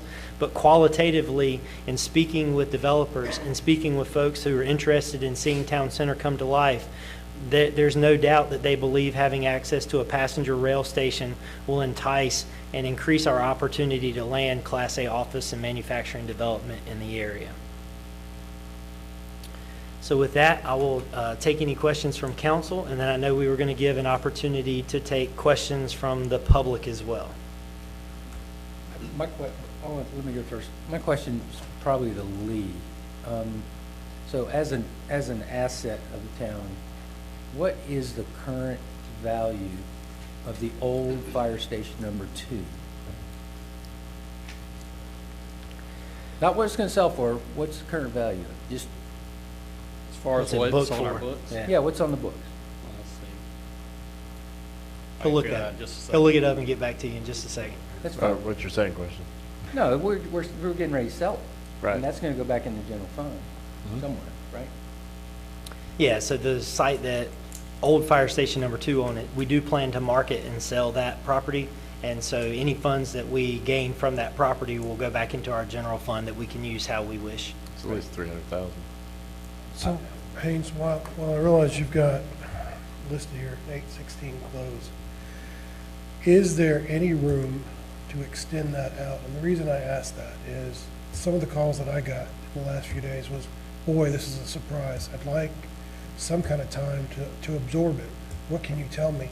And I had some information, but Councilman Selberg and myself were still discussing it tonight coming in. I don't know that I have everything in front of me for that decision. And I'm just wondering, do we have an opportunity to push it 30 days? It's something that I can ask. I know in conversation with the property owner, so not with NCRR or any others, but the property owner is very interested in moving the property in a certain time period. So I think that the close date is driven by the property owner and his intention to sell. I do know that there is other third-party interest in the property and them developing it from a private development standpoint. I've heard anywhere from a fast food restaurant to an oil change place being identified as a potential tenant for that site. I know, right? So I don't know. It would be entirely up to the property owner, but I do know that there is other development interest that he has, and he's willing to sell the property to the town at less than market value because he believes it's a public improvement that he would be willing to accept. So on this property, upon deed transfer, will this property be limited to be forever and ever, amen, a train station? I mean, you know, you got Jackson Park Fire Station. It has to be a fire station no matter what, right? Would this parcel be locked to that same type of deed restriction? It is my understanding that there will be no deed restrictions on this property, so the town would be able to utilize it for whatever it wished in the future if, for whatever reason, a train service were to move away. Again, going back to the community use space, it's been communicated to us by NCRR that they don't really care what we do with that space, so we even have some additional space in the site to kind of control and have some flexibility with moving forward. Some residents reached out and asked if you're familiar with like Jersey area, Washington area, folks will get on the Amtrak and go, you know, from Jersey, from Cherry Hill to Atlantic City. You know, it's a $10 train ticket. People are always getting off, getting on. Would they have the capacity on this to do a short trip from here to Charlotte? Is that even a consideration? I think that they would have that capacity. I don't know what the fare would be, but they would have that. So you would be able to get off at any point along the line where there's a current stop. But it wouldn't be within the same time frame as per se, like rush hour and all that kind of stuff. There's a schedule that's already posted for both the Piedmont and Carolinian that's out on the Amtrak website that talks about when those stops are at each of those stations. I don't reference it off the top of my head, but I know there's an established route already. Do we get any revenue back? We do not get any ticket revenue back. So we're paying to maintain the building and the services on the building and upkeep, electric, water, et cetera, et cetera. Yes, sir. Correct. Yes, sir.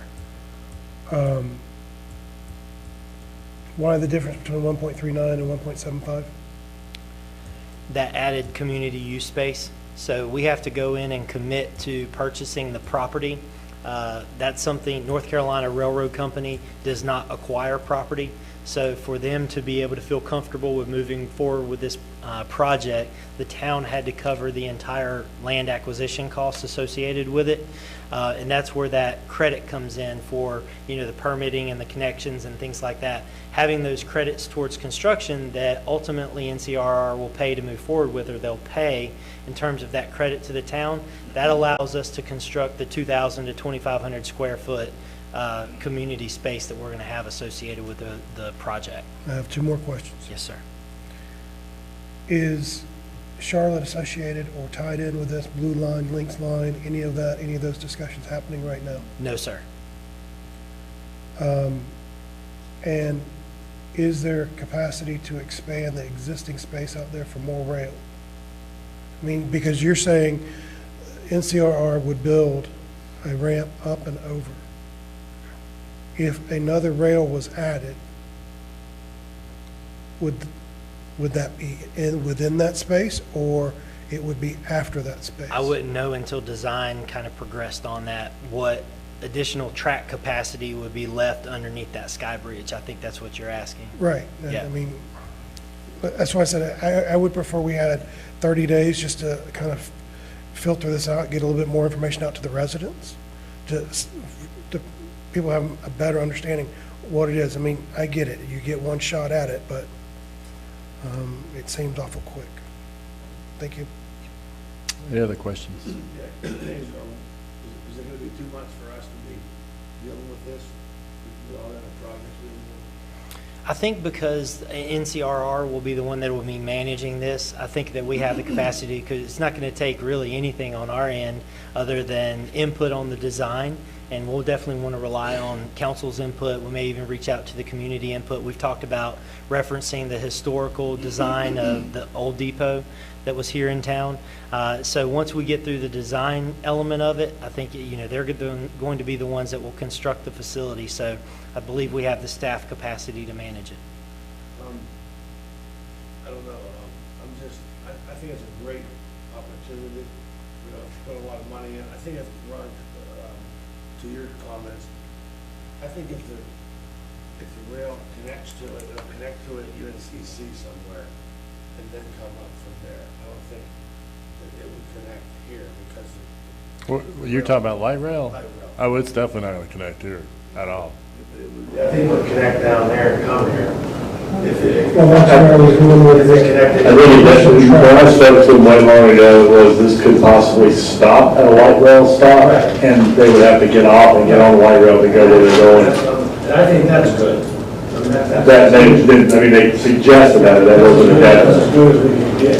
I see some of the residents are getting confused because when you say train, they all think light rail. Yep. Right? And they're like, oh, it's just right there, so But they they could just did add it say here. the trip to Charlotte, to your point, moving it closer towards the stadium, they're going to relocate the one that's there, then it will allow us to stop from here to there, and you could go uptown. I've rode trains all my life. My dad worked on a railroad for 34 years. I've been all over the country on it, so I get it. Northeast, Chicago's, Seattle, Florida, all from Pittsburgh, so I get it. I think for the money that we have to put up, I think it's a good idea, even though we don't know what it's gonna entail, and what we can get out of it. If we can house the police officers there, it's just for once, it's not a lot of money, I think, that we have to come up with, or we have to build. But on the other side of it, and here we go again, back to the park, it's nothing that I'm never going to see the results of it in my lifetime. I mean, it's just the way it is.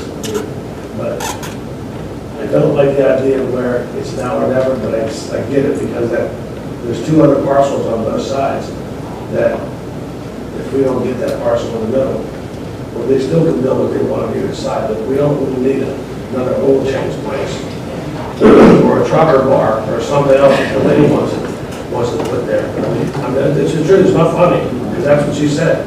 I mean, But she can still do that. she can still do that. At least there'll be a train station in the middle. And, I mean, like they said, it'll always be a brewery. Everybody be good with that.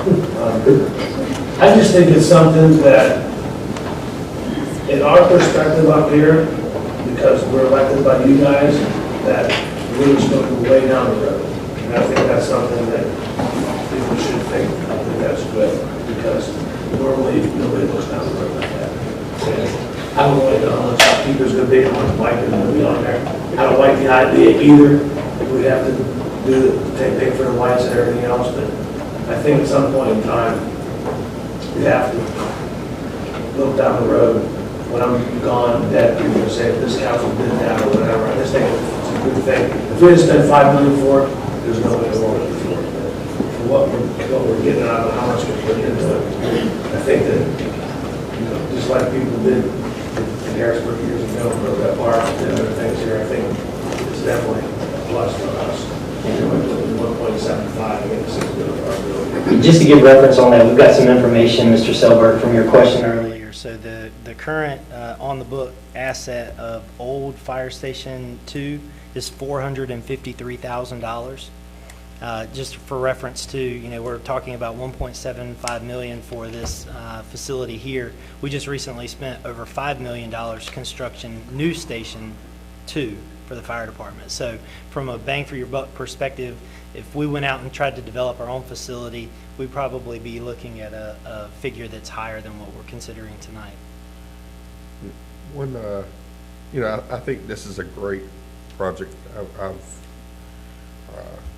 I really, when I first heard, you know, about the overrun for the pricing that from what we initially budgeted, it really scared me.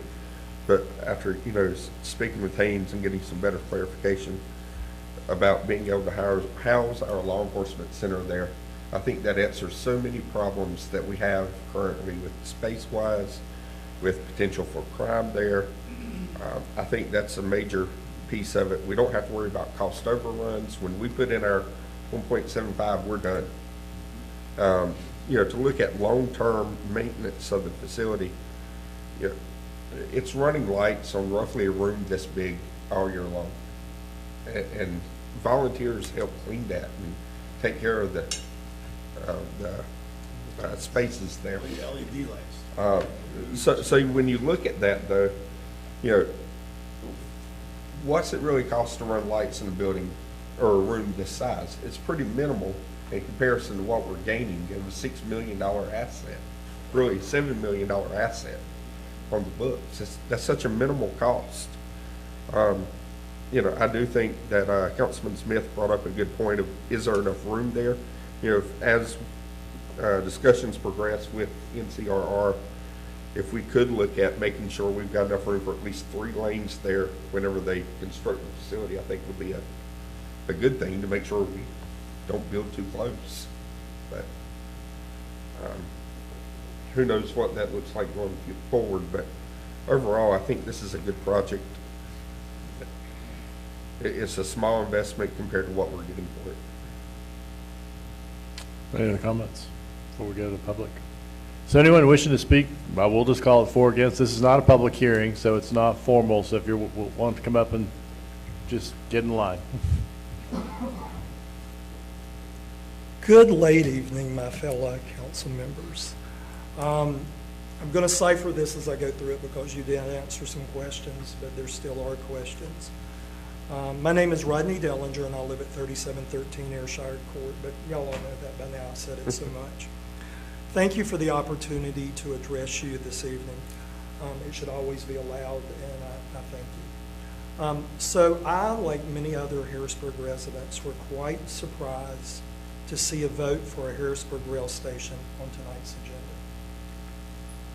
But before I comment on that further, I would like to reference an article from the Business Insider dated March 27th, 2019.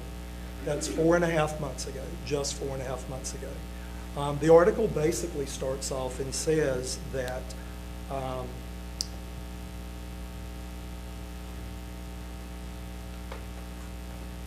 Amtrak is becoming a less viable mode of transportation. It goes on to say that 21,400 miles of Amtrak is in the U.S., with Amtrak only owning 630 miles of it. Thus, Amtrak must pay for the use these tracks.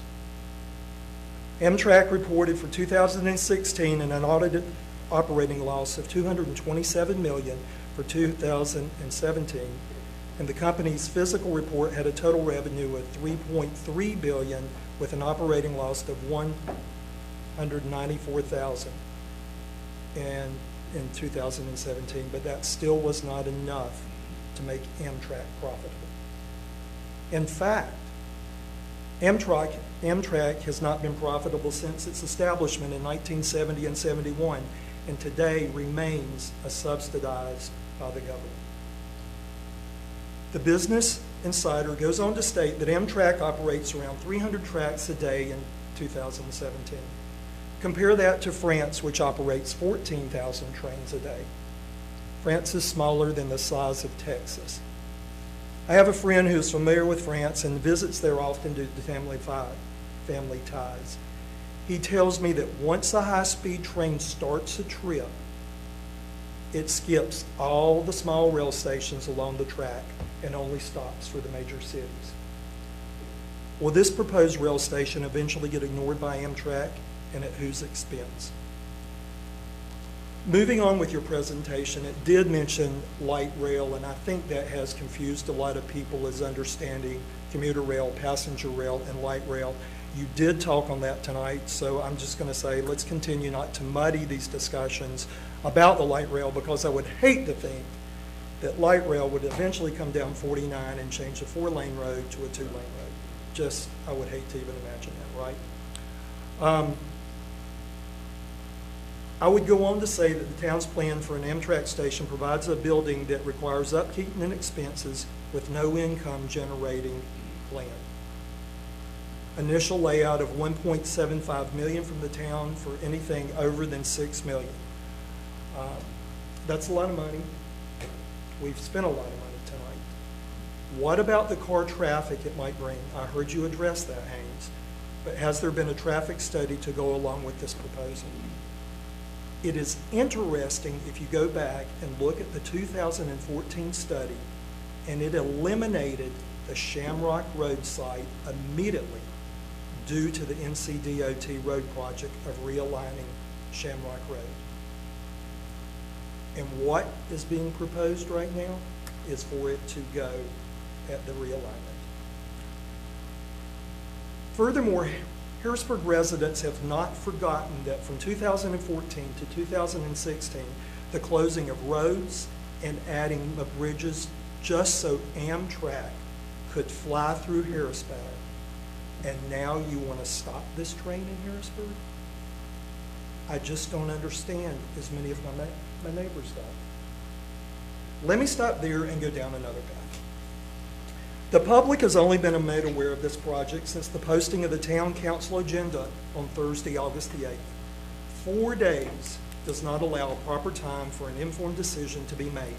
Then, 4 more days, this Friday, August the 16th, someone is going to sign papers to acquire land for a rail station at the cost of $1.39 million. Tonight's presentation further goes on to say, approving will authorize the town manager and the town attorney to make any necessary modifications to execute the memorandum of understanding. This whole process definitely undermines the voice of Harrisburg residents. Residents that elected you to,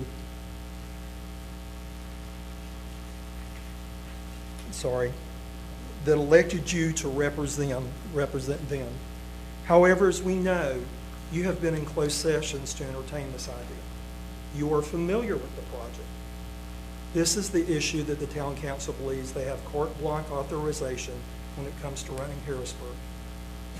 You must listen to those that elect you and put trust in you. Each one of you, they put trust in. Even though we have elected officials, you might as well say we have taxation without representation. Again, 4 days does not give us time to research the 2014, the 2015, the 2016 documents and to understand. In fact, I had to call the NCDOT Rail Division today to get a copy of the 2016 feasibility study for review, as I could not find it on Harrisburg's website. I have not had time, nor has my neighbors, to review such critical information that affects the way of our life. why are the residents really not getting a chance to speak about a rail station? Simple question. You may say, Rodney, you do not understand what you're talking about. You do not understand. Well, then I say, help me and my fellow residents understand. Don't expect me, and I thought it was only going to be 5 or 10 minutes, but I'll give you 25 minutes in this presentation to understand it this evening. We ask you put the brakes on this project immediately, that meetings be set up with residents, that ad campaigns be set up so that we, as a community, can understand and can provide valuable input that affects all of our lives today, Rick, and 20 years down the road. Who knows, one might be surprised you and say, great, good idea. However, at this point, bad idea. And I just like still on the record, but to say from this is, I support the police. I support the sheriffs. Yes, it would be great to have a place there. I understand that. But the public with 4 days notice and you're going to put a bid on this property, we need more. I want to understand. They want to understand. And all these documents maybe have the answers, maybe not. But we need to have an open dialogue and an open discussion to be sure that we all understand, because a lot of people do relate it to the light rail. Thank you for your time so much tonight.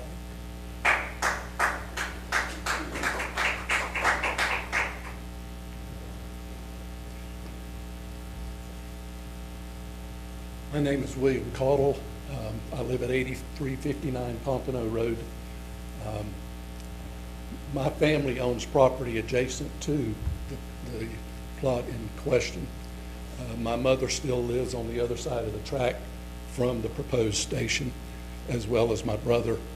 I grew up around that railroad track, and I've studied the whole railroad situation for a number of years because my family has been dramatically impacted by the North Carolina Railroad. We have to accept the fact that Harrisburg is a growing community. There are transportation needs that will have to be addressed at some point in time. I would hope, as this project is considered, that you would look at it as more than just a train station. It has the potential for being a transportation hub. If you think in terms of how many cars are coming through Harrisburg on a daily basis going to Charlotte, if we could get even a park and ride facility adjacent to that train station or across the street from the train station, where you have some of these cars that are passing through on their way to Charlotte stop and get on a train and ride in, or even get on a bus if it's a park and ride facility. There's all kinds of options for transportation coming through Harrisburg that would entice people to stop, and before they go home and get back in their car to go home, they do a little shopping. They have dinner at our local restaurants. If we're going to depend on people walking from town center to the nicest restaurant in town and be able to support the kind of facilities that we say we want, we're going to have to depend on people from outside. And limiting the growth to just our McMansions in Harrisburg is not going to get us the facilities that we want. And yeah, I've got some personal interest. I've got land adjacent to the proposed station. I've even got a shared access agreement for the property that I'm not sure has been considered in all of this. But beyond that, the growth of Harrisburg needs more transportation considerations, not just, are we going to put a traffic circle in, but where can we handle all of this traffic that's going to increase? Can we do something different? Think outside of the box. Rail is a good alternative. Thank you. Thank you. Anyone else?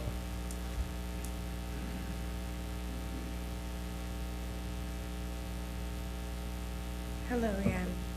Jennifer Lauren, 4058 Carl Palmer Drive. I'm very much for this. I am very tired of sitting in traffic to get to Uptown Charlotte on a daily basis or for ad hoc meetings. I think this would be a wonderful opportunity to really put Harrisburg on the map. 17 years ago, when I bought here in Harrisburg Town Center, everybody made fun of me and said, "You mean Harrisburg, Pennsylvania? It's so far out there." But I knew great things were coming to this tiny town. And there are actually 3 lines. There's the Piedmont, the Carolinian, and then the Crescent. The Crescent runs from New Orleans all the way to Penn Station. And I have taken all 3 lines, Raleigh, New York, DC, all 3 of the lines. I've also been in a sleeping car, a bar car, a dining car. There's so many great things about it, and hopefully with this expansion, there's going to be revenue opportunities. I believe one of the council members mentioned a $30 plate fee. Other cities, if we can take a look at how they did their park and ride or their parking lots or their parking decks, non-residents or non-town members had to pay somewhat of a plate fee. But for residents, we didn't. An example would be in Long Island, New York, even down to their beaches. Only residents are allowed to use a certain beach. So I think there's a lot of revenue generating ideas, and if we could somehow link over, be it by shuttle or be it by train stop to the Blue Line, that would make my commute, and I know all the residents of Harrisburg's commutes to Uptown and to the new 2022 Gateway Amtrak station a lot easier. It really would be, and it would be an alternative, and it would make us a lot greener than the rest of our towns and the rest of our cities and counties, because we wouldn't have so many cars on the road. Some other revenue opportunities could be bike share, such as City Bike. I don't recommend those scooters. I almost got hit by one in France. But also thinking of a sky bridge sort of like what is at Speedway, so that pedestrians can walk from here, literally, and walk straight over to the train depot. Not just for parking purposes, but encouraging more shuttles to come through, more Ubers, Lyfts, park and shares, maybe working with CATS to say, hey, why don't you put a park and ride here? For concerts, for instance, we could make it mandatory that any non-residents of Cabarrus County or Harrisburg must take the train, and we'll run shuttles to make ourselves more green and just allow residents to not feel so crushed like I felt crushed year after year when the race comes to town. I purposely go on vacation and leave town because of that, because I can't even get to Harris Teeter. It's a nightmare. So I think there's multiple opportunities that we can't see right now, but if we work collaboratively with our counterparts, possibly in Charlotte, but with the residents and the future growth that's coming, you know, maybe there's tax incentives for residents as well who can prove that they only did X number of miles but purchased X number of weekly or monthly ridership. You know, I think there's other opportunities. I'm not saying we're going to own our own express train one day, but we could possibly continue to build up above the police department or the sheriff's department. Let's get in contact with Hilton or Aloft. Let's have a small, maybe hotel, so people that need to go straight from here to DC or straight from here to New York can, without having to go all the way to Uptown Charlotte. I think it's great for people who might be pursuing higher education at UNCC to be able to get on the train. I think it'll work out well. I'm hopeful that, you know, I'll be riding that train in 2021.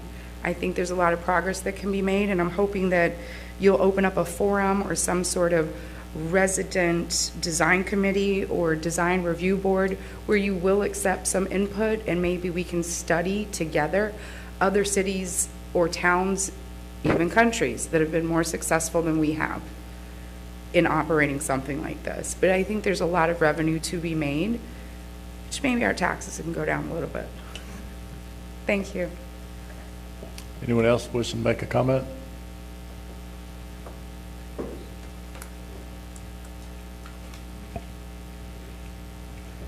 I have a question.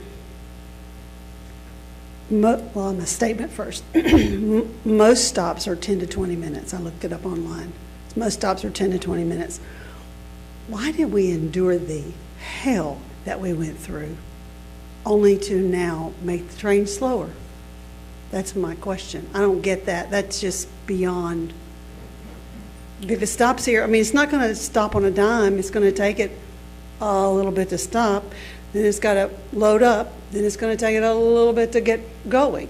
So I'm at a loss to understand why we, as the residents of Stallings Road, were forced to go through that hell.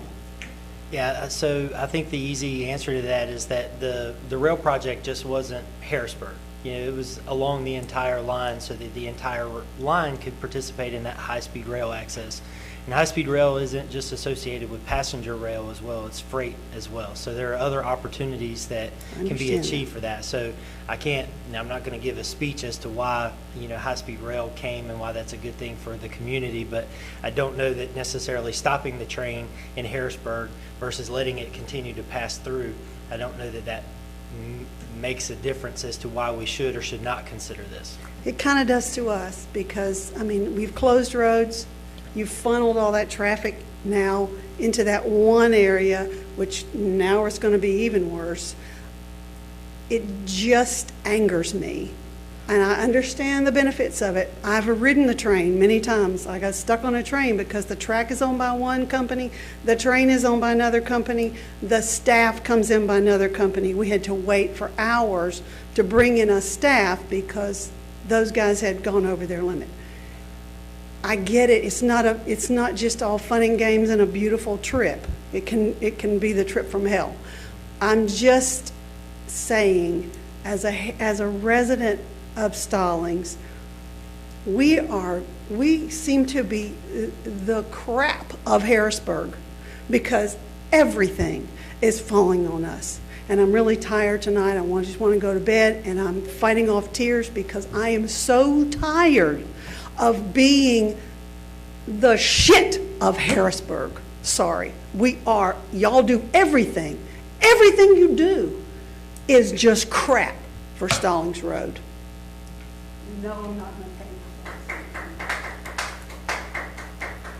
pay. Any other comments? Here, no, we'll go to council for consideration. There's two motions for approval. I can read them and then go from there. The first motion is to approve the attached memorandum of understanding for the train station and authorize the town manager and town attorney to make any necessary modifications to execute the document. I'll entertain a motion. Motion to approve. Let me outline that just real quick, that if there are any significant changes to the contract, we will bring that before you. So there's no carte blanche for the town manager and the town attorney to execute that. It's just those fine details of the contract that may need to be executed that we don't know currently today. But if any material changes to the contract, we will let you know. So for reference, there's no appetite for extending 30 days to give our residents a little bit more information?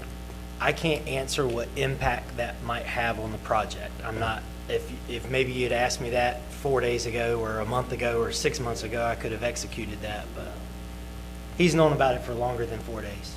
But I couldn't speak about it until 4 days ago, and I started getting comments from residents. Yeah, I could have I've been asked out of 4 days town. ago. I pulled into town about an hour ago before this meeting. If I had more time, I could have probably got an answer to that question. Right now, you're asking me to answer a question I can't answer. We do have a motion on the floor. Do I have a second? We have properly seconded. Any more discussion? Troy? All in favor say aye. Aye. Opposed?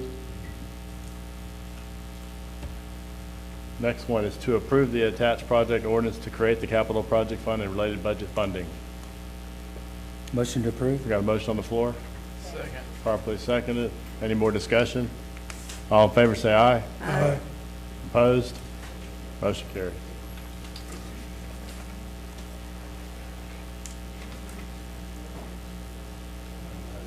No, we're not done yet. Nope, we still have Smeel truck. $600,000 car truck.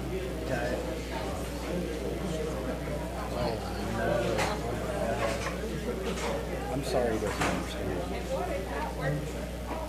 I said, I'm sorry, but he doesn't understand all this stuff. I feel for you. I mean, we're not getting some phone calls. No, but I stood on that 30 years ago, wanting to do It's 11 o'clock. stop all the roads.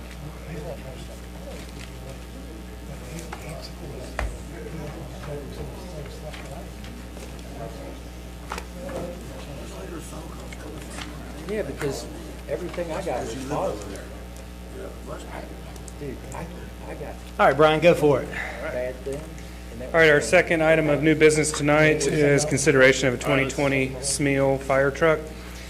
The fire department currently has a 2002 model Laverne fire engine that spent about 12 years in service as a frontline truck, an additional 5 years as a reserve truck. As part of the fiscal year 2020 budget and CIP, $615,000 was approved for the purchase of a new engine that would be placed into service at Fire Station Number 2. The current engine at Station Number 2 will be placed in reserve status, and the Laverne engine can be retired from our fleet. The total cost of the truck, including inspection trips and delivery, is $595,093. Payment is not required until completion and acceptance by our fire department. There's build time of about 420 days from the day that we sign the contract. And at that time, during fiscal year 2021, the payment will be financed with an installment loan, so we'll come back to you for that installment financing contract. The fiscal impact to the town is $595,093. During fiscal year 20, there is no fiscal impact to the town, and in 21, we'll have a net zero impact by receiving the installment proceeds to purchase the truck. We would expect 10 to 15 years on repayment for this vehicle. Staff does recommend approval of the contract as attached, and our suggested motion is to approve the contract for the purchase of a 2020 SMEAL custom side mount pumper apparatus as attached. And I welcome any questions. Motion to approve. We have a motion on the floor, probably second. Any more discussion? All in favor, say aye. Aye. Motion carries. Opposed? Thank you. No, we're good. So the vehicle that's currently in service will be rolled into reserve. We'll take the reserve unit and we'll probably. The last one's going to be retired. What do you do with So retired? the vehicle that this new engine will replace, that vehicle will go into reserve. The current reserve engine, we can surplus and get rid of. So we often put those up for auction for people to purchase. We look at donating them sometimes to other volunteer fire departments. It has some initial value somewhat. Sure, that's right. Yeah, we'll try to surplus it and get as much revenue out of it as we can. Oftentimes, though, you find that they may only generate $8,000, $10,000, $12,000, so they don't really generate a whole lot of revenue, but we attempt to at least. Fire Advisory Board. All right, I'll quickly handle the Fire Advisory Board. So currently, we have a vacant space for a 2-year term.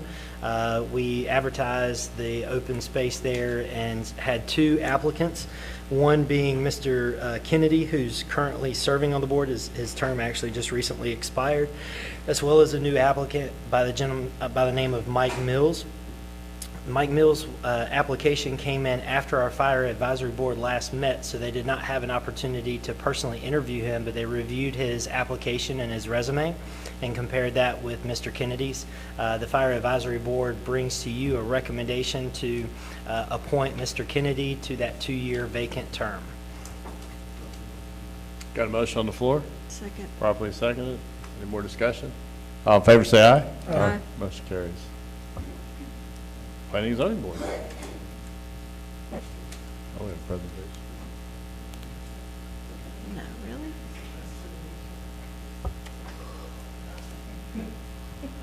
I think somebody's showing somebody up on this, presentation for board member.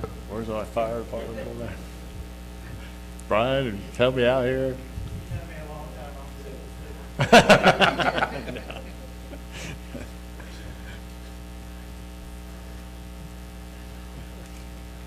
We made it to the last agenda.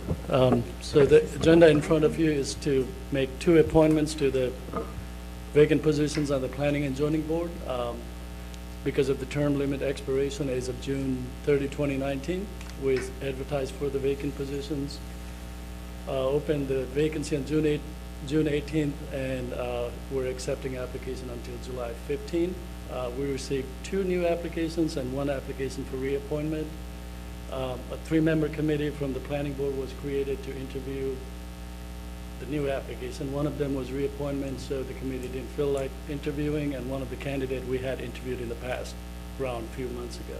So we completed that 1 more interview. Based on the recommendation, planning board, and tonight, this is not my recommendation, I'm speaking on behalf of the planning and zoning board. They recommend reappointing Rodney Garner and appointing Kevin Sefner to the planning and zoning board. The term limit is for 3 years, will expire on June 30, 2022. Motion to approve. We got a motion on the floor, probably second. All in favor, say aye. Aye. Motion carries. Any action items? I do have one action item, Council, and I made you guys aware of this in a recent email, a couple emails. Everyone's aware of the Veterans Park project that we're currently proceeding on in construction. As part of the approval process for the construction of that, we had an alternative to construct a knee wall or decorative segmental wall along Highway 49 that would match other knee walls that you see in front of Chick-fil-A or Bank of Ozarks or others along 49. And so the intention behind that was to construct that on the site on 49 and be consistent in the visual look, but also to potentially add another added layer of protection or a barrier of vehicular traffic entering the park. Well, one thing that we did not consider until we got further along in the construction part of the project was that the park itself sits down in a hill, and that hillside is pretty steep off of the right-of-way of Highway 49. And so for us to go in there and construct a 4-foot-high standard knee wall, it would be on the middle of the hill, in the middle of the slope. So from a visual perspective, if you're at the elevation of the sidewalk and the roadway, a large portion of the wall that we would construct would be physically below the elevation of the sidewalk. So you would not see it, and it would not act as any sort of safety barrier to the park. So we have 2 alternatives, in my opinion, 2 alternatives for you guys to consider. The first is to just eliminate the wall altogether from the project, and so that would save us about $35,000 on the total project cost. That's the wall and landscaping associated with it. The only problem with that is then we would be inconsistent with the other knee walls along neighboring properties. Or we increase the height of the knee wall from 4 feet to 8 to 10 feet to achieve that 4-foot look from Highway 49. So when you're going along Highway 49, it's going to look pretty standard. It's going to look like the other knee walls along Highway 49 corridor. However, when you're in the park, you're going to be staring at the backside of a blank 8 to 10 foot brick wall. So neither one of those solutions are ideal, and staff does not have a preference for either one that you decide to choose. Again, so first option, don't do the knee wall, save $35,000. Second option, increase the height of the knee wall 8 to 10 feet to achieve the look that we desire, but it's going to be an increased cost of about $20,000. So we have a $35,000 project for the segmented knee wall that would increase to $55,000. As far as the wall goes, if you're inside the park, will there be vegetation to help block? There will. the wall? There will be Right. there will be a lot of That'd be landscaping insane. installed as part of this park, so there will be trees, shrubs, landscaping associated with it. So it won't be dirt and staring at a black wall. Eventually, over time, you will have vegetation that will grow And up. as far as stopping sound, I'm assuming that would also help stop some sound into the park. I was gonna say, you could almost do some kind of artistic thing while the trees are. Well, shaded. the trees and the shrubbery are going to prevent you from actually, in the long term, seeing the backside of that wall to the point that you would want to spend funds on a mural or something like that. Yeah. So, For me, the wall was not so much a safety feature from a car coming over, because it's not structurally reinforced to start with. It was to keep a kid from running out on the 49. So whatever we got to do to make that work. If it's, for So, me, are you you for know, the we've wall? talked about kids all night long. So you're for the wall increase? For the wall, $20,000. If that's a kid's life, that's I'm for the well wall. Got good with the wall? 3 Yeah. walls, 4 walls? So I'll make a motion to approve. We got a Okay, motion to so approve. what we'll do then is we will get our contractor, because they're in the middle of pouring footings, and so we needed to know the direction so that we could have a more substantial footing poured for the larger wall. So we'll ask the contractor to continue forward with that, but next month you guys will have a budget amendment for $20,000 to go everybody ahead good and with fund that? that A extra picture cost. too. And a picture. Yes. Put your picture. A picture so we know what it looks like. Wall. Brick wall. Pink Floyd. Want me to take a picture? So we don't need a motion, we're good? You don't need a motion, I just needed direction from you guys on how All to right, proceed. you guys so will now that I definitely that have to direction- approve it because they're pouring footings and you already started paying for it. Yeah, exactly. so. You can't not approve the budget amendment. Anything else before we adjourn? We do not have a closed session tonight. I'll entertain a motion to adjourn. So moved. Got a motion on the floor. Did you get that?